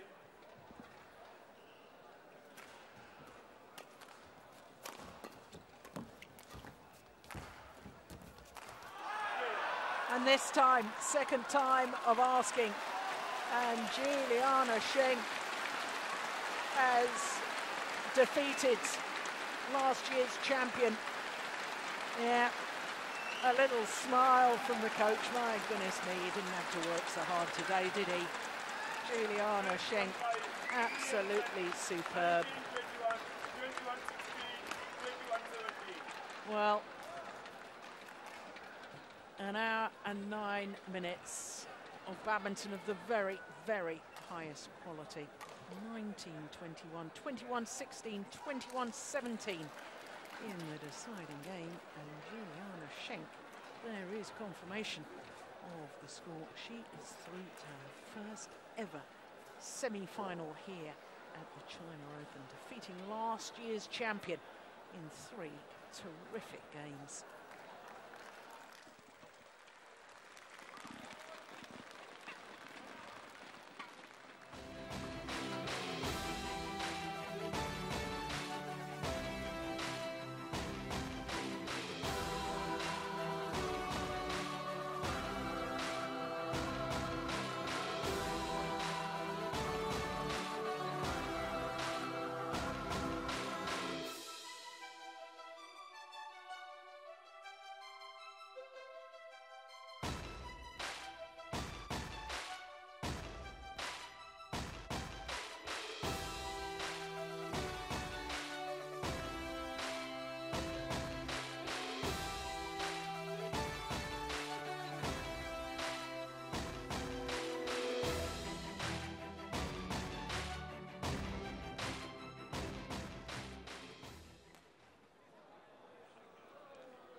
Well, what a terrific women's singles that was. That was an absolute thriller. And a second victory for Juliane Schenk in 8 meetings over the world #1. Well, we always thought it was going to be a good match when you got the world #1 playing against the player who's top of the Super Series list at the moment. Well, with the conclusion of that women's singles, we now know 3 of the 4 players at the semi-final stage of the women's singles tomorrow. There we go, there's confirmation of that. The Olympic champion, Li-Ning, #2 seed. She's going to play against Minazu Mitani of Japan, who, as you can see, had a thrilling quarter-final against another Chinese player. Well, in the top half of the draw, we know that it will be either Intanon Arachanuk or Tina Baun, who plays against Juliane Schenk tomorrow. Well, there you can see 4 of our 5 matches have been completed. Well, we've just seen one defending champion beaten, Wang Yihan. We've got more defending champions on court next. Danish men's doubles pair. Current world #1s, Mathias and Carsten Mogensen, now up against the Chinese pair, Zhang and Biao.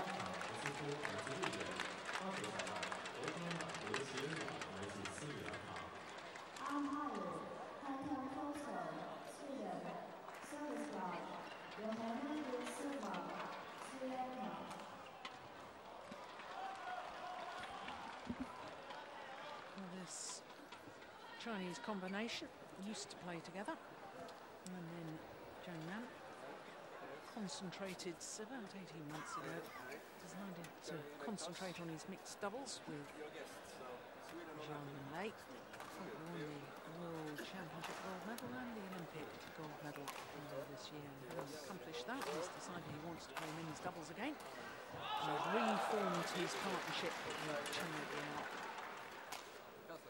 First tournament back, having reformed their partnership, was the China Masters, and they probably won that as an unseeded combination. All the Danes, defending champions, and of course the European champions. Won the title here last year, beating Hyun and Yong, having beaten in the semi-final. Korean day. Well, there is is confirmation that they are the #1 seeds and #1 pair in the world. 26 and 7 their win-loss record for the year, and that translates into 3 finals, having won 1 title, those European Championships that I was mentioning. Mathias Biao is the left-hander. He's the older of the 2 men, 32 years of age. Carsten Mogensen, 29. Well, their 2 matches so far. First of all against Ivanov and Sozonov of Russia, 2 straight games. And against Kono and Vishnu of India. And very comfortable indeed in that 2nd match. So to their opponents, and there is the World and Olympic mixed doubles champion, Zhang, 22 years of age, born in Beijing. 10 and 2 their win-loss record for the year, because they lost in the quarter-final of the French Superseries, and having battled their way through the qualifying of the Denmark Open, they lost in the 2nd round in Hyun. Well, they've only played 1 match so far, the Chinese pair, because in the 1st round they were supposed to play against the #8 seeds of Manipong Jongjit and Boden Nesara of Thailand.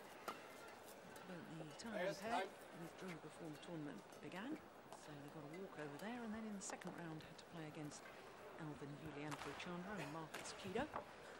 And if you were with us yesterday, you will have enjoyed that match with us, which the Chinese pair won in 2 straight games. 21-19, 21-18 it was.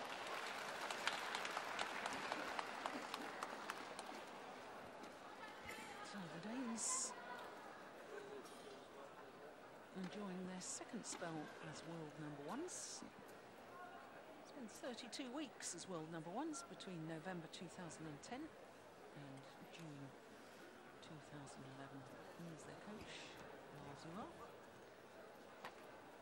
I made the mistake in Denmark of saying he was your boss, but he's not your boss, is he? He's in charge of the Danish senior team. You're in charge of the junior players. Well, there's the Chinese coaches, Zhang on the right as we look at them. 2-time Olympic champion in mixed doubles. Håkan Foster of Sweden is our umpire for this match. Joanna De Silva is the service judge. So the Danes, well, it's a little ominous, isn't it? Mathias Biao just applying some strapping to his wrist there.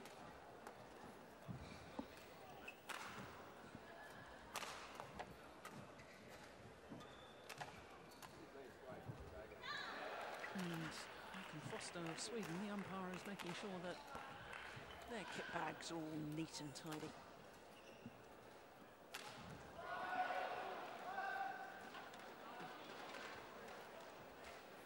Again, they have to have all the stuff inside the box. He was telling them in polite Swedish.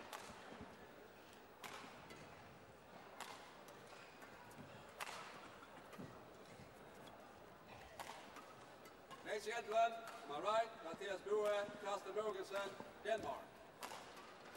My left, Xiaobao, Shanghai, China. Mathias BWF to serve to Shanghai. Level. Take. So the Olympic silver medalists, the current world #1s nearest to us, defending champions here at the Li-Ning China Open. One love. Already a bit of controversy. Chinese pair, youngsters of Zhang and Biao, thinking that the shuttle had touched the shirt before it had landed out, and of course if that had been the case, that would have been a fault.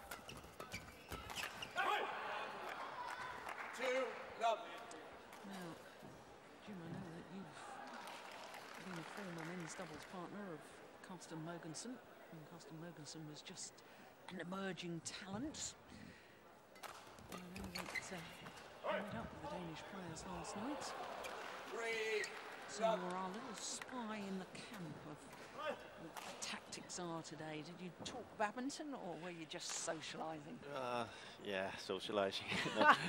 You're not going to give anything away, are No, you? nah. Like it's pretty, you know, obvious always what Carsten and Natsir wants to do. They want to put a lot of pressure on the service situation, and then they want Mathias to come forward and control the net, and then let Carsten do the work from the back. And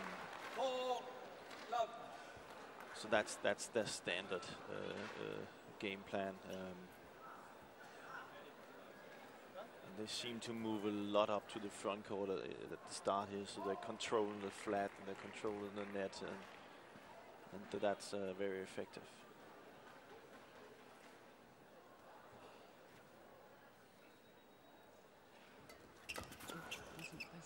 Was it? Serves I thought over. as we saw him serve there was a little bit of shape with the racket. Perhaps a little bit of nerves at the start of this match. That'd be understandable. But it is up to the Chinese to kind of like challenge them on the service situation. Whereas Carsten and Mathias will control the game.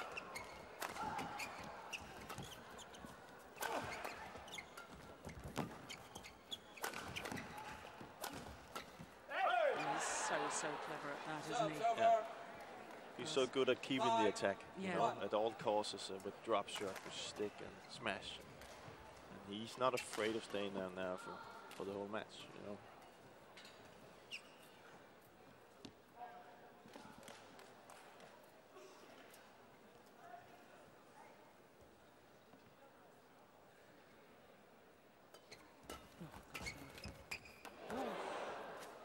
Serves over. Think about it. Decided against going over.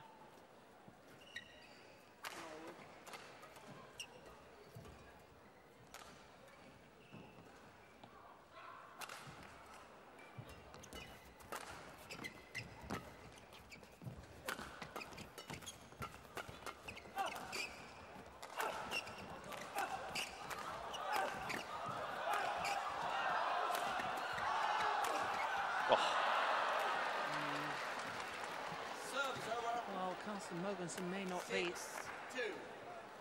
biggest badminton player in the world, but I think he's got one of the most effective smashes. It's very hard.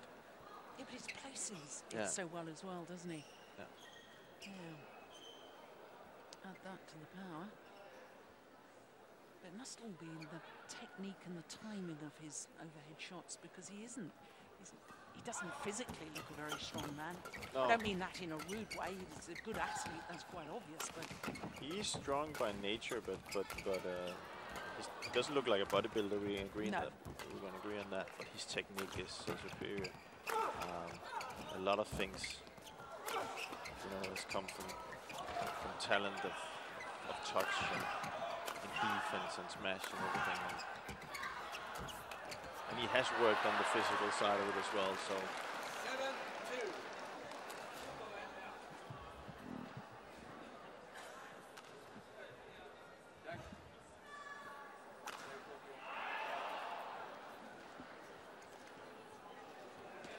I think the one thing that makes it really effective for Carsten and Mathias is kind of like Fu and Jai, is that left-right hand combination that, you know, it's so difficult to hold them in your defense because they keep hitting to each other as a pair. Something that's very difficult to play against.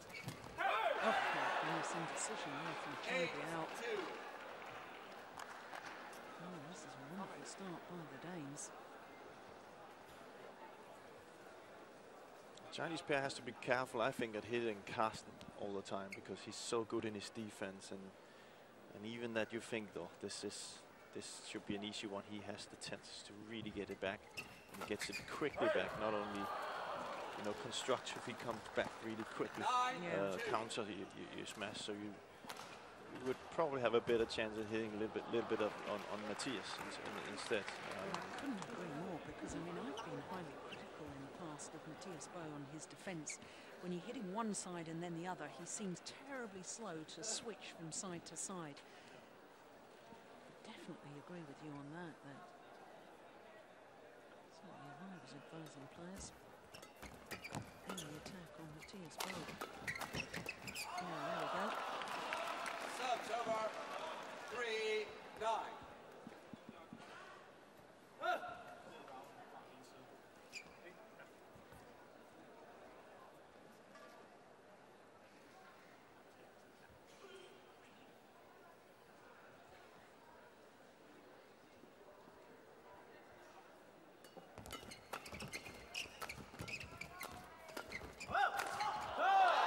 Well played by the Chinese. There you see, that's the service situation where they move up both of them and counter Carsten and Mathias' shots. And they need to continue doing that, or else they would be way too good in that situation, the Danes.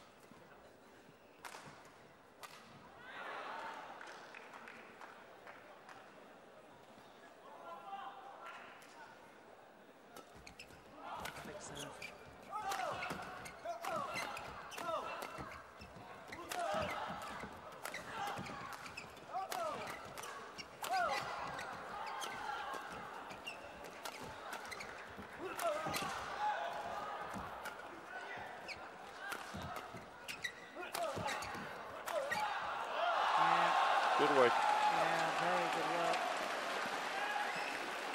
5-9. Home fans enjoyed that. Oh my goodness, they had to work hard.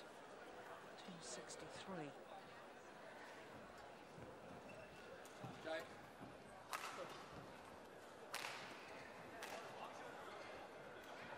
Of course, last year he was playing women's doubles with Dong.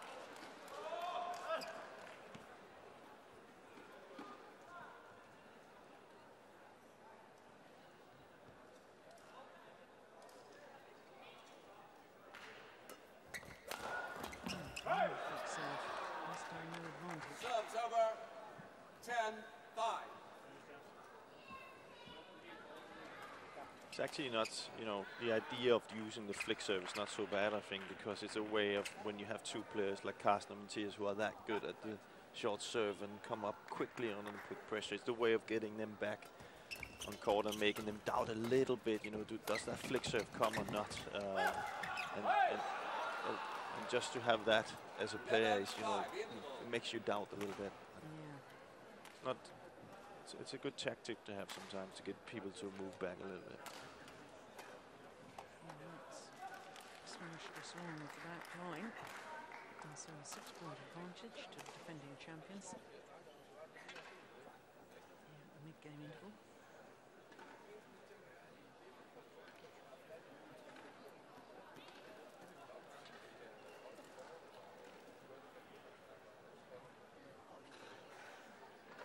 Court 1, 20 seconds.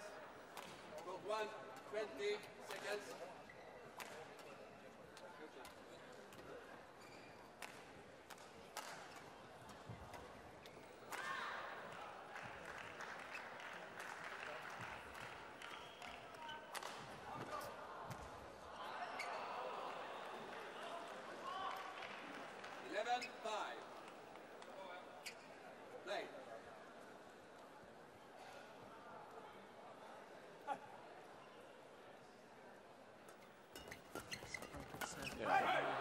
This is what we talked about. Service situation so sharp.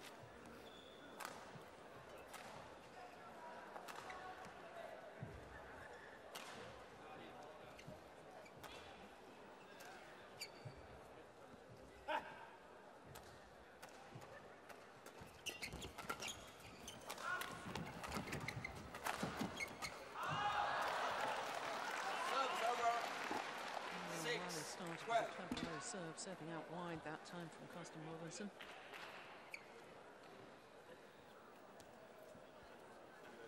One of the very good things for Carsten and Mathias is they have so many systems in their service situation that they make you doubt all the time where, you know, where you're supposed to return. You know, then you think it's safe to return there. Then they already, before the shot has been, or the return has been made, they're already standing there. So they make you doubt constantly, putting so much pressure on that situation. Service over. 13-7. And it's something you see the best doubles today are very good at. Like Leon Day is good on controlling that. Chai is good on controlling that. You know, it's.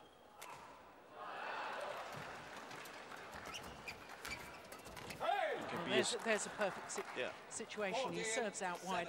He was wanting his opponent to hit down his backhand, the left-hander's backhand, and he was waiting for it. Yeah, exactly. And if you're not able to control that in today's men's doubles, you can be as good as a player you can be, but you won't get a chance to use it. And right now we have two Chinese players standing, and we both have seen before they're very, very good badminton players, but they just don't get the chance.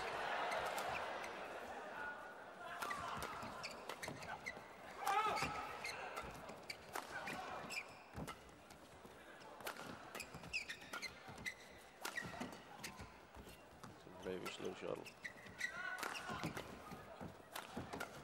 Oh. 15-7.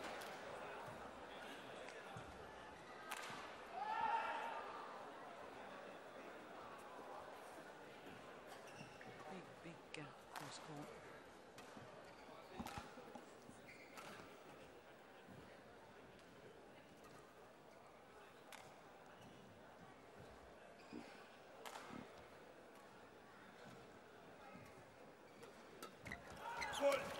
Oh, service fault called. Racket not pointing in the downward direction. 15. I have to say I'm surprised sometimes that he doesn't get called more often. Yeah.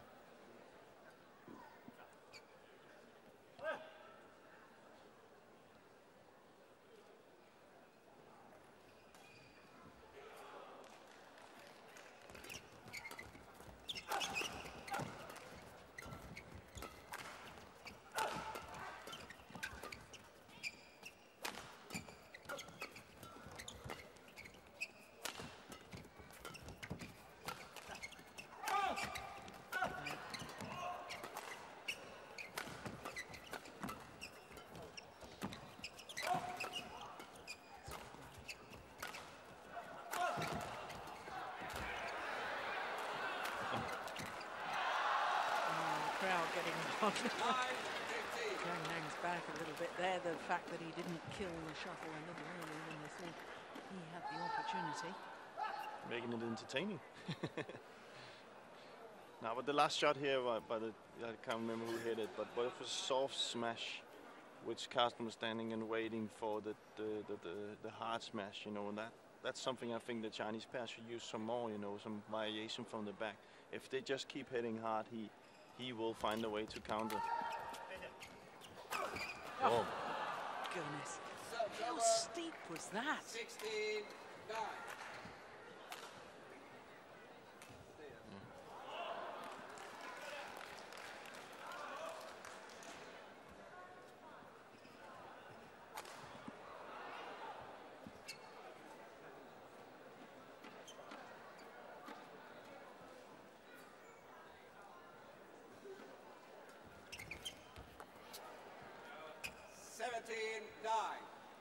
And they're losing all the service situations, and they're simply not into the game, the Chinese pair. They need to be way better at that.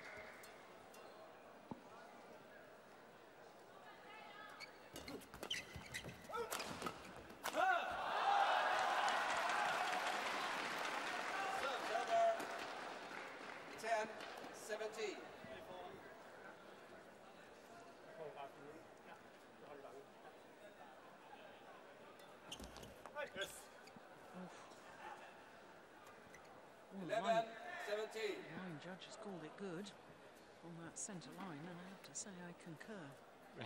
It's fine. Yeah. But don't think actually. I don't think Mathias thought there was a line change. 17. He looked more surprised about there was one calling it. So.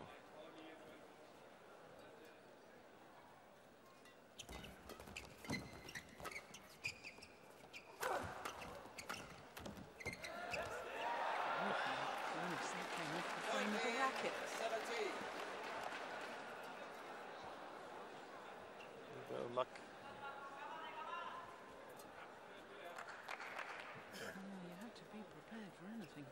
Good spell by the Chinese here, though. Yeah. So 4 straight points. Out. Serves over. 18-13. we talked about that in one of the other games in doubles. You know, you can't give a gap to your opponent because there's so many easy points to get in the service situation that even though you have a great spell that they will give away some points and it's too late. So 19-13.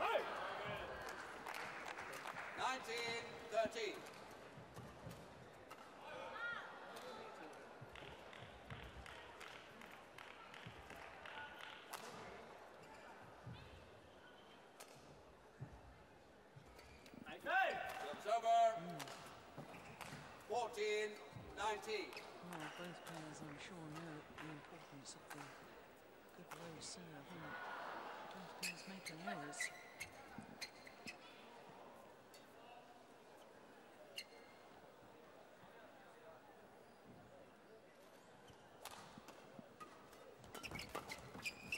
oh, that's good. Just one important thing I think is important to get out there is that people might sit at home and say, serve in the net, serve in the serve in the, you know, it's not that easy. You know, today's men's doubles are, you know, a little bit too high, and it's over. So there's so much pressure on the serve that they'll rather try and hit that, you know, so close to the tape as possible than serving it too high.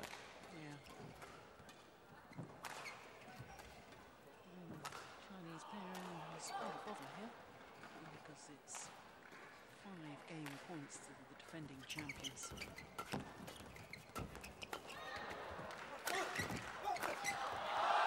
It's well saved though. Serves over. 16-20.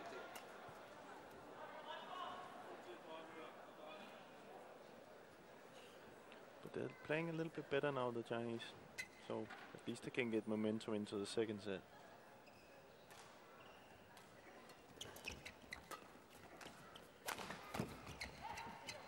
He's gone well along at the back line. The opening game. First game One won by seeds. Mathias Carsten Mogensen, 21-16.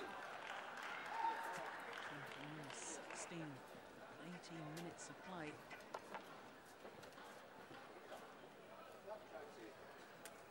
The day is looking very impressive to me.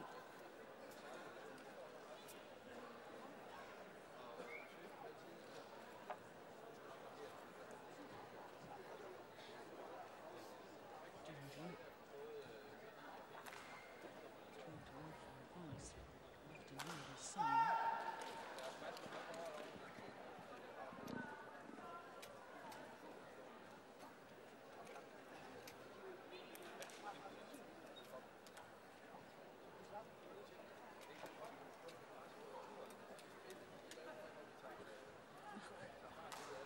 See how the racket bent as he hit that smash.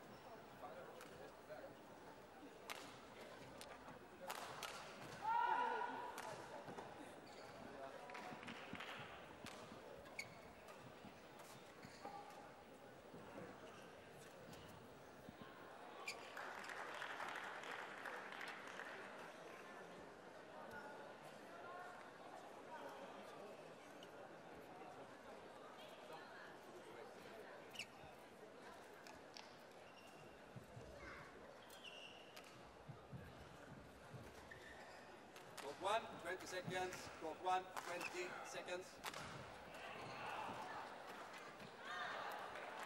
Well, I noticed that Biao was poking and prodding his left knee during that 2-minute timeout. I do hope he hasn't got an injury problem. Second game. Double. Play. The biggest problem with the Chinese pair is that they've been outplayed in the opening game.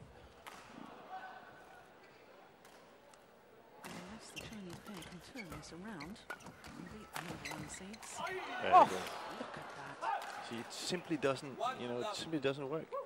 And they just can't help hitting on him, and Carsten's just too good. He's even smiling.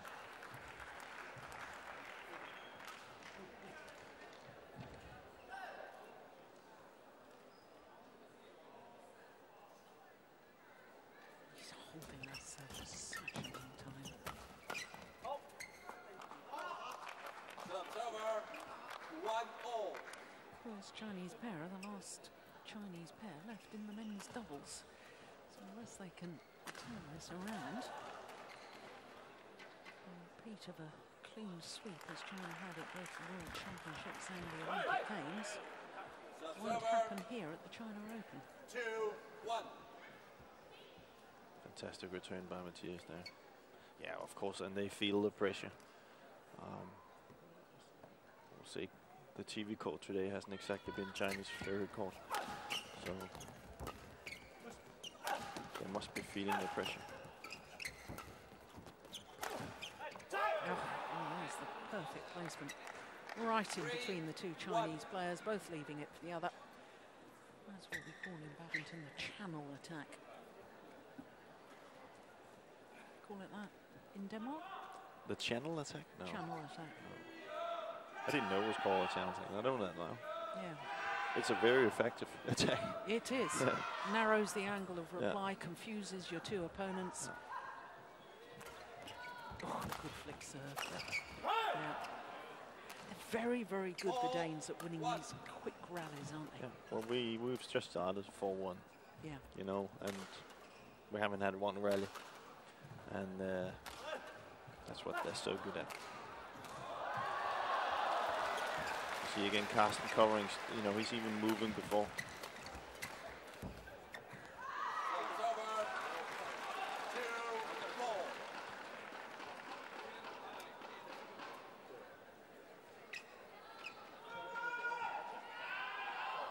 One thing you can say, it's not the most, you know, it's you have to really look at the system and at the way they play, and then from there say, oh, this is fantastic. Of course, it's not going to give the kind of rallies that we like to see.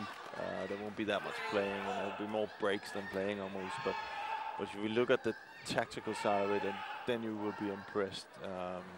But of course, you can sometimes sit as a badminton lover and think, you know, you want some longer rallies and some, you know, kind of like the rallies we saw when Fu and Chai against Li and Co. But it's a part of the game, so. Oh my goodness me! What happened there? Decided to just changed his mind. Or? Yeah.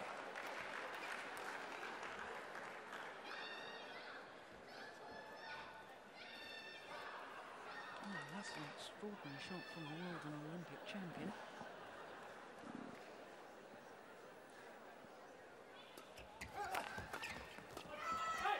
Again. And you can see the system there. Carsten is, Mathias is flicking, and normal after a flick serve, you would move back. He stays at the net, ducks, and then Carsten is ready for the flat smash. And those systems, they're just so effective. And then the time you have to wait to return is also something they're really good at.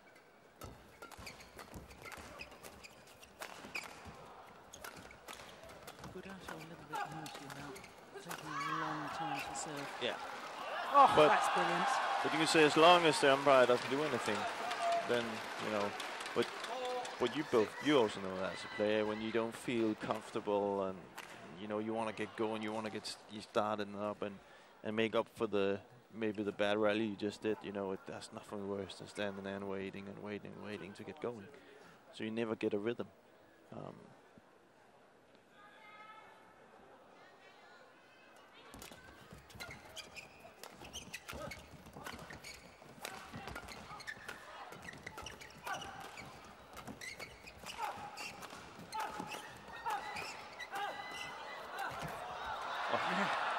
Good rally. Good work from Mathias Bo. 7-4. Actually made his way to the net.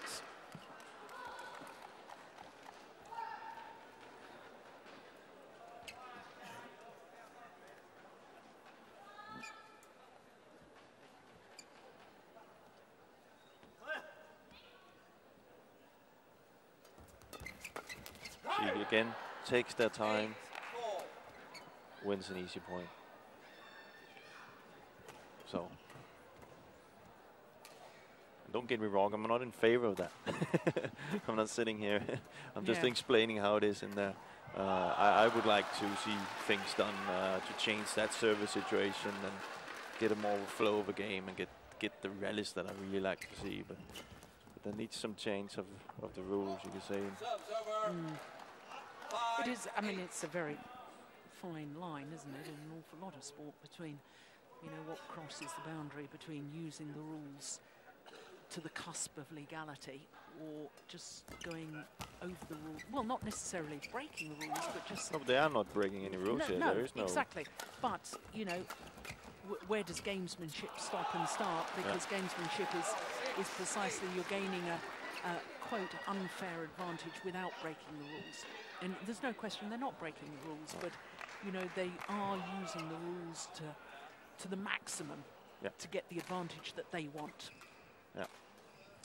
Oh, it's an argument throughout the whole of sport that remains unresolved, and it's all a matter of interpretation.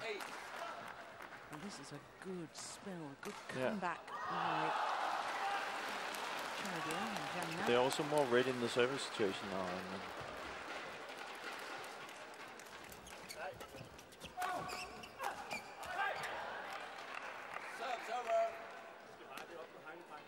You can also see there's maybe different things you could do in the service situation. A lot of people have been speaking about moving that double serving line away, so you could, you know, maybe just start with a high serve to take that pressure off the service situation, where people can, you see, all four players here are standing at the line. It's because people are so athletic good today that a flick serve, you know, they have no problems getting back and hitting that smash. But if you got that last part of the court with you, then you couldn't stand so close to the net, and that will give a different service situation. Well, when I sort of, it's a debate that I suppose will go on in badminton, but I have to say that, you know, I watch men's doubles, this pair, the Danish pair, their Olympic semi-final against Li-Ning and Zhang, an hour and 23 minutes. Compelling badminton. You know, when I watch matches like that, I see no reason to change rules. Exactly. Yeah, exactly. There's for and against. But, you know, we would like to see more of those matches. And that's up to, you know, do we have enough of those, or is there more of the other ones where, you know, you have to, this is top class we're watching right now. If, you know. And it is a fact that in men's doubles we see more short rallies in men's doubles than we see in any of the other disciplines. And because of this pressure that you've talked about already, the pressure on the low serve, forcing an error there, because you know that unless you hit the perfect low serve, your opponent is going to leap on the return. End of rally. You know, 2 or 3 shot rallies, we see it all the time in doubles. You know, and here we are, well, less than 30 minutes and halfway through the second game. When you think of the women's singles we've just witnessed and the long rallies, there is an argument for it. But there's also, you have to take the human things into consideration. You have a service judge sitting there. They're human. They're supposed to call a high and a low serve. And you know, nobody sees the same things the same way, so you have it different from each match, you know. it's just, you know, some will call. You know, Mathias got called. Carsten didn't get called. You know, it's. I tried it myself, and it can be very frustrating as a player, because you know, as a player, you know what kind of flick serve can you do, and if you see the shuttle come different, you know that's illegal. But if it doesn't get called, you know you. No, exactly. So there's many factors into to doubles.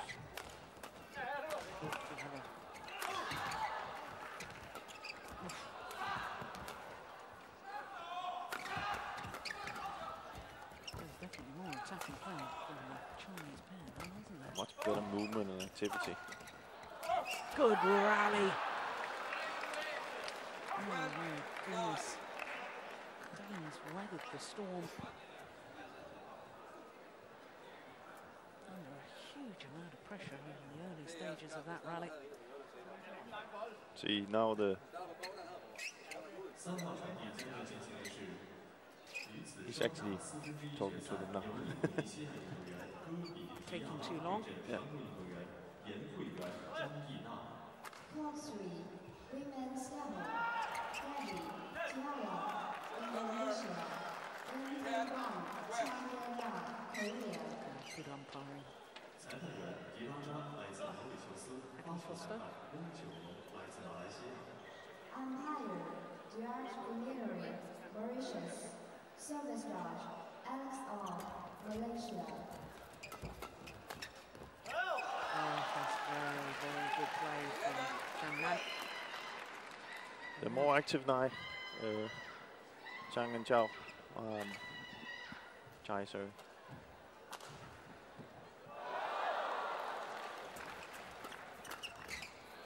Then again, the easy point. Easy. When I say easy point, don't get me wrong. It's not easy. It's not something everybody could do, but it's just that good. It's a quick point. Yeah, quick point. Let's say that. Don't know if you can see this at home, but certainly during that last rally, and in fact a couple of recent rallies, somebody behind the court is using a flash camera. I'm very surprised that the players haven't said something about that, because it's distracting me. Yeah. It must be distracting the players.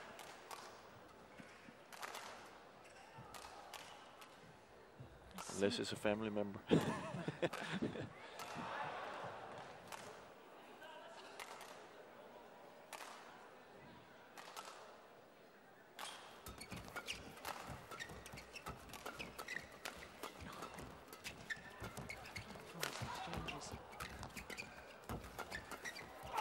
Well played by Ball. Very active at net right now. It's amazing, isn't it? The number of times I watch this Danish combination and opponents seem to just about catch up. Can't quite level the scores, and then the Danes just move ahead again. It's almost as if they can just up their intensity at will.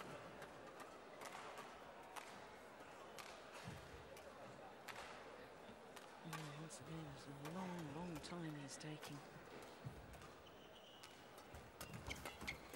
And there you go again. Yeah, another quick point.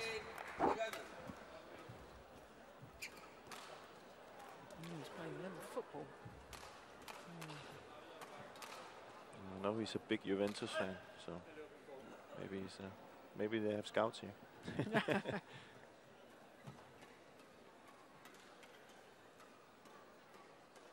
For sudden 5-point advantage. Good serve. Yeah. But you can also see the Chinese pair, they have this habits, as I call them. They have, what's it called, habit shots, where you have a habit of crushing. Every drive they cross it, they cross it, they cross it. And that's straight into Mathias's forehand. And he knows it, he's standing there already. I would like to see a little bit more tactical skill from the Chinese, where they say, okay, we're not going to let him get away with that. But they have not once over the last two sets have they shown that you know they can adjust to what's happening. And I find that a little bit awkward when they both, at least one of them is a very good mixed double player. You know, where you need to have that. You've seen that today. They should use some of that in the men's doubles. That would be effective.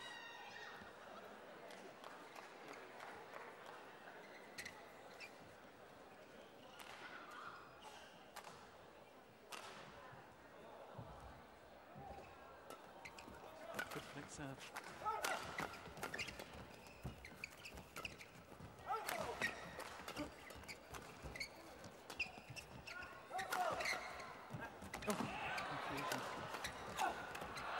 There you have it again.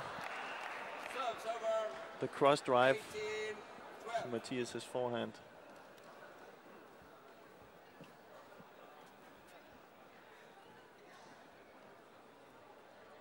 But then again, you gotta say, okay, if you drive it straight, it's down to Carsten, who's pretty good at that. So, but maybe a block shot straight would be more effective in taking some more pace out. Because they're clearly not winning that driving match right now.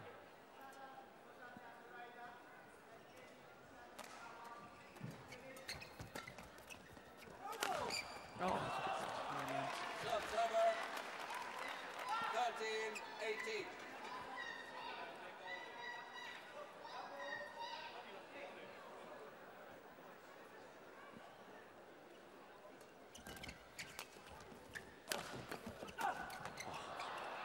Subs over.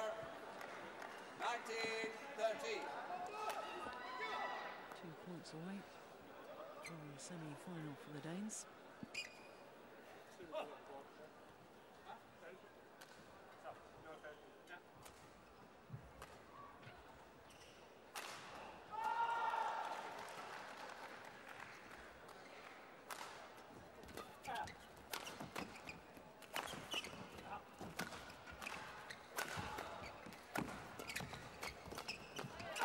Oh, yes. Well taken. Oh, they really have been superb today. Played the way they've wanted to play. The defending champions. And the Chinese players have had absolutely no answer. Impressive performance by the Danes. Very much so. Lars is very comfortable. No, he's still not broken into a smile. They haven't won yet. But as you can see, 7 match points. Well saved. 14-20.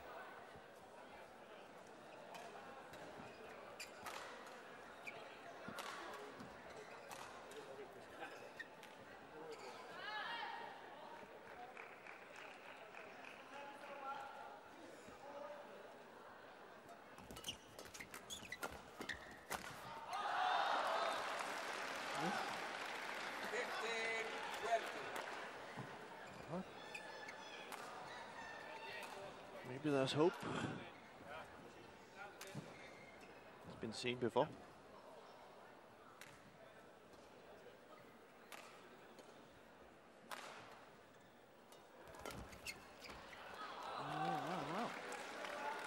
Well, it was clear to see that Carsten and Mathias thought this was over, and now they took totally the concentration and the pace out of the service situation, and they have to be careful with that because it can turn around quickly in badminton.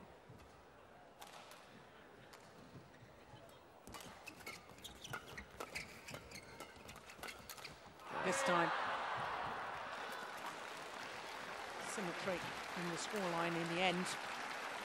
21-16, 21-16.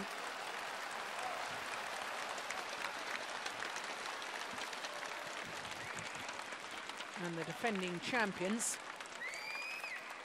still on course to retain their title.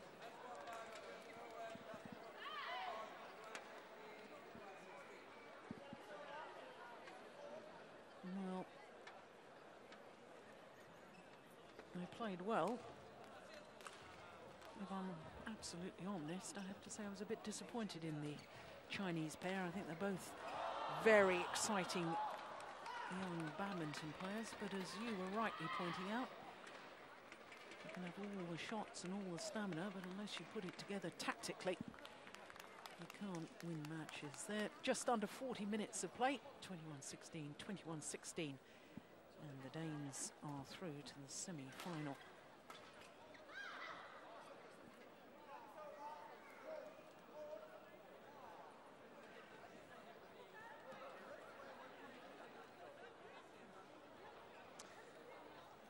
there is confirmation of that fact, and also confirmation of what we were talking about, that China now have no representatives left in the men's doubles. So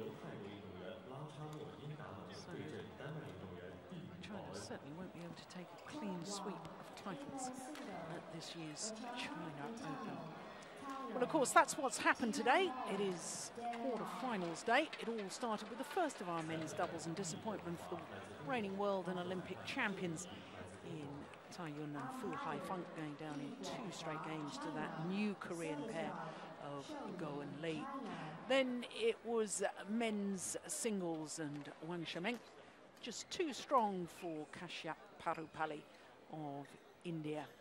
Liliyana Natsir, well, she was brilliant in the mixed doubles with Tantowi Ahmad, winning through that quarter-final set.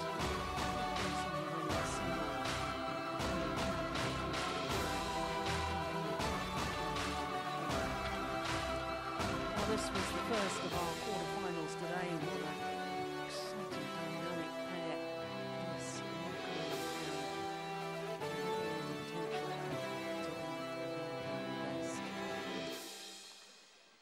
Zhengming was just too strong for Kashyap Parupalli today. Strength to strength, tough opening game. But then in the mixed doubles, how many times did we say a wonderful shot from Natsir? Ahmad, 2 straight games against this very new shining.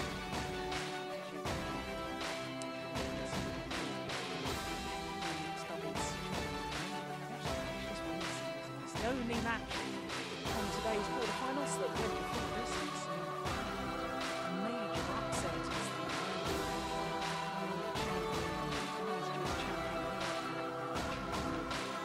Down in 3 thrilling games, an hour and 8 minutes of pulsating badminton. 21-17 in the deciding game. Juliane beating last year's champion. Then, as we've just seen in the men's doubles, were last year's champions from Denmark, the Olympic silver medalist Mathias and Carsten Mogensen. Oh, just too much tactical mouse. Implemented their game plan so well today. 2 straight games. 21-16, 21-16. So the Danes very much in form. Of course, that is all of our quarter-final action for today. We will be back with semi-finals tomorrow, a little bit later tomorrow. That's 1900 local time. That's 1100 GMT. From all of us here in Shanghai, especially from Jim Laugerson and myself, Jill Clark. Hope to see you for semi-finals tomorrow. Bye-bye.